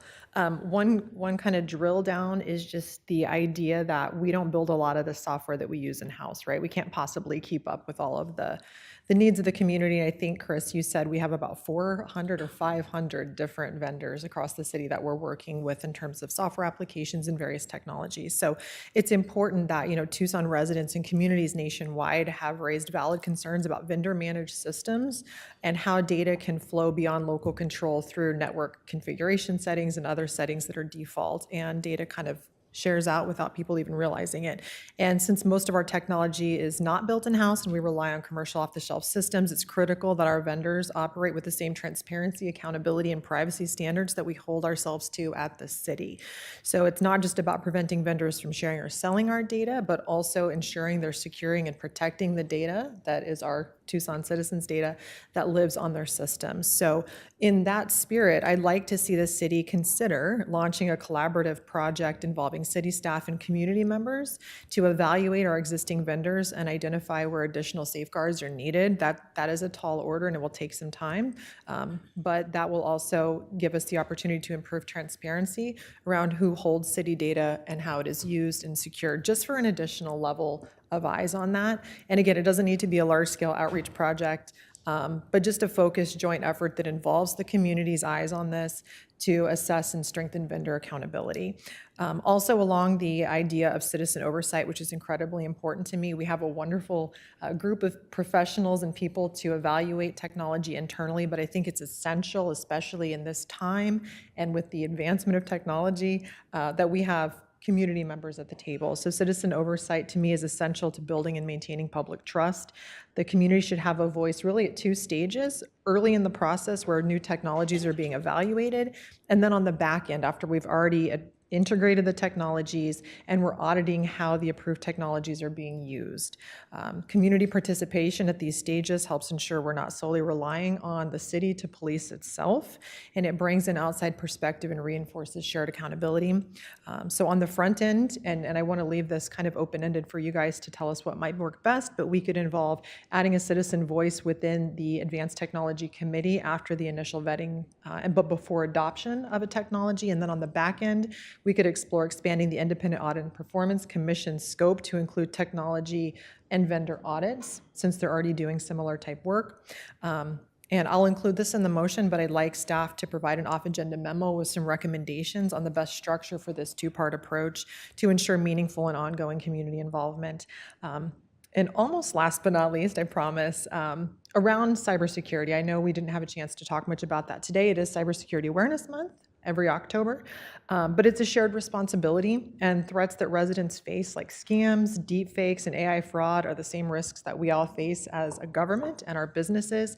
And I think the city can play a leadership role in education using our trusted platform to help residents respond and recognize these threats. So I'd like to also explore the idea of a cybersecurity page similar to what we built for the data and technology page, where we can share basic cybersecurity awareness information and links to trusted state and federal resources, and highlight materials from local partners. So not us taking a role of doing everything in the space of education, but just sort of a resource hub so that the community members can figure out what to do in this ever-evolving world.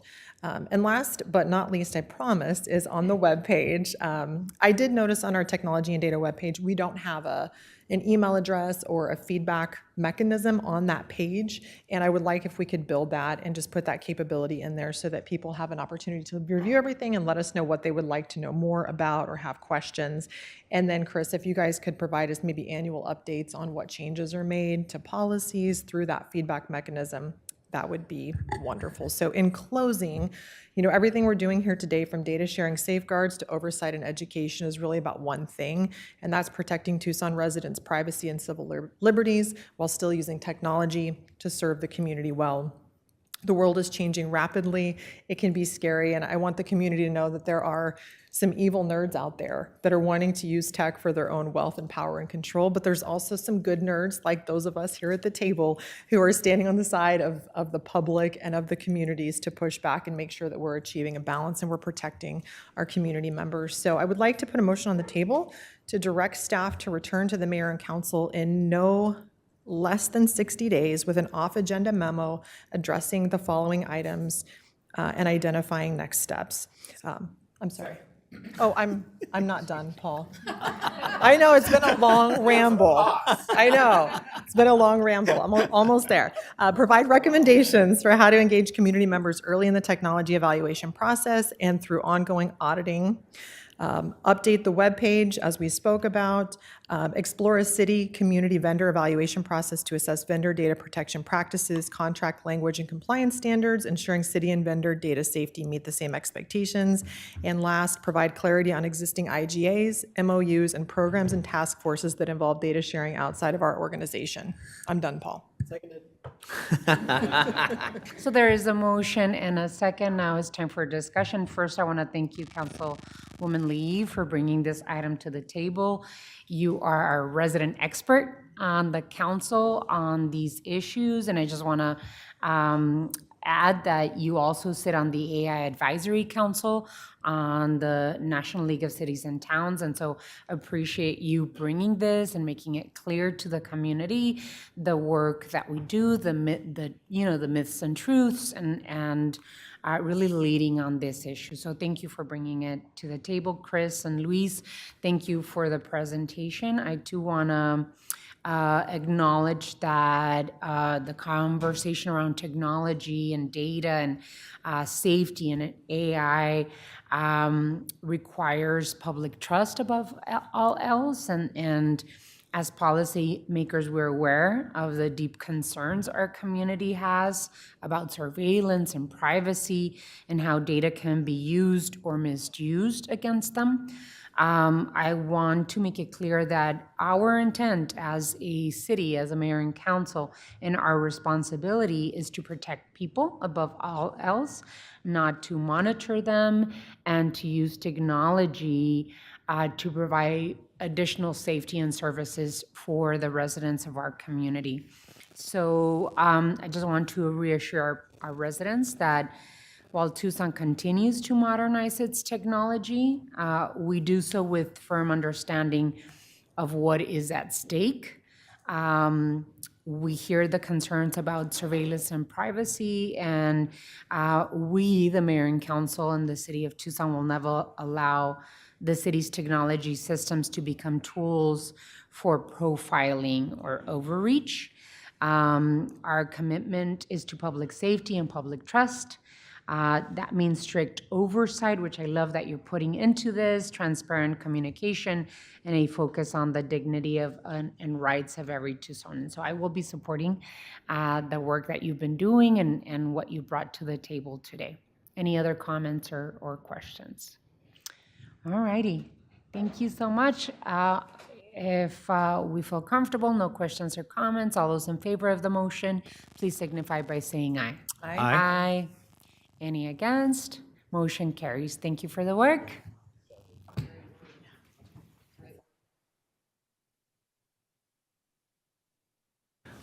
Ready, we are going back to item 7. Mayor, if I may suggest, I'm going to take it out of consent tonight, so maybe we can skip this and have the discussion tonight to save some time during study Okay. session. Would that work? Is that okay? The same That- item on That's consent. correct. That's Okay. correct, Mayor, yeah, thanks. Perfect. Perfect. Thank you so much for allowing us to do that. So we're going to consider item 7 separately. It's under consent on the regular session. Item 8, time has been set aside for mayor and council to receive an update on outreach strategy engagement process for the City of Tucson General Plan. Mr. Manager. Honorable Mayor, members of the council, arriving at the table is Planning and Development Services Director Corin Manning, who's going to give you this update on Plan Tucson coming to a ballot box near you. Yes, thank you. City Manager, thank you, Mayor, members of council. I just want to give you a quick update on where we are with outreach related to Plan Tucson 2025, which is on the ballot as Prop 417 on November 4th. As you well know, Plan Tucson is our long-term plan for the community to guide growth and development by establishing our vision, goals, and policies. We've been working on this for nearly 3 years now, beginning back in 2023. And we've been engaged in very robust dialogue with the community over those 3 years through 3 phases of plan development. In June of this year, June 3rd, Mayor and Council adopted Plan Tucson. And the next step is for it to go to our voters for ratification. As you know, it is a requirement of state law that we have a general plan as a community, and it's also a requirement that communities of our size have that plan ratified by our voters. So this is one step in complying with the state-required process for Plan Tucson. As I mentioned, we've been engaging with thousands of Tucsonans over the past 3 years. We've heard from residents about their vision and aspiration and values for the community, and all of that has been reflected in the final version of the plan. The plan policies cover a wide range of elements from environmental needs, cultural heritage, land use, transportation, housing, public safety, all of the elements to make Tucson a thriving community. The plan is designed with a broad scope to address the diverse needs of our community and reflect the long-term planning horizon. So it's important that we update this plan to reflect the current needs and current values of our community, as it will guide decision-making over the next 10 to 20 years. So in the last phase of outreach, which is really since the mayor and council adoption in June through November, we've had a few key messages for the community that have been the emphasis of our outreach, which is really that this is a requirement of the state that we have a general plan and the importance of updating it to today's goals and values for our community, that this plan is based on what we heard from Tucsonans and has really been shaped by our community. And then that this plan does not change any taxes and does not change any regulations. That's something we're really trying to emphasize, because often when people see the word proposition on their ballot, they associate it with taxes and increased fees. And so we're really trying to make sure it's understood this does not change taxes, it does not change regulations. Especially recently, we've heard a bit of concern about, does this change land use policy or zoning? So we're really trying to counteract that over the next few years and make sure, next few weeks, 2 weeks till Election Day, and make sure it's clear that this does not change any regulations. There's some separate conversations happening now with middle housing and other zoning changes, but that is completely separate and has its own approval process from Plan Tucson. Our team has been very active in meeting Tucsonans where they are over the past few months and going to a lot of community events, presenting to neighborhood associations. We've done over 35 presentations, been at events like Tucson Meet Yourself and Boo Bash, and we'll be at Cyclovia this weekend. We've also been advertising on local radio and TV websites. So we've really been trying to get this information out to the community about Prop 417 and Plan Tucson, and we would love your help in these final weeks. We're continuing to update our website and social media with information. As we hear concerns or questions, we're always updating our FAQs. So we'll be sending out some additional information actually in the next day or two. We will definitely include all of the ward offices. You all have very large platforms, so we would love your assistance in reaching our community and making sure there's information out there about Plan Tucson. So we are in the final stretches leading up to November 4th. So we also can do some more presentations. So if you know of neighborhood associations who are interested in a presentation, we can squeeze them in the final weeks. I really want to thank the PDSD core team on Plan Tucson, Cesar Acosta, Ian Wan, Amanda Smith, Ina Ronquillo, Aaron Cowman, Nick Martell, and Dan Bursick, who are the core team members making Plan Tucson happen. But really actually hundreds of City of Tucson staff, because this is not a planning and development services plan, it's a City of Tucson plan. So staff in literally every department across the city has been engaged on this, so my thanks to them. And of course, above all, our appreciation to all the community members who shared their time and input to make sure that Plan Tucson reflects our community's goals and aspirations and lays the foundation for a more inclusive, resilient, and vibrant Tucson for the decade ahead. Thank you so much for the presentation. I think the most important thing that residents in our community need to know is that Plan Tucson is our general plan, and it's required by law by the state of Arizona that we approve a general plan at least every 10 years, right? And that it doesn't cost one penny, it's just a plan. And it's a general plan. So a lot of people ask, well, why isn't there more information or more detail about, water or climate or parks? And I say, well, it's a general plan, and it gives general direction to mayor and council on how you want us to focus our budgeting process in. So, I just wanted to add that and encourage your residents to learn more about it. It's a great plan. It's a beautiful plan put together in 2+ years from the incredible team. So thank you for the presentation. I think the best part about Plan Tucson is that there's thousands and thousands of hours of outreach and engagement with our community. These are really the voices, the vision and the desire of the community for how we want to live into the next 10 years in the future. So if there's no more comments, thank you so much, Corin. Really appreciate you and your presentation, and thank you. Good job with the work that you're doing. Really appreciate it. Alrighty, so we are moving on to item 10. Time has been set aside for mayor and council to get an opportunity for discussion and direction on matters that are pending in front of the Board of Supervisors, including discussion of the Mission Reentry Center and Mission Annex Building and other regional jurisdictions, and proposed joint meetings of the City of Tucson Mayor and Council and the Pima County Board of Supervisors. I just wanted to make sure that I added part of the conversations that I have been having with Chair Rex Scott is the possibility of having a joint meeting. There is a lot of work that we're doing together, and lots of work that we still need to align ourselves in. One possibility is having it in November, and I did have the clerk's office reach out to you and your office to make sure that we garnered your input as to what a joint meeting would look like. We requested that the meeting would be focused on unsheltered homelessness and behavioral health, mental health, and public health crisis that is happening with fentanyl and opioid use in our community. And so the first meeting, I am requesting that we focus on that particular issue, but wanted to open up regarding any other input that you'd like for us to include under that item. So wanted to open it up and then offer the city manager if you'd like to include anything else. Councilmember Cunningham? Few things. We've gone back and forth with the county multiple times.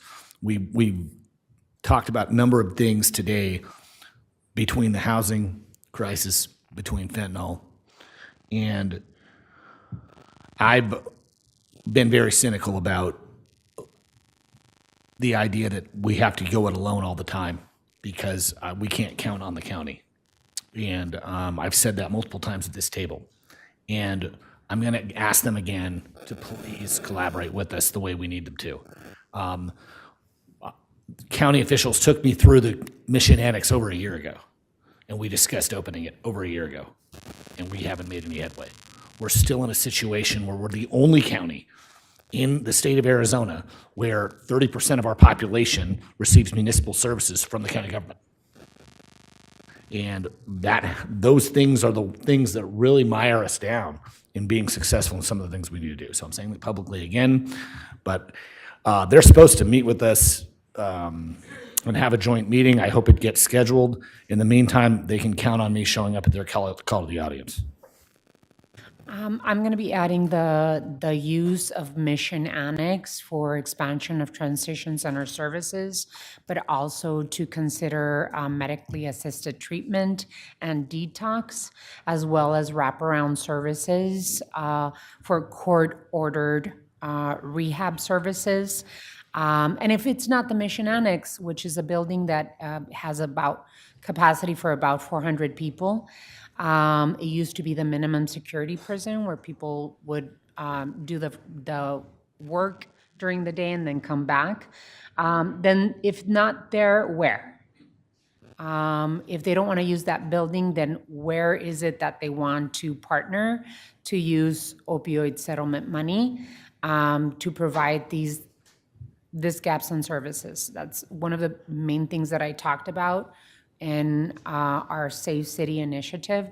The gaps in services are the areas where we're seeing a lot of difficulty and problems. That's the visual picture that we're seeing in our streets. And I think that Pima County has the responsibility of public health, and lots of what we're seeing on our street is a public health crisis.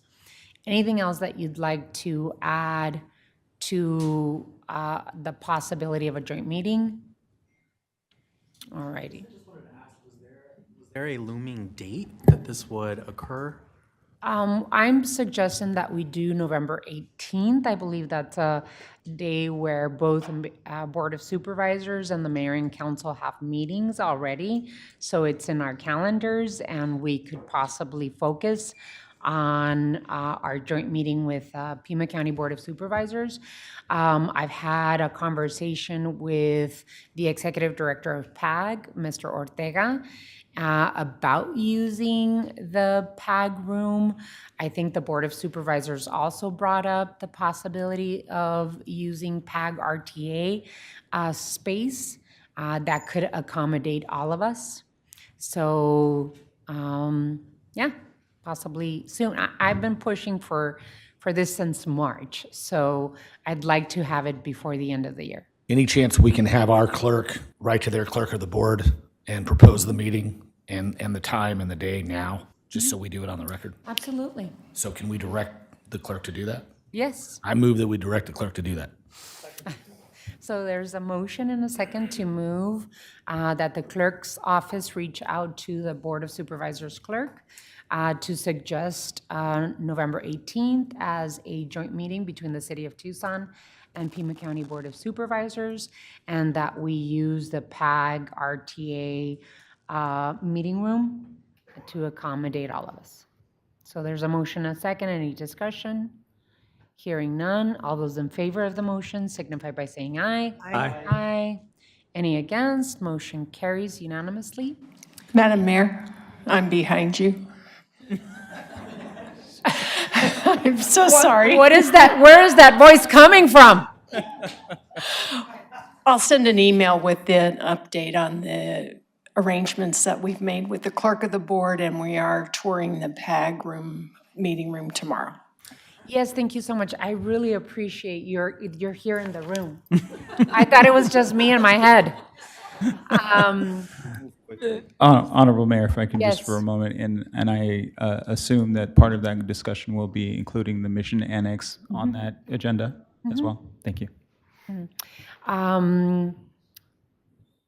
And to be fair, I think the Board of Supervisors already had a discussion publicly in terms of a joint meeting, and they too agreed that possibly the PAG office or the PAG meeting room would be a good place to meet. So thank you all so much. Really appreciate you, Ms. Clerk, and I'll look forward to figuring out the logistics of how we get this meeting done. So we move on to item 11. Time has been set aside for mayor and council to receive an update on state and national legislation and regional committee executive orders and direction on any associated litigation. Mr. Manager. Honorable Mayor, members of the council, joining us here is Stephanie Zamora. I'll turn it straight to Stephanie. Good afternoon, Honorable Mayor and members of the council. Today marks the 21st day of the federal government shutdown. The Senate is back in session while the House remains out for the week. Another vote on the House passed continuing resolution failed, and leaders continue to disagree with each other, so negotiations are stalled at the moment.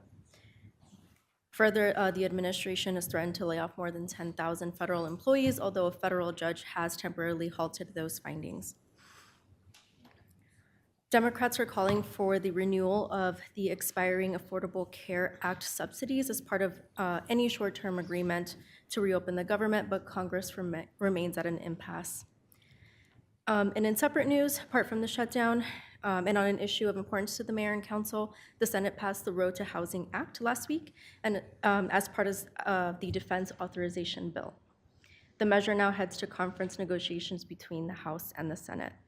And with that, Honorable Mayor, that concludes the update on federal activity, and I'll turn it back to you in case there are broader remarks on these impacts. Yeah, I just wanted to comment on, thank you so much, Stephanie, really appreciate it. We're entering the third week of government shutdown, and the impacts are hitting home. SNAP, which helps more than 900,000 Arizona families, could run out of funding November 1st. That means families who rely on food assistance could lose access to their benefits, and our local food banks will have to fill that gap. We urge the House to go back into session and get to work and make sure that we are negotiating for the benefit of people, of Americans. I also want to note that Representative-elect Adelita Grijalva, who was elected by the people of District 7, September 23rd, has still not been sworn in. Nearly a month later, the people of Tucson and CD7 still don't have representation in Congress or access to needed constituent services. I encourage the residents of CD7, much of Tucson is part of CD7, to reach out to our congressional delegation, especially Republicans, to ask that Speaker Johnson swear in our duly elected representative of CD7. Also, Arizona Attorney General Chris Mays, together with Representative-elect Grijalva, just today filed their lawsuit against the U.S. House of Representatives over the delay of her swearing in. And the lawsuit is against the U.S. House of Representatives, saying that Speaker Mike Johnson is stripping the people of Arizona of one of their seats in Congress and disenfranchising the voters of Arizona's 7th congressional district, subjecting them to taxation without representation. She further says, this is Chris Mays, I will not allow Arizonans to be silenced or treated as second-class citizens in their own democracy. And so I also want to say that Mayor and Council passed a resolution opposing Trump's educational compact, as well as the Pima County Board of Supervisors. We appreciate President Garamala and the Arizona Board of Regents for making clear that our land-grant university rejects Trump's compact and remains grounded in our values of equality, academic freedom, and freedom of expression. I'm sorry. Thank you so much. That was the end of my report.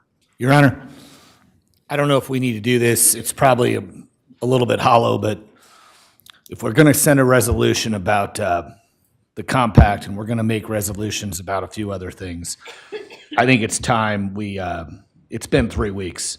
I think we make a resolution. I want to make a motion that we make a resolution to call for Speaker Johnson to sit our Congresswoman.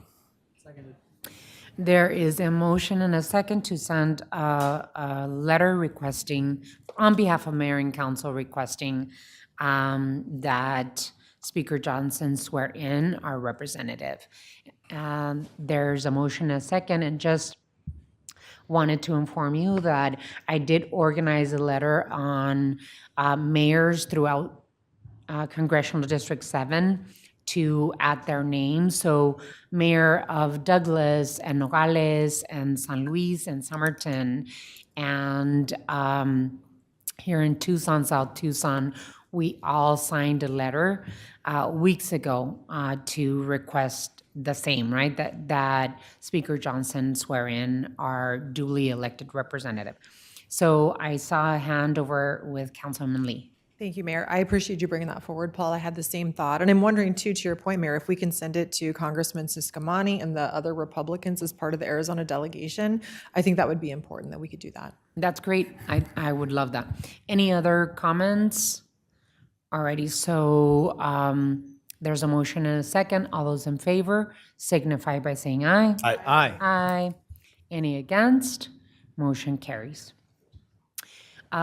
Thank you so much, Stephanie. I appreciate it. We're moving on to item 12. Does anyone have any items to remove from the consent agenda? Yes, Mayor. I would like to take consent item C on the Peddler ordinance off of consent so that we can talk about it. Thank you. Ms. Clerk, noted. Thank you. Anything else? We move on to item 13. Does anyone have any items for future agendas? I don't have any items, but one of the pieces of work that I'm doing is working with historic preservationists. It's my intention to initiate a historic landmark designation of City Hall, an architectural landmark of the modernist movement. So I will be submitting a request for Mayor and Council to consider historic landmark designation in the next meeting of Mayor and Council, which is November 5th. We're celebrating 250 years of our city being funded. And so we're gonna celebrate, the incredible amount of years that this building has been occupied. I think it was constructed in 1961 up to 1966. It's mid-century identity, and I promise you that the asbestos is not going to be part of the historic landmark designation. Anyway, but we should celebrate the historicity that we have here today. Other than that, anything else? Councilmember Perez. So I think in a prior study session, we had addressed a resolution for consideration on groundwater contamination that had been brought forth by the Human Relations Commission. I believe we had voted to approve an amendment, and I don't believe that ever made its way back over to us. So I kind of just wanted to see where we were on that, if that could be plugged into a future agenda.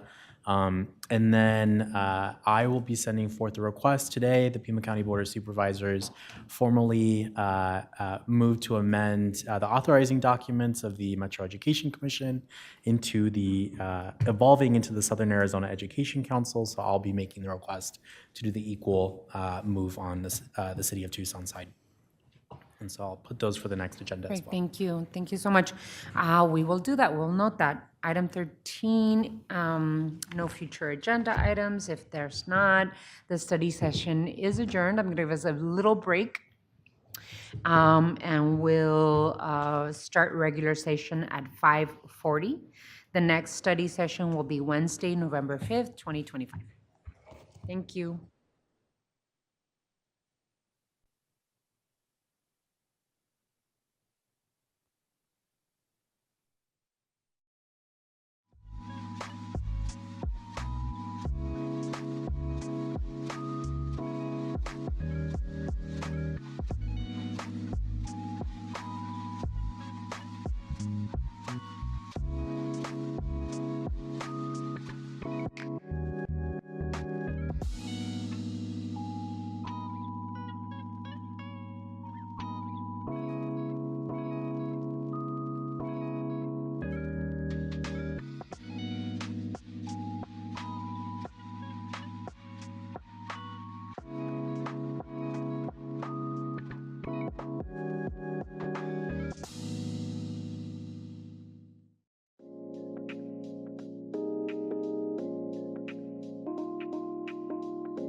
Session.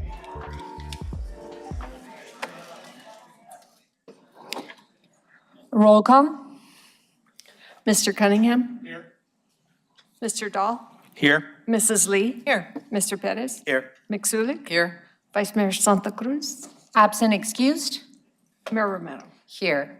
Before we go on to item 2, the city attorney will go over the rules of decorum for mayor and council meetings. Mr. Attorney?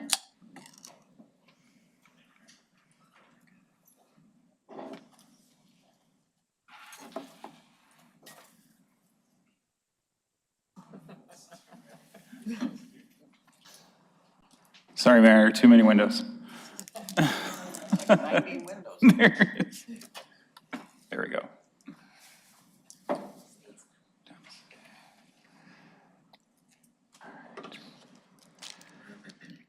All right.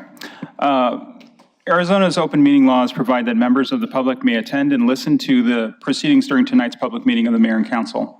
Arizona law also allows the mayor and council to enforce rules and procedures for public attendance of the meeting to ensure orderly behavior and to prevent unnecessary interferences with the public meeting. Here are the rules that apply.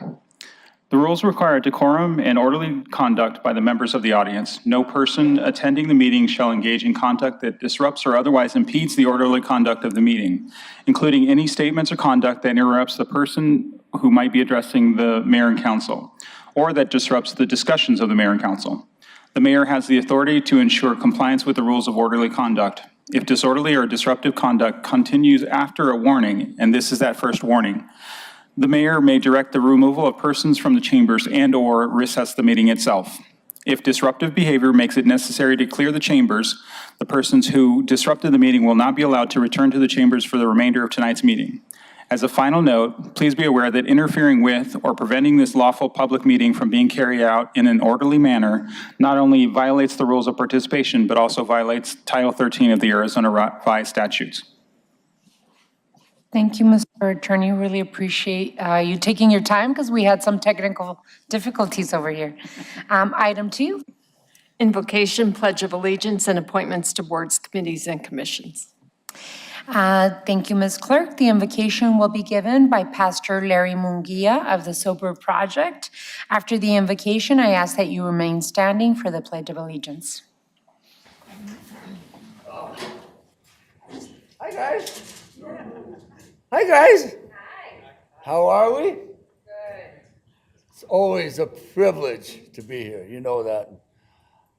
It makes me laugh because when I walk in here and you see me, you guys start smiling. Oh, here he comes again. I've been able to do this for a long time. My prayer has never changed.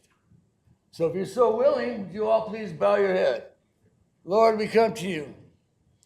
And I ask you, Father, that you would reveal yourself to them in a way they can't deny you, and that each of the city council, that our mayor, and those that govern us, Lord, would come to you, that they would listen to you, they would come to you for advice, that they would come to you so that they could manage the city of Tucson, a jewel in your crown, Lord, where it once was pagan ground, now is holy ground. So, Lord, I ask you to bless the bones of my ancestors in this valley, and that you bless the generations to come by blessing our mayor and council. In your name we pray. Amen. Amen. To the flag of the United States of America, and to the republic for which it stands, one nation, under God, indivisible, with liberty and justice for all. Thank you, guys. We'll see you next. Thank you, Pastor, for gracing us with your presence.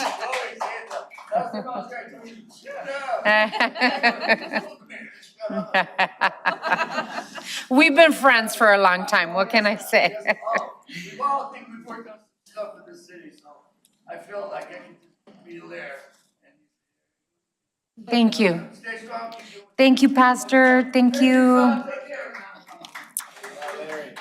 All righty, so we have a special treat for all of us. Today, we are declaring a sister city partnership with the city of San Luis Potosí, Mexico.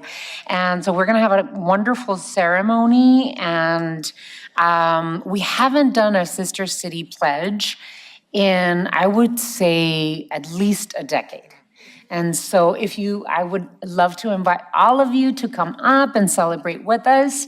Vamos a hacer la presentación en inglés a nuestro querido alcalde Galindo.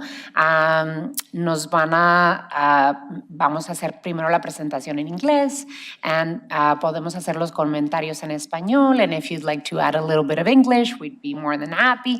But the names of the delegates here today for our ceremony are the mayor of the city of San Luis Potosí, Mexico, Enrique Francisco Galindo Ceballos. Berta Estela Arriaga Márquez is la presidenta del DIF, Desarrollo Integral de la Familia. Luis Lozoya Gries, secretario particular del presidente municipal de San Luis Potosí. Arturo Álvarez Muñiz, director de Ciudades Hermanas y Asuntos Internacionales. Arturo Ramos Rivera, coordinador de Estrategia Digital. Raúl Aguirre, our Sister Citizen Diplomacy Awardee, and the Mexican consul in Tucson and his entire team are here with us. Anyone else that is here for the ceremony, please feel free to join us in the front where we're all coming, the mayor and council coming too.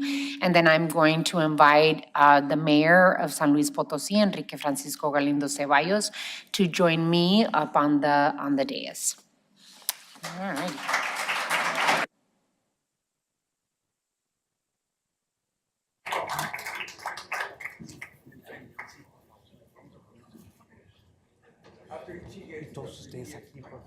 Yeah, all of us.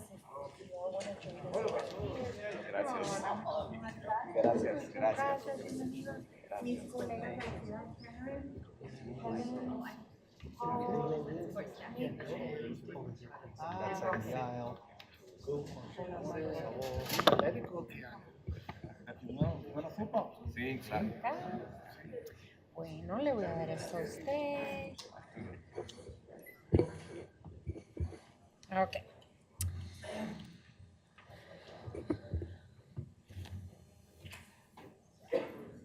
Alrighty, and if you'd like to hold this, Raul, this is a signed copy of the proclamation, and then we're gonna sign. Okay. So on behalf of the City of Tucson and the Office of the Mayor, it is a great honor to start a sister city partnership with the beautiful city of San Luis Potosí, Mexico. And we have the honor of having the presence of the Mayor, Enrique Francisco Galindo Ceballos, here with us. I'm going to read the proclamation and then I have my I would say brother, right? Mayor Enrique Francisco Galindo Ceballos say a few words, and then we're going to have an official signing ceremony in partnership and recognition of this ceremony. And then we officially become a sister city with San Luis Potosí. So whereas Sister Cities International was founded by President Dwight D. Eisenhower in 1956 to encourage bonds between people from different communities around the world to foster understanding, goodwill, and peace through mutual respect, cooperation, and meaningful exchanges. And whereas the city of Tucson, Arizona serves as a vibrant hub of cultural diversity, innovation, and sustainability, thriving within the Sonoran Desert while embracing a shared border region that celebrates ties to Mexico. And whereas San Luis Potosí, Mexico, known for its historical colonial architecture, UNESCO recognized natural reserves and its strong economic contributions to industry and tourism, is a city that shares Tucson's commitment to cultural preservation, environmental stewardship, and innovation-driven economic development. And whereas the Tucson, Mexico Sister Cities Association, established in 1972, has been instrumental in promoting cultural, educational, social, and economic development for mutual benefit, serving as a vehicle for citizen diplomacy and fostering international cooperation between two cities. And whereas the residents of Tucson and San Luis Potosí, Mexico, have long benefited from familial ties, academic collaborations, and trade relationships that enhance mutual understanding and economic prosperity. And whereas the Sister City Partnership will focus on key areas of cooperation, including education and research, joint programs between institutions such as the University of Arizona and Universidad Autónoma de San Luis Potosí to promote knowledge exchange and student mobility, cultural exchange, sharing of artistic traditions, culinary heritage, and festivals to enrich the cultural tapestry of both communities, economic development, opportunities to grow trade, attract investment, and strengthen industries such as aerospace, manufacturing, and sustainable tourism, sustainability and innovation, collaborative projects to address shared environmental challenges such as water conservation and green energy initiatives. Whereas this agreement underscores the enduring friendship and shared values between Tucson, Arizona, and San Luis Potosí, while fostering opportunities for future generations to thrive in a globalized world. Now, therefore, I, Regina Romero, Mayor of the City of Tucson, Arizona, do hereby proclaim Tucson, Arizona, and San Luis Potosí, Mexico, as sister cities.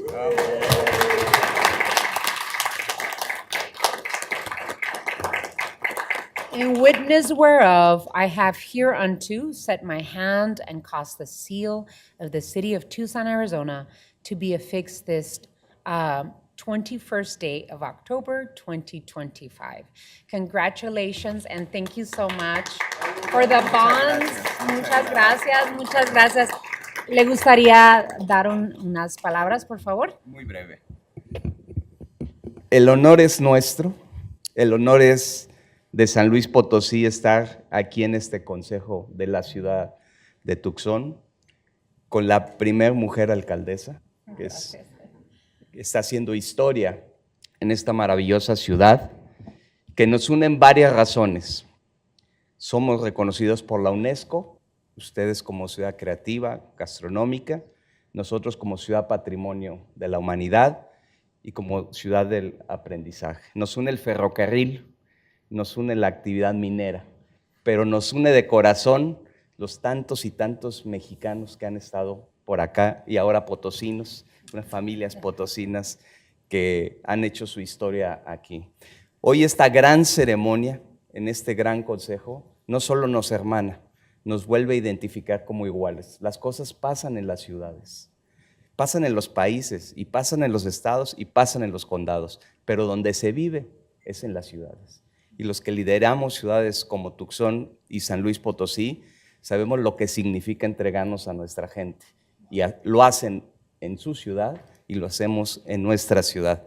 Que sea una larga relación fructífera y de mucho éxito para las familias, tanto la gente que vive en Tucson como las familias que viven en San Luis Potosí. Enhorabuena, quiero saludar al cónsul que está aquí. Gracias, cónsul general de México en Tucson. A Luis Coronado y a su familia, a la Asociación de Ciudades Hermanas, muchas gracias. Es un honor estar en Tucson en este consejo. Muchísimas gracias.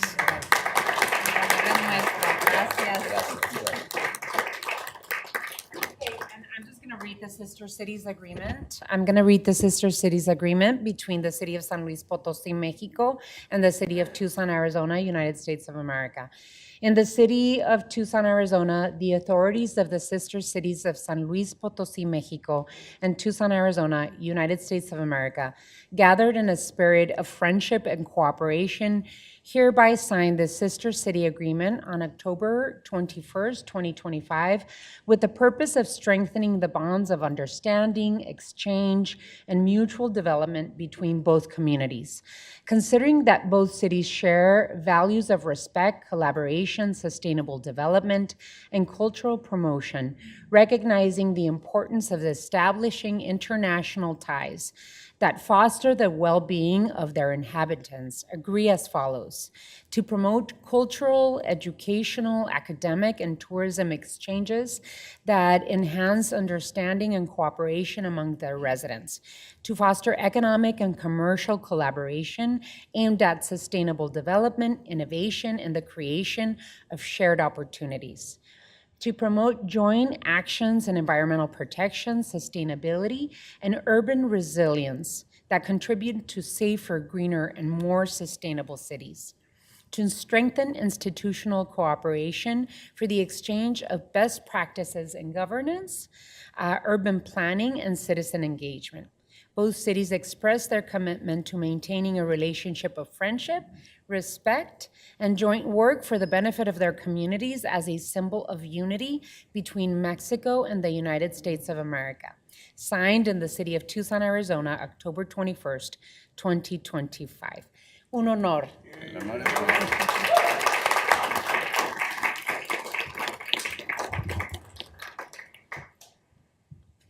Vamos a firmar al mismo tiempo. ¿Listo?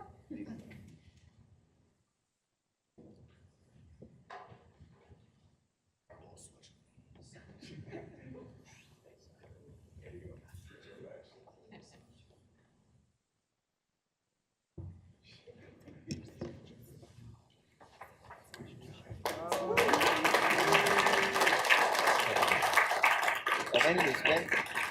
Ven. Aquí. Muchas gracias. Muchísimas gracias. Qué honor. Un honor,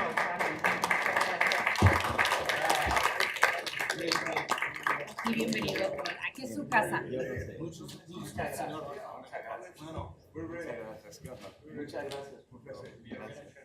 Oh, one big picture? ¿Quiere firmar otro? Yo creo que sí. Dejamos uno más.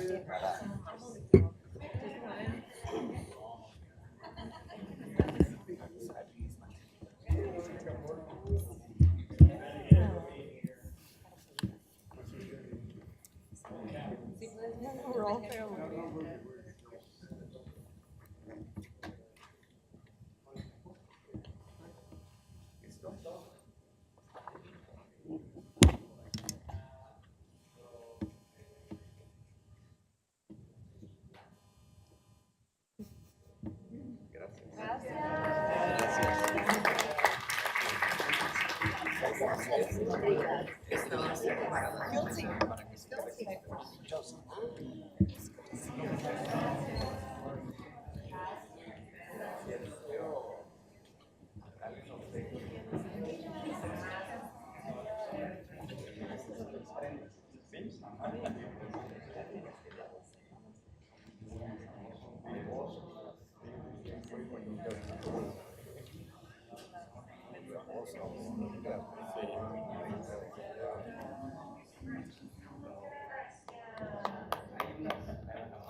Like that.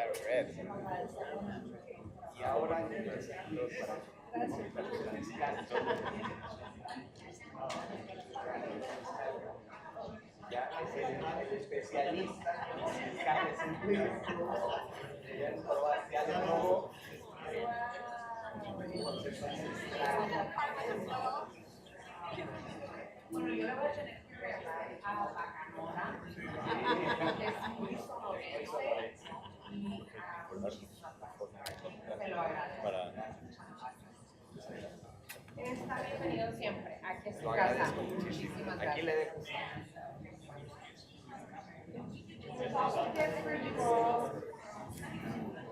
Sí. Gracias por todo. Muchas gracias. ¿Les gustó? ¿Les gustó? Generoso.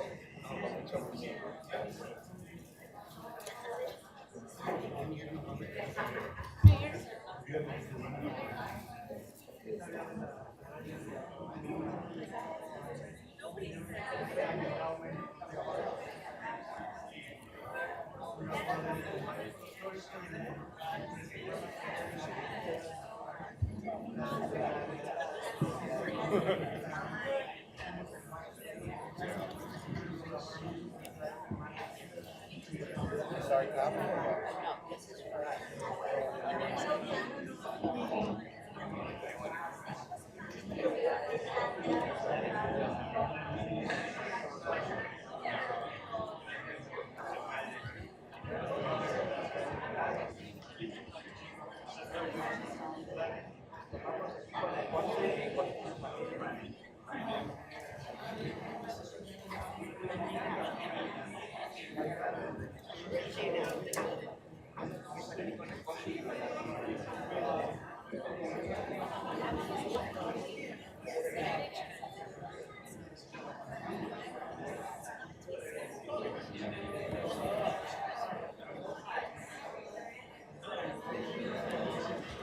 Get that frame.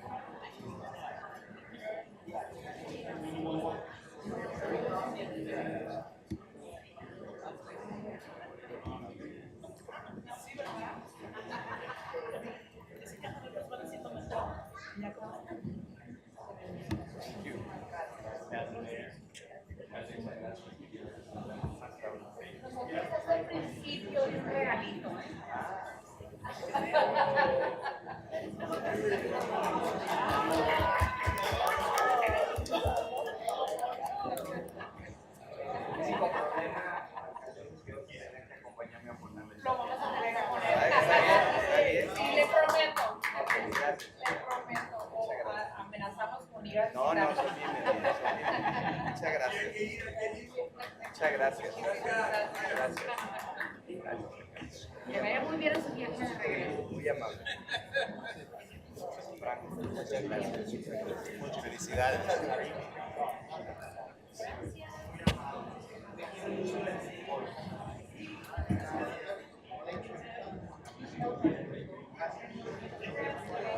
Thank you. We did it. This is like in a long Very time. nice. Very nice. Very nice. He's a good guy. Muchas gracias por todo. Alcalde, a sus órdenes. Ya somos hermanos. Ahora sí ya somos hermanos. A sus órdenes.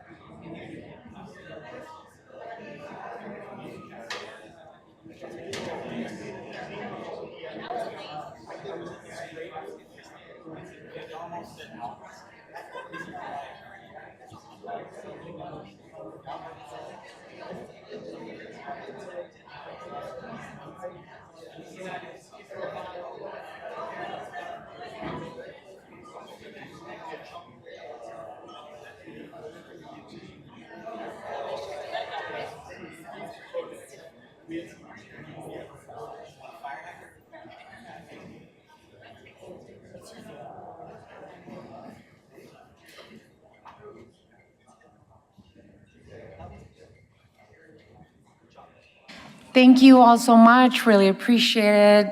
Thank you, Mr. Manager, for bringing down the gift. Alrighty, so we're moving on to item 2D. Appointments to boards, committees, and commissions. City Manager's Communication Number 327, dated October 21st, is received into and made part of the record. I don't see any appointments today. Is there any personal appointments to be made at this time? Seeing none, we move on to item 3. Mayor and council report, summary of current events. City Manager's Communication Number 323, dated October 21st, is received into and made part of the record. This time has been scheduled to allow for members of the mayor and council to report on current events. Does any council member have anything to report at this time? We'll start over on that side. Vice Mayor Santa Cruz. All right, thank you, Mayor, and apologies for joining y'all late. I had to run to another meeting and just made it back. So this Saturday, October 25th, from 9 to 11 a.m., we are partnering with Environmental Services for our first Ward 1 mattress collection.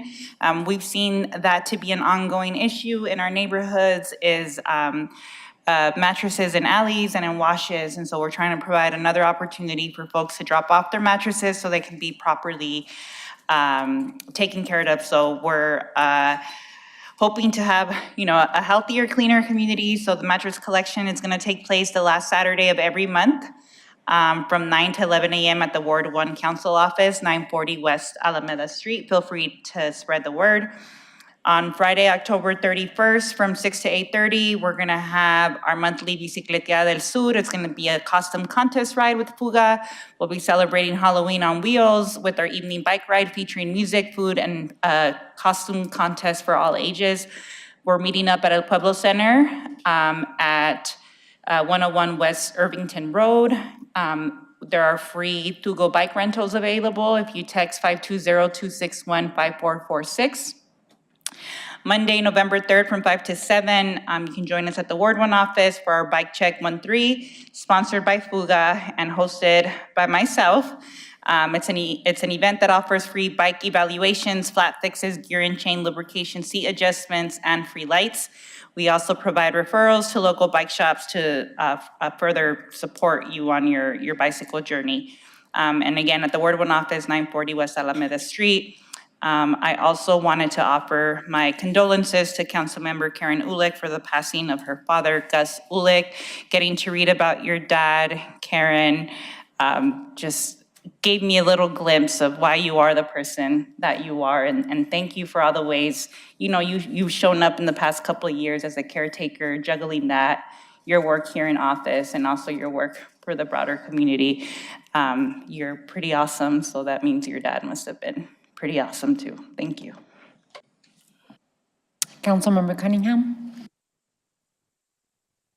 I too want to extend my condolences to Councilmember Ulick.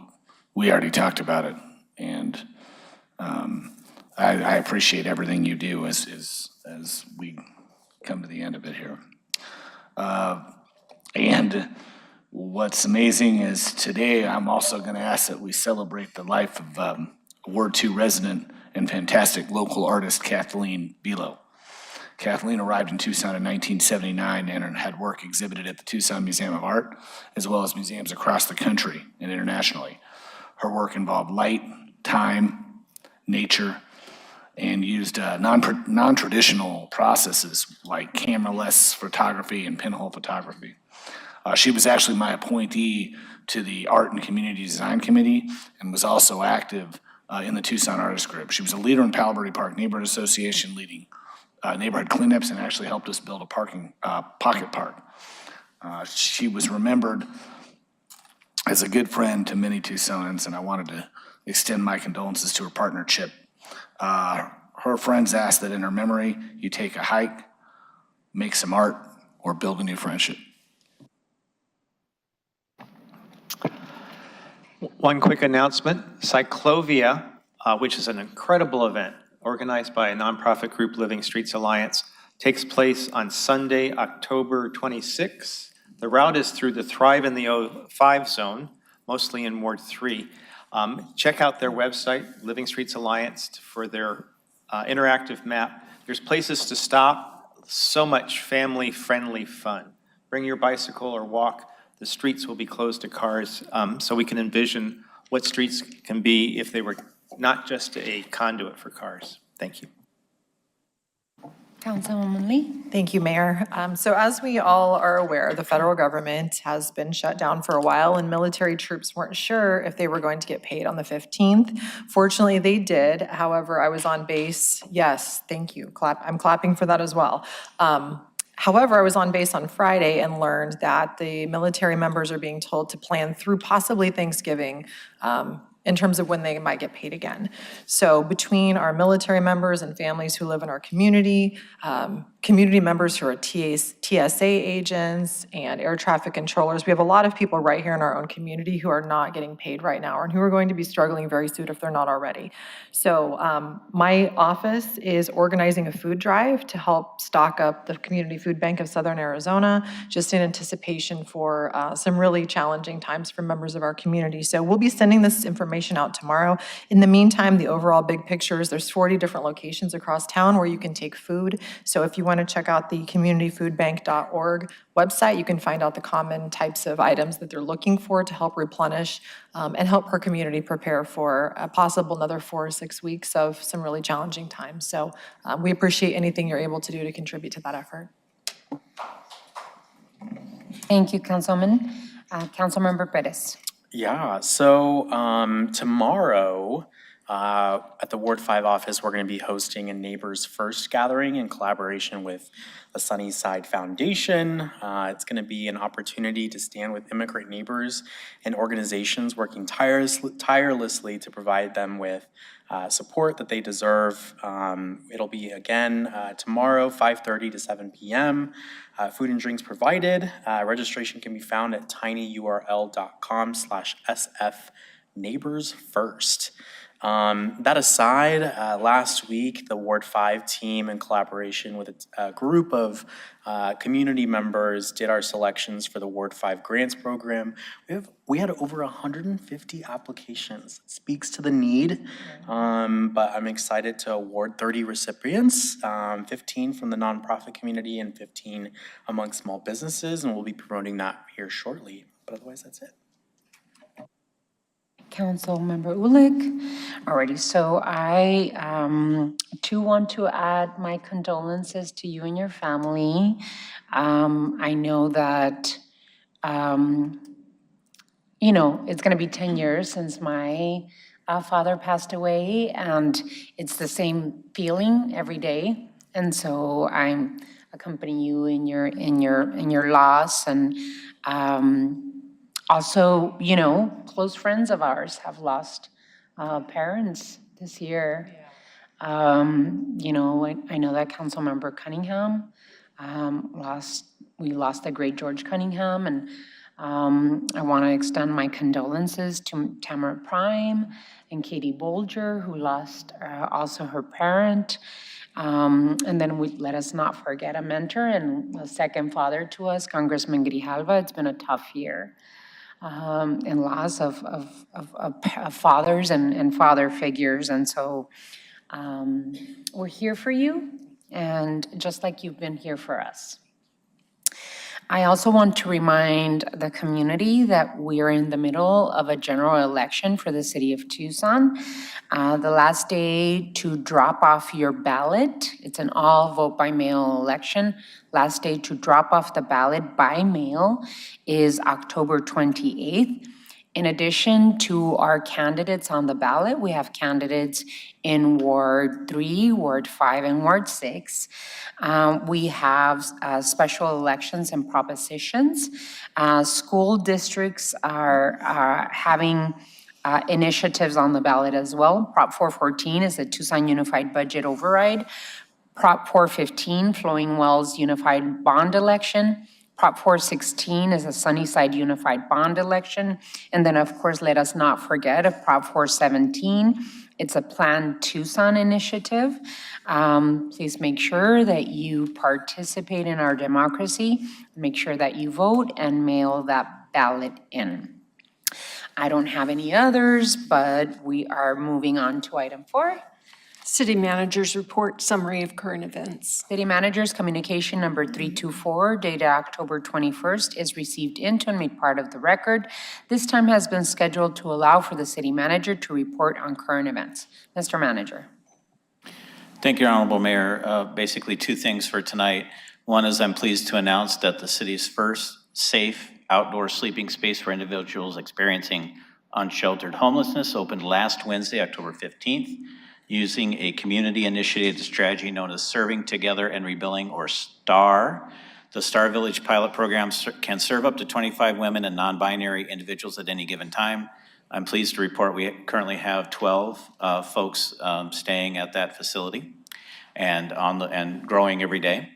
The program has a 1 year of startup and operating funding thanks to the mayor and council and our local nonprofit partner operating STAR Village, the Primavera Foundation, is accepting donations of things that the folks staying there need, and they can visit, community members can visit primavera.org to find out how you can help those in need.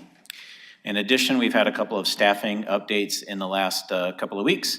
Hopefully later tonight, the mayor and council will be acting on Corin Manning, who I've appointed as the Director of Planning and Development Services. And then also, quite recently, I appointed Oscar Medina as the inaugural manager of the Office of Violence Prevention and Intervention. So we really welcome Oscar. He was already a care coordinator and navigator with our community safety, health, and wellness teams, including with our violence interruption and vitalization action, or VIVA programs. And so this is a promotion for Oscar into this new role, working with Brandy Champion, Allison Chappell, and Justin Hamilton as core members of that team, doing that right work in the right hands.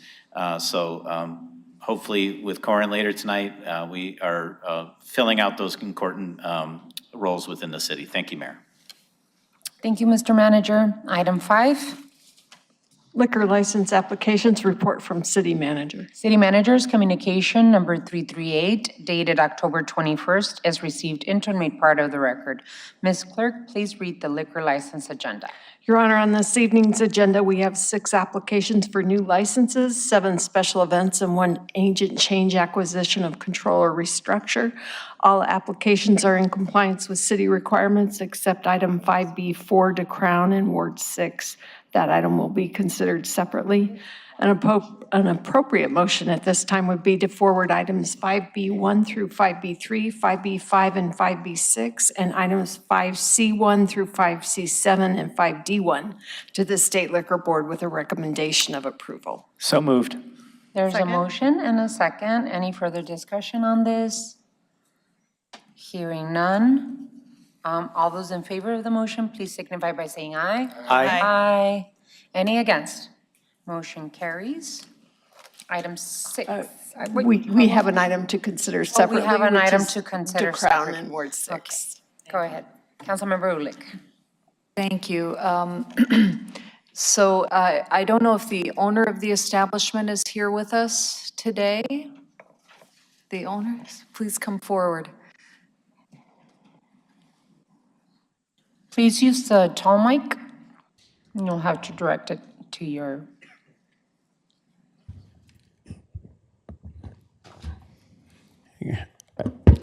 And your name, sir? First name Tony, last name Bunya. Thank you, thank you. I'd like to thank you for meeting with the neighborhood and staff in my office yesterday. I'm sorry I couldn't sit in, but I got a good summary of that. And it's my understanding that you had a good discussion about the noise concern. Yes, ma'am. Yes, and so leaving that meeting, it's my understanding that there's an agreement to not have folks come in and out of the back door, which faces the residents? Correct, ma'am. Okay, that's, I think, going to be very important. I'll ask if there are neighborhood representatives here. We understand that you're not a dance hall, but that you'll have music and dancing, and so the noise is going to be a concern. And I just want to remind you of the noise ordinance, so that if neighbors call and the noise is beyond the allowable level, that the business could be red tagged and have some consequences I know you don't want. We want your business to be successful, and we're trusting that you will run the business as you've promised, okay? So thank you very much again for communicating and engaging with us. You're welcome, ma'am. Thank you, sir. Is the neighbors, are any of the neighbors or folks from the neighborhood present? I do want to note for the record that there is one neighbor adjacent to the establishment. There are other homes in the area, but what I suspect is the case is that that back door, if it opens at 1 in the morning, there's a flood of noise that is very disruptive. And so we've tried to come to some agreements. The neighbor still is not in support of the liquor license.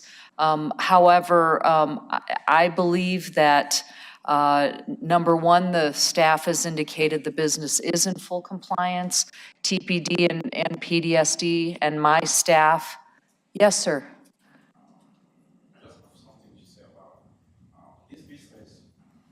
Can you go to the mic, please? Sorry about. I That's just okay. have one thing to say about.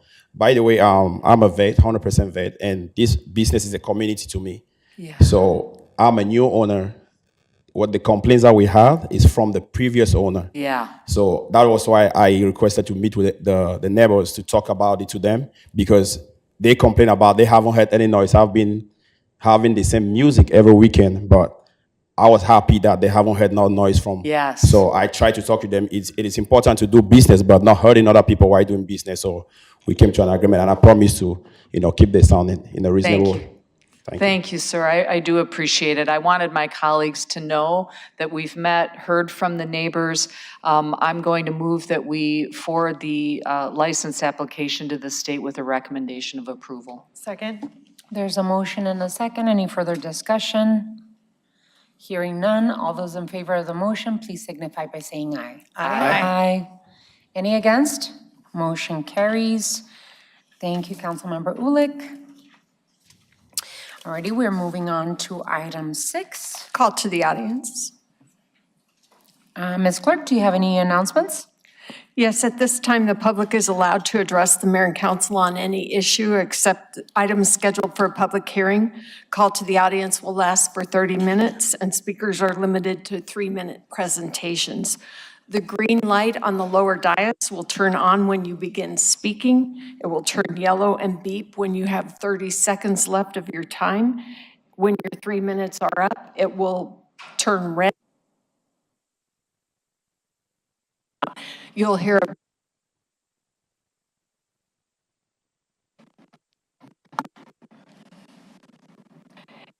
Can you hear me now? Yes.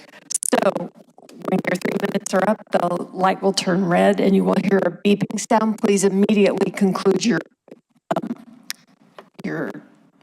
statements so that the next person can speak. Thank you. Thank you, Ms. Clerk. Our first speaker is Pedro Gonzalez.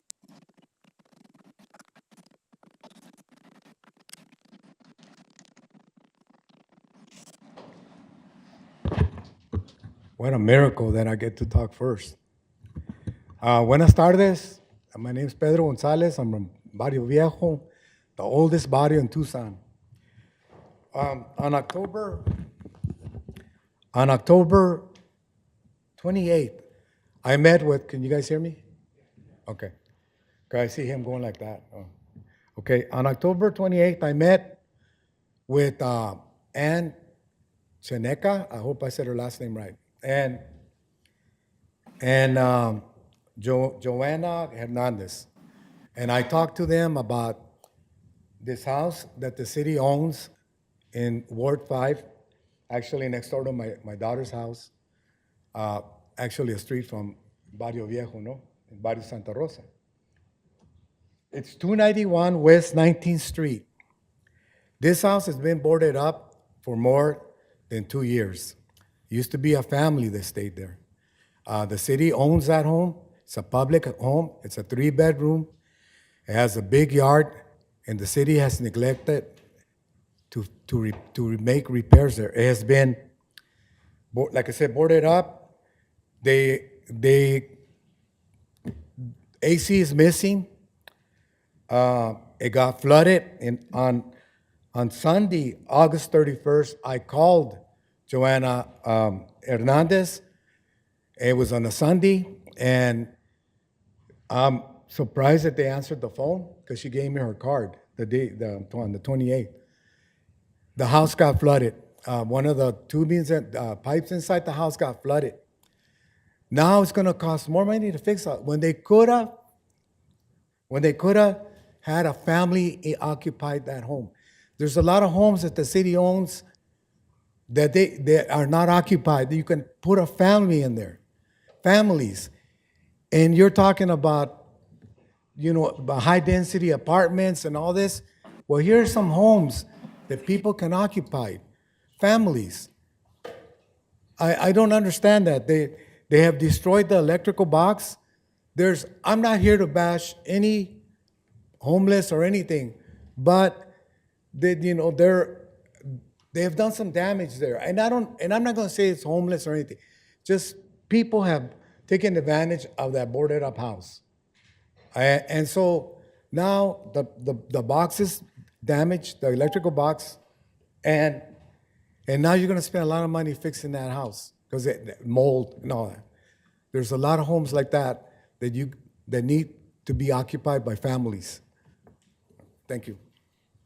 Thank you, Mr. Gonzalez, and we're going to make sure that we have this issue go to Housing Community Development so that they can respond to it. Mr. Manager. Did you get the address? Yes. Okay. But, Mr. Gonzalez, can we get some contact information for you? Yes. Alrighty. Our next speaker is Luis Gustavo.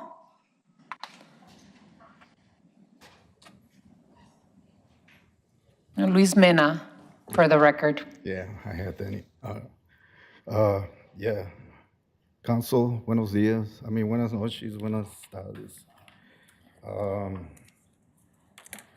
Our elders in Barrio Anita feel they continues to be disrespected on the original El Paso Greenway that would help relieve stress to the barrio west to the I-10 freeway, east to the Southern Pacific Railroad, north to Speedway, south to St. Mary's Road. Can you imagine the cluster of noise and the turbulence? But therefore, our elders, 15 years ago, it was voted and approved by our elders on this issue to have the Greenway done. Now it's 3 years since the Casita project has been ignored.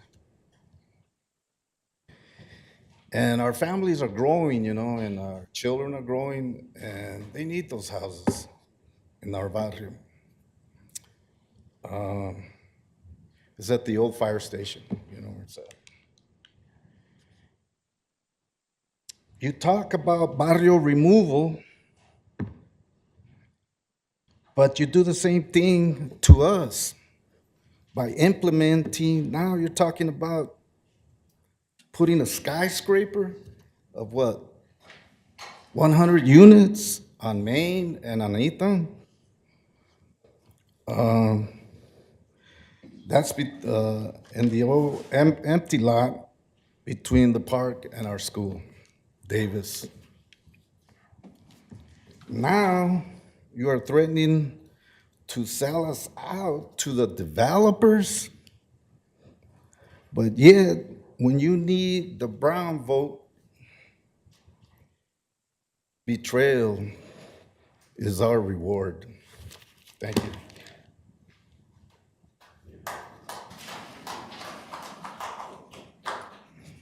Alrighty, our next speaker is Edward Nino.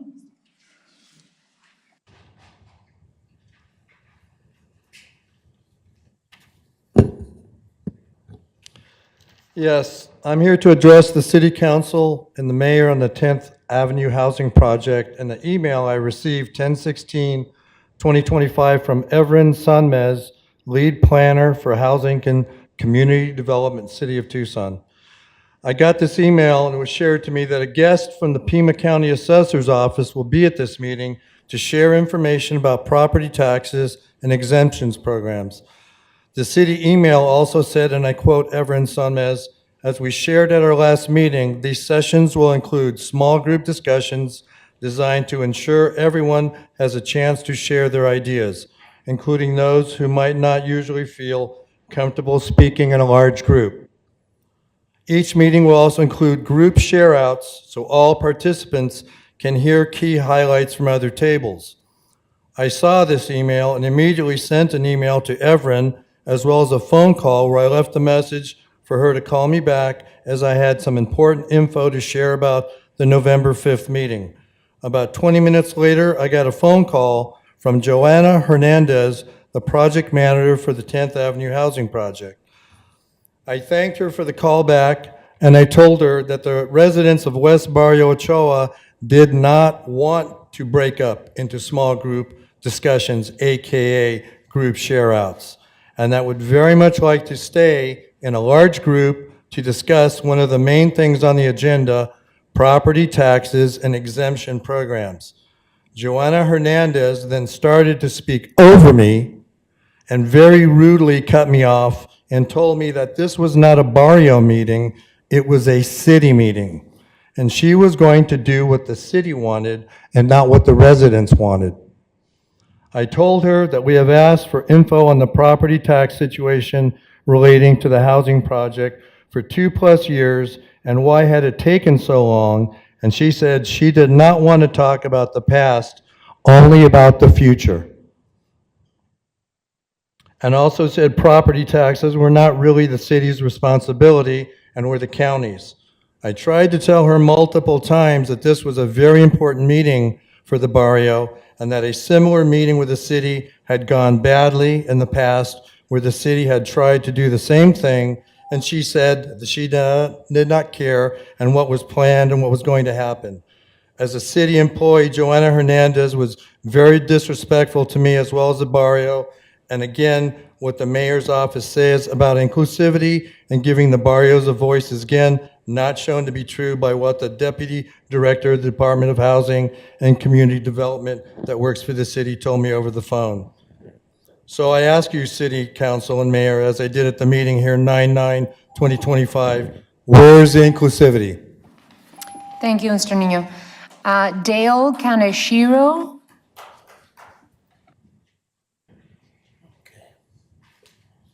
Hello? Okay. Good evening. First of all, Councilmember Ehrlich, my sincere condolences.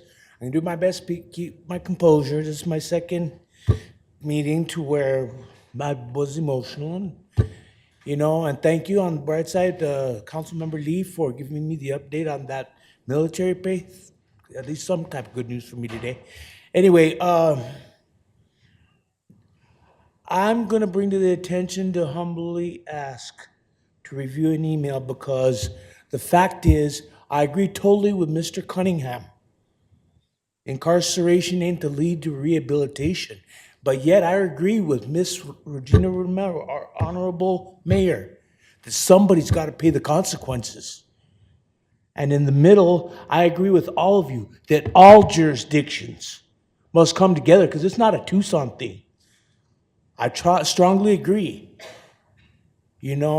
I believe on leading by example. Now, I strongly, humbly ask you, Ms.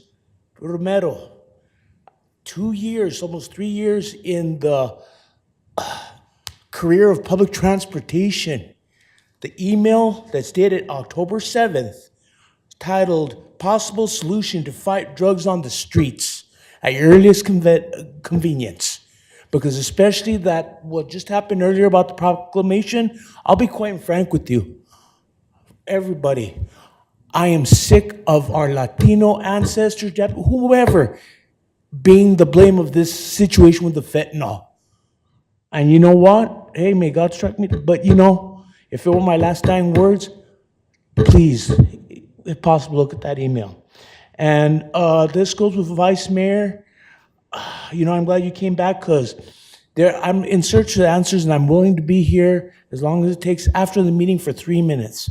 There was, in regards to technology, that you and Mr. Cunningham talked about, where it included about some type of awareness thing to where any citizen could sit there and alert TPD as far as like, you know, certain dangers and so forth, if to jog the memory, okay? And I remember it was a great idea, but it would have been so much, I don't want to say controversy, but there was holes in the technology. Because if I could have the dates on when that happened, I could look over the study sessions, and in combination with what was brought on by Mr. Cunningham, just the last study session, them technologies, I think we have an answer with that situation as far as public transportation, because I'm still working hard. United, we stand, united. Thank you, guys. Thank you. Phineas Anderson?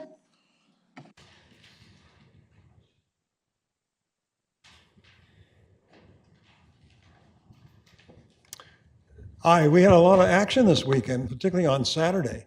I particularly appreciate the Tucson Police Department. I have a very good relationship with them. We've had all our protests always peaceful, nonviolent. I told you last time I met about the sniper, and we hope that never happens again. And I kind of wish in some way that you had actually passed a motion saying that that's unacceptable here in Tucson. It's something you might still want to do. I want to thank particularly the mayor on No King's Day. You did really a terrific job in saying that you would defend Tucson in collaboration with other people, I'm sure. Should Trump decide that he wants to threaten us about posting national troops here in Tucson, so we need to be prepared in case that actually happens. A newly formed coalition of over 30 community organizations got together and they created something called Defend Tucson here in downtown. And it was really a very good, well-organized march and rally. It's important to note that here in Tucson and in Pima County, we had over 15,000 people, the residents that you represent. I was involved also at the state level. We had 71 different locations. We had over 100,000. It was 100,247, which was impressive. And we think nationally we had between 7 and 8 million. It was a big deal. The key thing, beside defending Tucson, is where people's heads are really at, is defending democracy. That's the thing that we have to focus on. Pima County residents certainly know this. They are walking the walk, but you guys are not there. They want you. I'm not talking individually, I'm talking you as a council. That you need to be, as a council, walking the walk with them. I asked you back on March 4th, 7 months ago, maybe I was way ahead of the game, to pass a resolution about executive overreach. 2 council members were good enough to come up and say they were interested. 7 months later, it has not been introduced, though promises have been made. My hope is the council will put aside any hesitation it has, show courage, as the mayor demonstrated on October 18th, and in the very near future considered to pass my resolution or one of your own creation. Thank you. Thank you, Mr. Anderson. Your Honor, We will follow up. we've been with- working with Mr. Anderson for a minute. Myself and Councilmember Dahl, a memo will be coming from our office. We'll follow up with you just to make sure. JP Salvatierra, thank you, Mr. Anderson.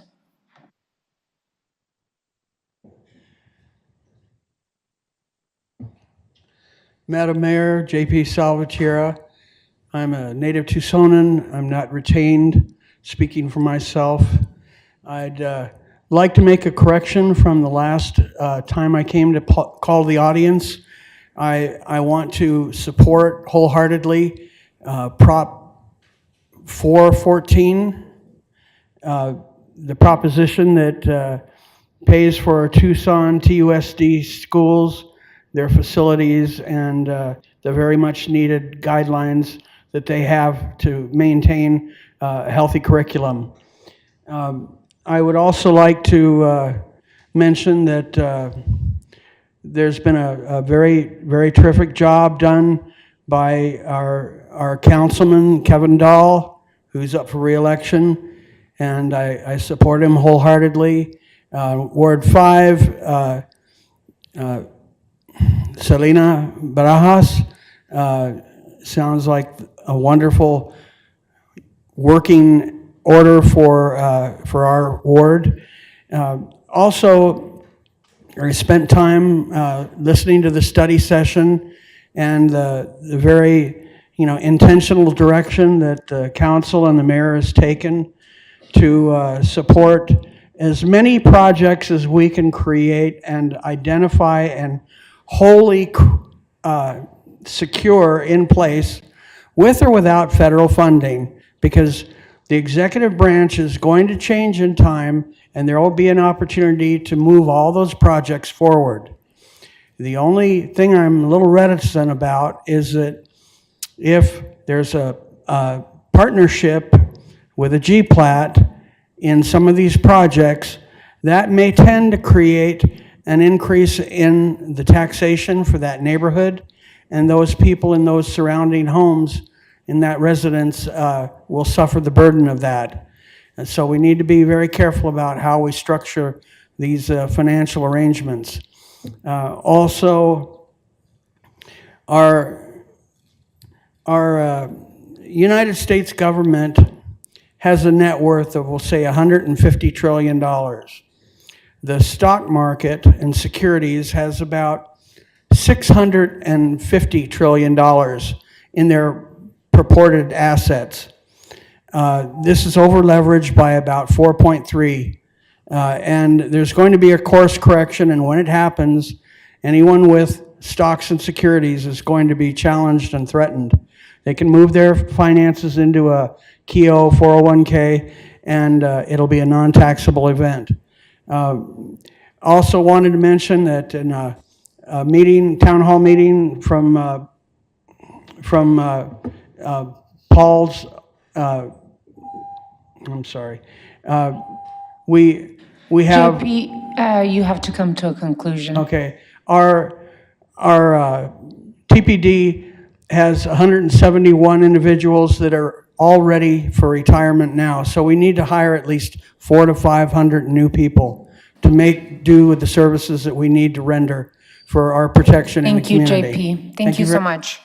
Chris Araiza. Is Chris with us? All righty. Thank you so much. Really appreciate it. We move on to item 7. Consent agenda.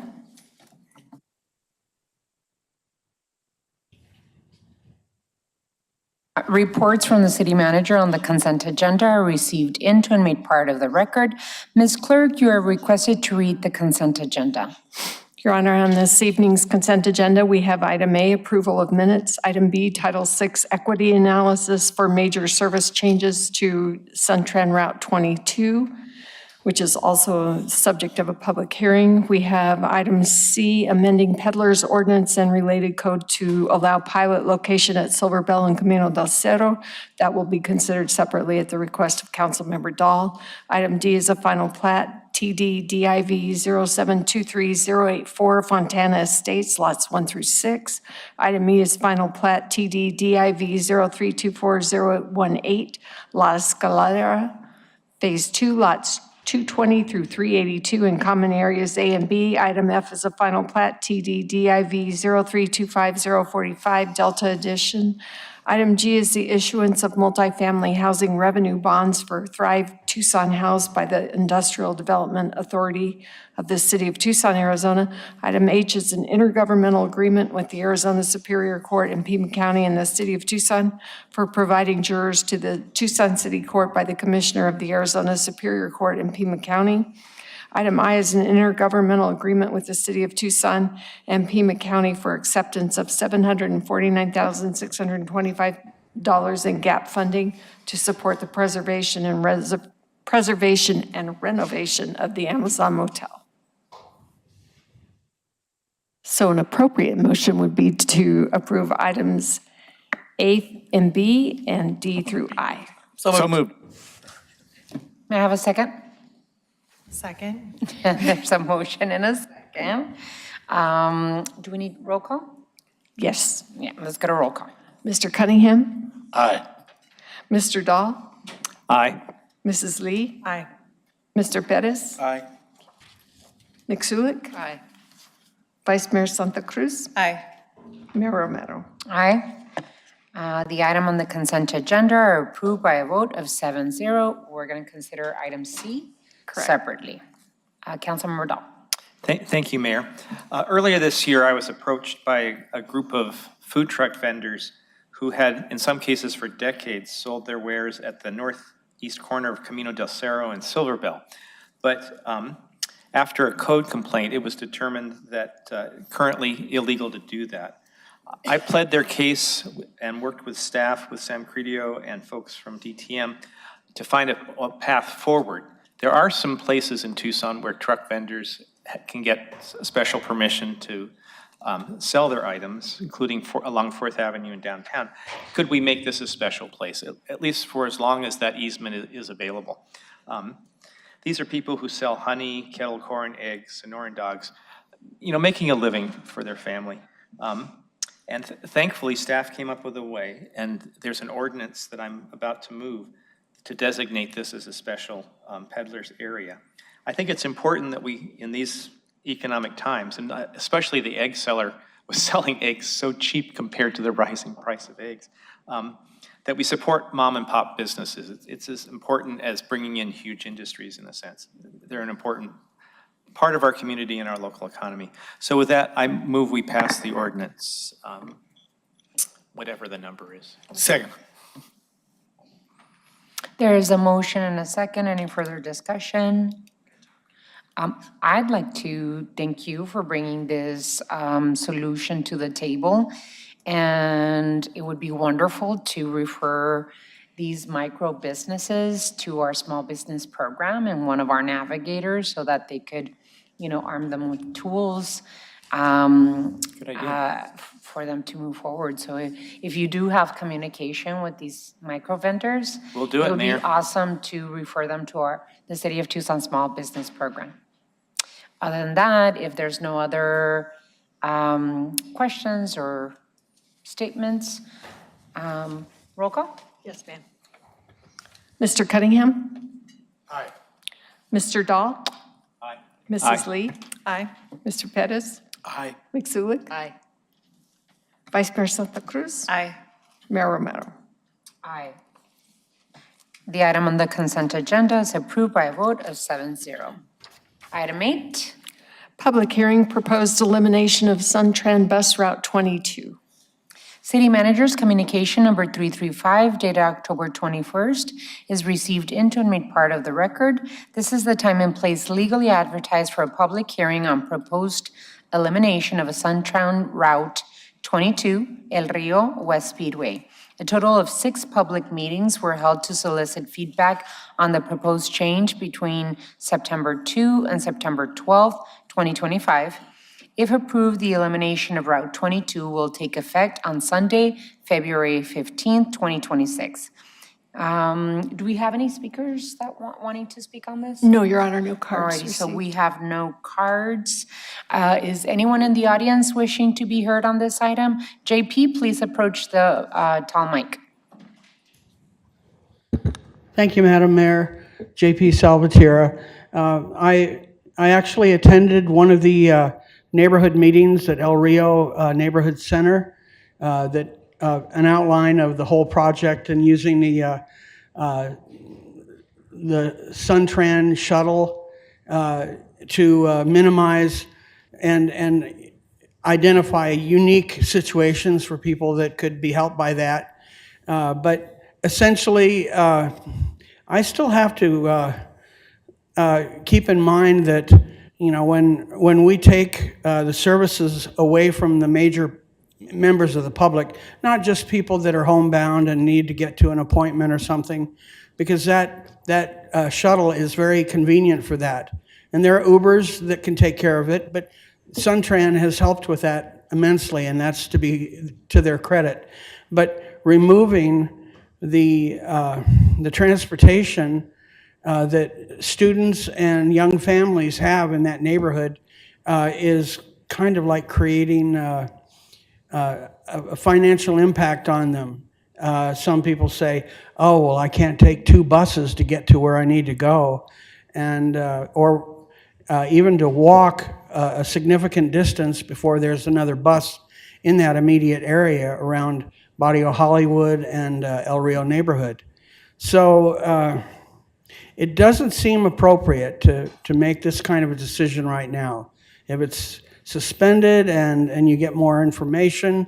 Also, to me, virtual meetings do not acknowledge public acclamation. They only consist of about 30 to 40% of the people that have the computer technology and the speaker and mic, and they can do Zoom meetings, but it disenfranchises about 60 to 70% of the people that are being considered as this consensus of opinion. It doesn't exist when you use a virtual meeting. That's really all I have to say. Thank you. Thank you, JP. I appreciate you. Any others wishing to be heard on this? I'm hearing none. May I have a motion to close the public hearing? Second. There's a motion and a second. Any further discussion? Hearing none. All those in favor of closing the public hearing signify by saying aye. Aye. Aye. Any against? Motion carries. What is the council's pleasure on this item? Mayor, I move to pass and adopt Resolution 24024. Second.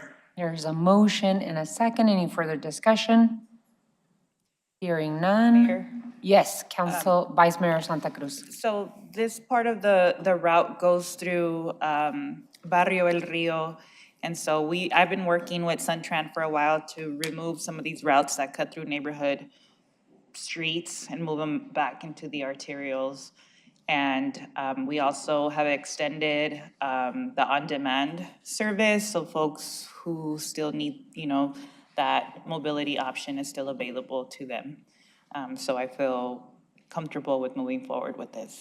Yeah, I was going to mention that the substitute for putting a huge Suntran bus through the neighborhood is actually expansion. That's something that you, Vice Mayor, worked on, expansion of Sun on-demand Zone 1 coverage. And so I agree that putting a huge Suntran bus through the neighborhood is not the most practical. And expanding demand zone is the Zone 1. And then, of course, the overlapping bus service on Speedway is also going to take care of, especially the people using El Rio Neighborhood Center. So I agree. There's a solution that makes much more sense for this. Okay, thank you. Alrighty. I had one more question, Your Honor. Sure. Just, I knew that we were talking about, at the time we were working on the Route 22, we were going to make an adjustment to Route 8. I was just wondering about the timeline because I thought that was coming. Good evening, Mayor, Councilmember Cunningham. I believe the Route 8 adjustments you mentioned are included as part of the comprehensive operational analysis recommendation and service changes. The first round of those took effect in August of this year. The next round are expected to take effect in August of next year. We're doing them on an annual basis. I'm happy to follow up with you at our next briefing. No, that's it. No worries. I was just curious. Thank you. Any others?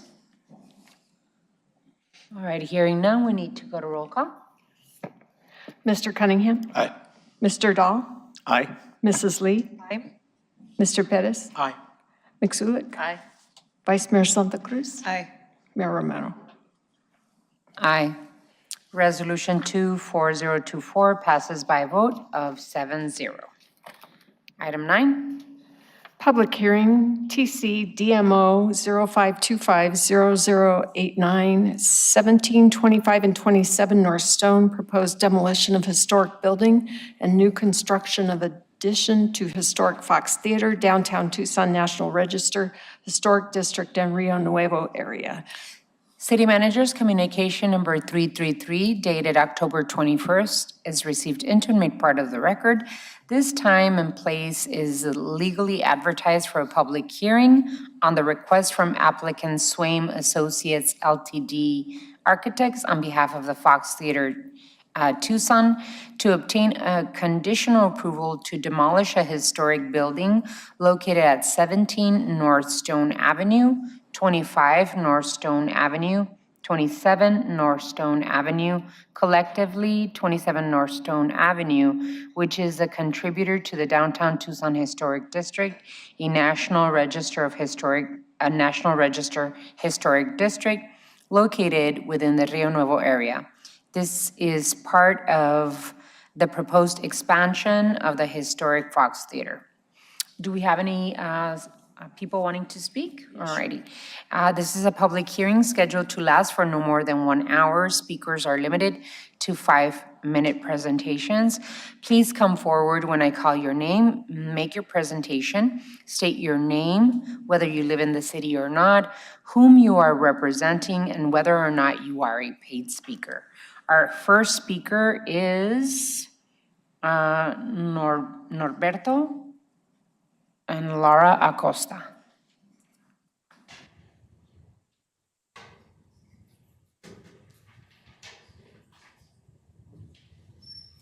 I am standing.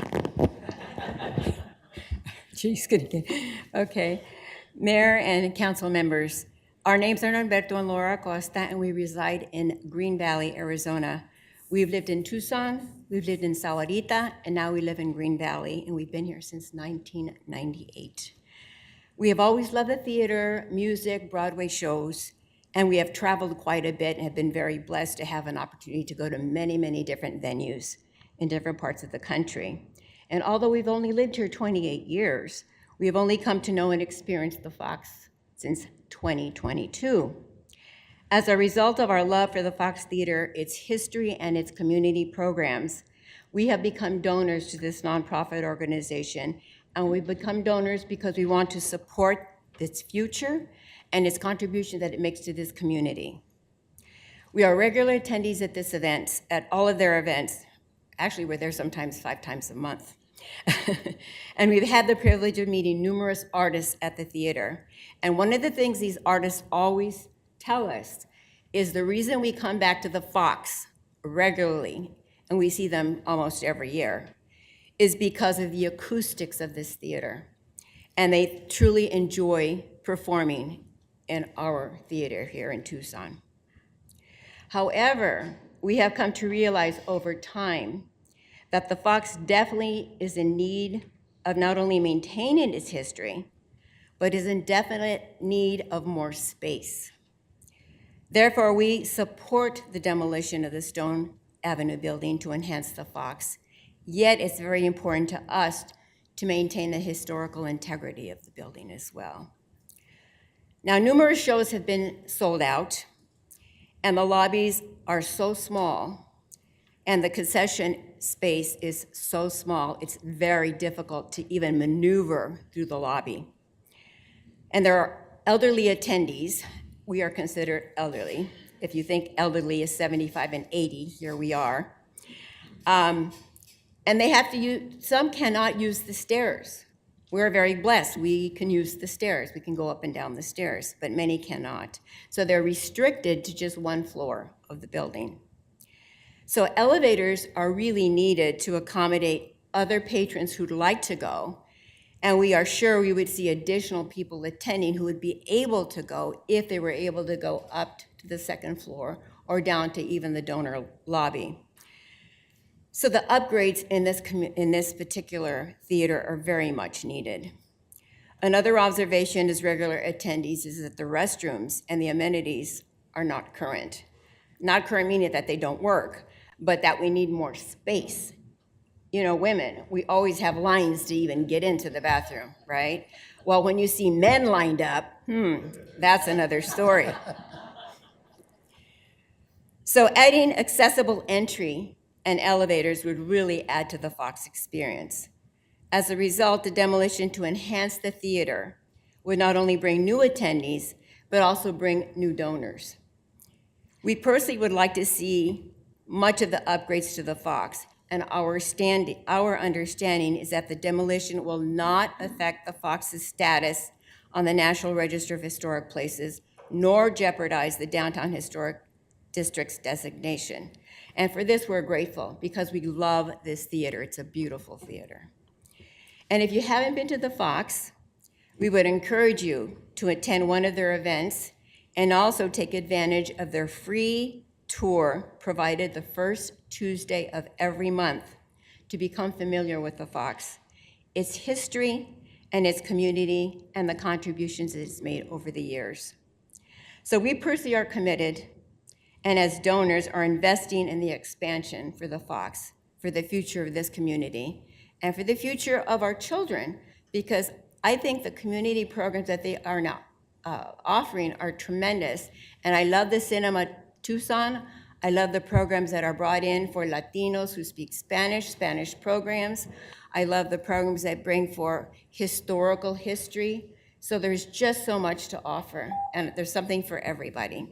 So we ask you to please vote and approve the demolition request. Thank you. Thank you. Lance Jones.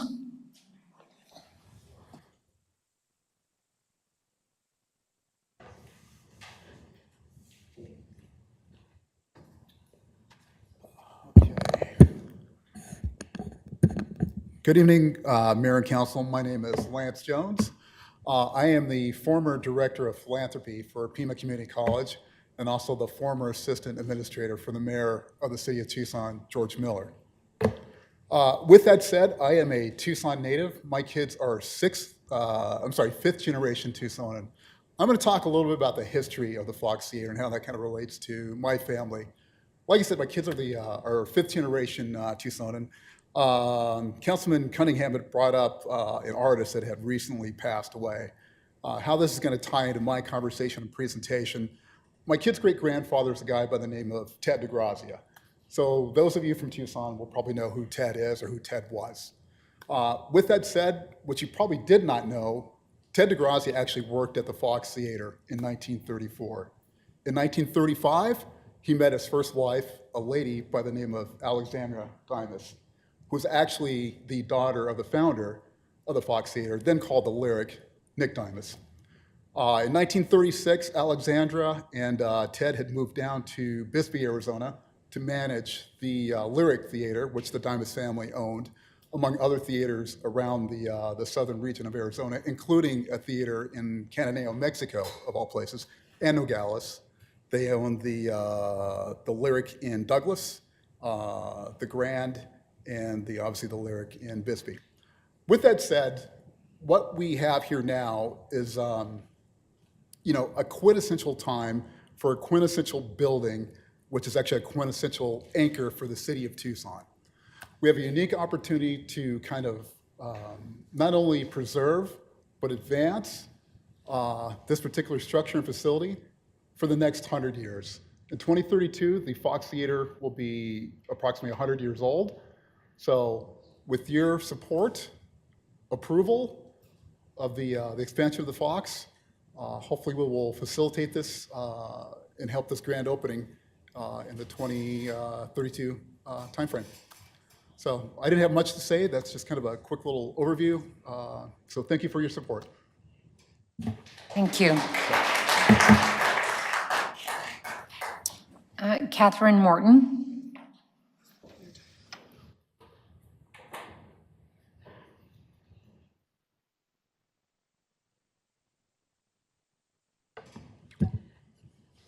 Madam Mayor, members of the City Council, my name is Catherine Morton, and I come before you this evening in support of the Fox Tucson Theater Foundation's demolition request for the 27 North Stone Avenue collective properties.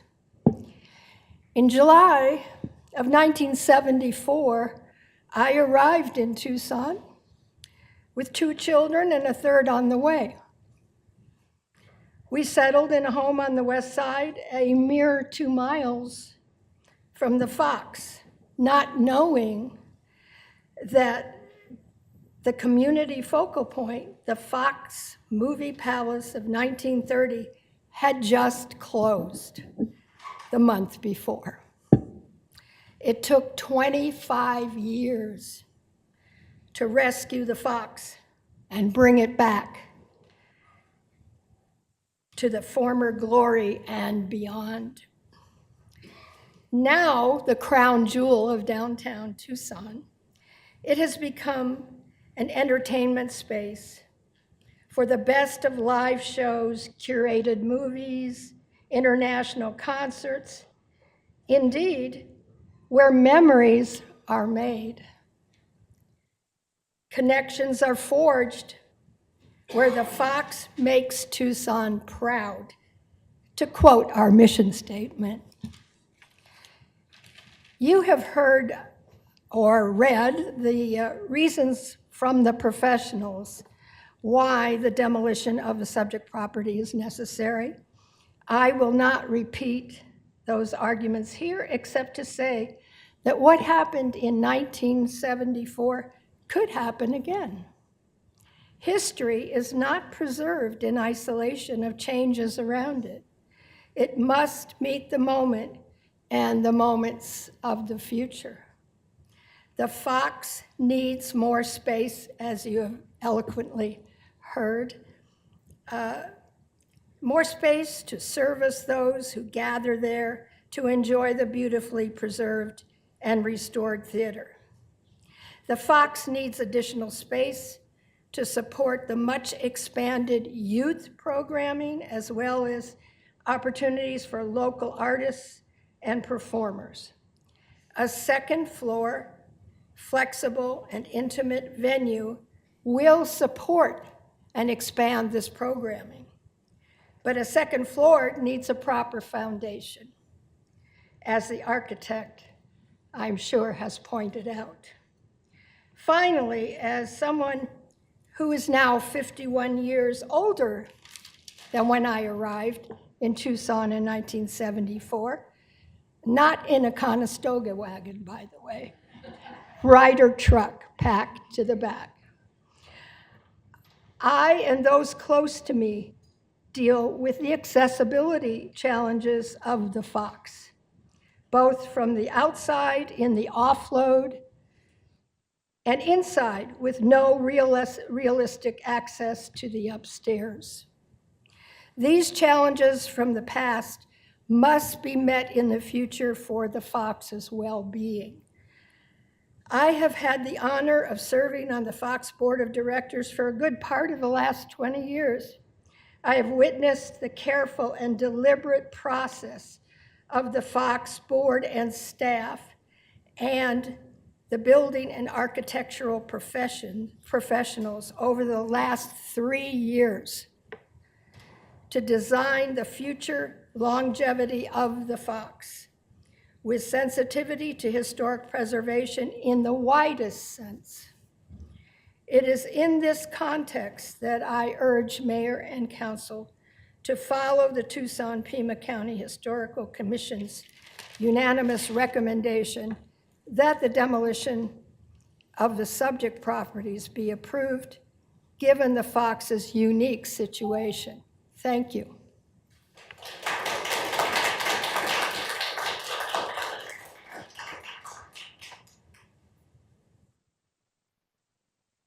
I don't have any more cards. Are there any other audience members wishing to be heard on this item? Move that we close the public hearing. Second. There's a motion and a second to close the public hearing. All those in favor of the motion, please signify by saying aye. Aye. Aye. Any against? This public hearing is closed. Ms. Clerk, you are requested to read Resolution 24021 by number and title only. Resolution number 24021 relating to planning and zoning, approving the application for demolition of a historic contributing structure in the proposed replacement plan for the new addition to the historic Fox Theater, 1725 and 27 North Stone, Historic Preservation Zone, TC DMO 05250089, and setting an effective date. What is the council's pleasure? Yes, Mayor, I move that we pass and adopt Resolution 24021. Seconded. There is a motion and a second. Any further discussion? Councilmember Dahl. Thank you, Mayor.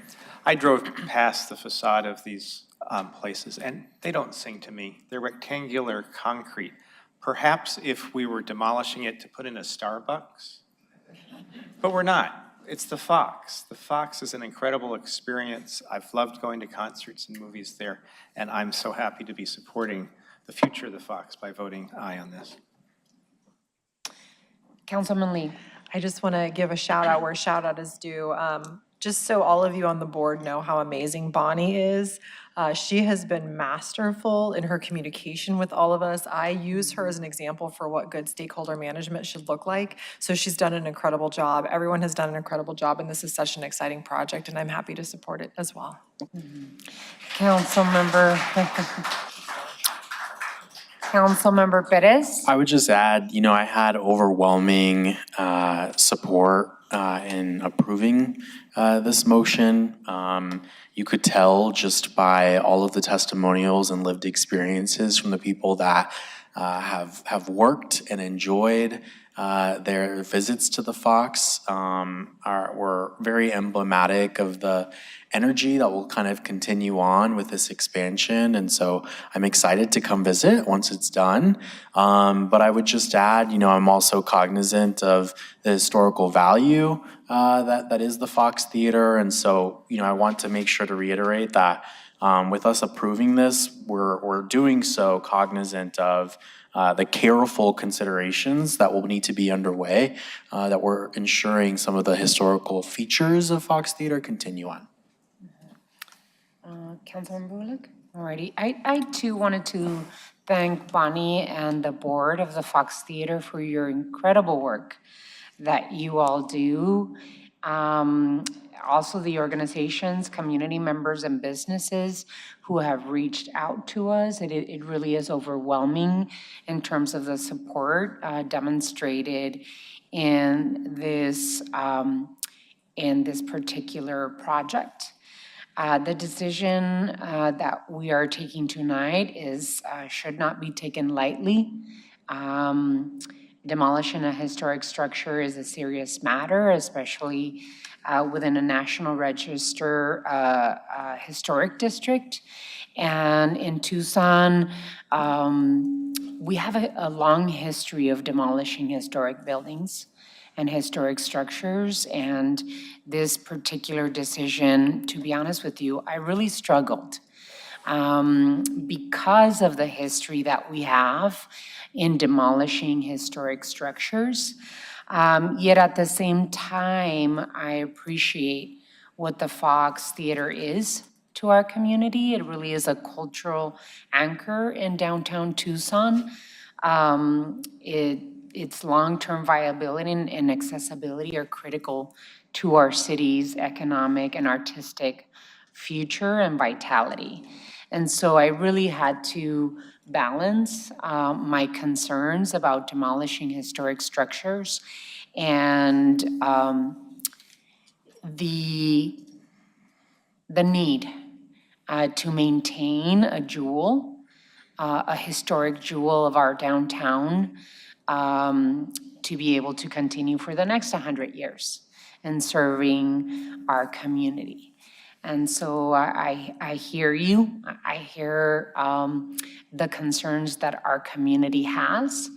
And I really believe that the condition that we've included in the demolition process, and that it has to be carried out carefully and with thorough documentation, really will help preserve our architectural history on Stone Avenue, and at the same time, we will be able to put to work those spaces that have been empty on Stone Avenue and be able to grow the usage of the Fox Theater. So I really took my time in evaluating the pros and cons of what we're about to do, but I really do want to say that I absolutely love what the foundation and the board and its executive director have done with the Fox Theater. I believe that the expansion that we are preparing for, and I know that Bonnie and the board are fundraising for as well, is really going to give a new life and many, many new uses, and add ADA accessibility to the Fox Theater. So I will be supporting this move, even though it's a difficult move for me. I know that it is for the usage of people and for the benefit of the future of the Fox Theater. I think that historic preservation is also cultural preservation, right? Cultural preservation is what we do as a community to preserve the customs that we carry.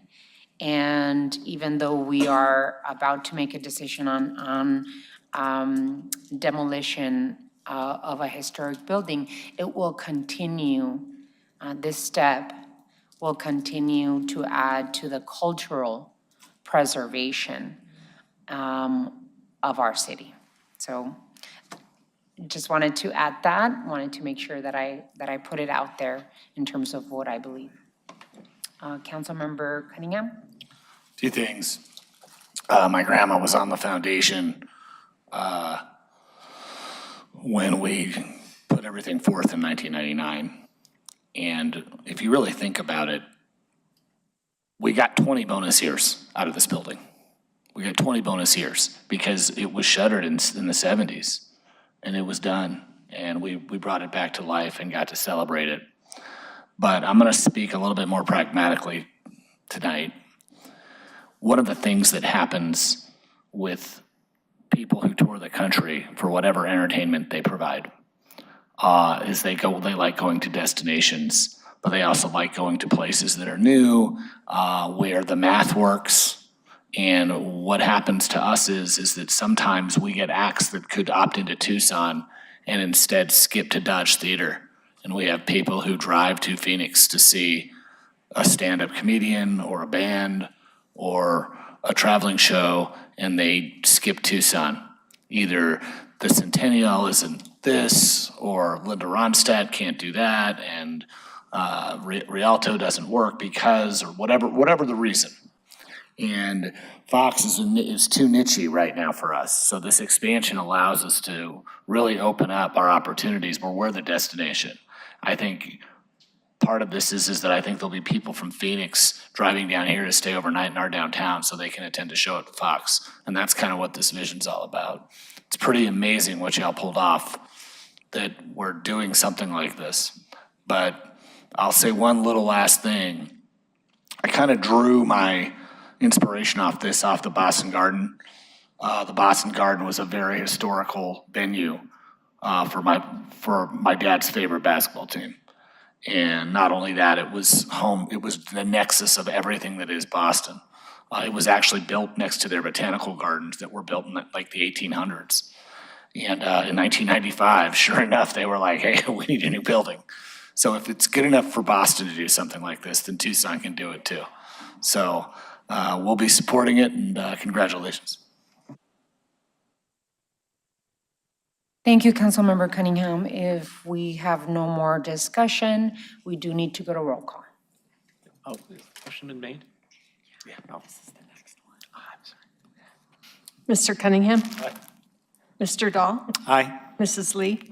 Mr. Pettis? Aye. Mixulic? Aye. Vice Mayor Santa Cruz? Aye. Mayor Romero? Aye. Resolution 24021 passes by a vote of 7-0. Thank you so much, everyone.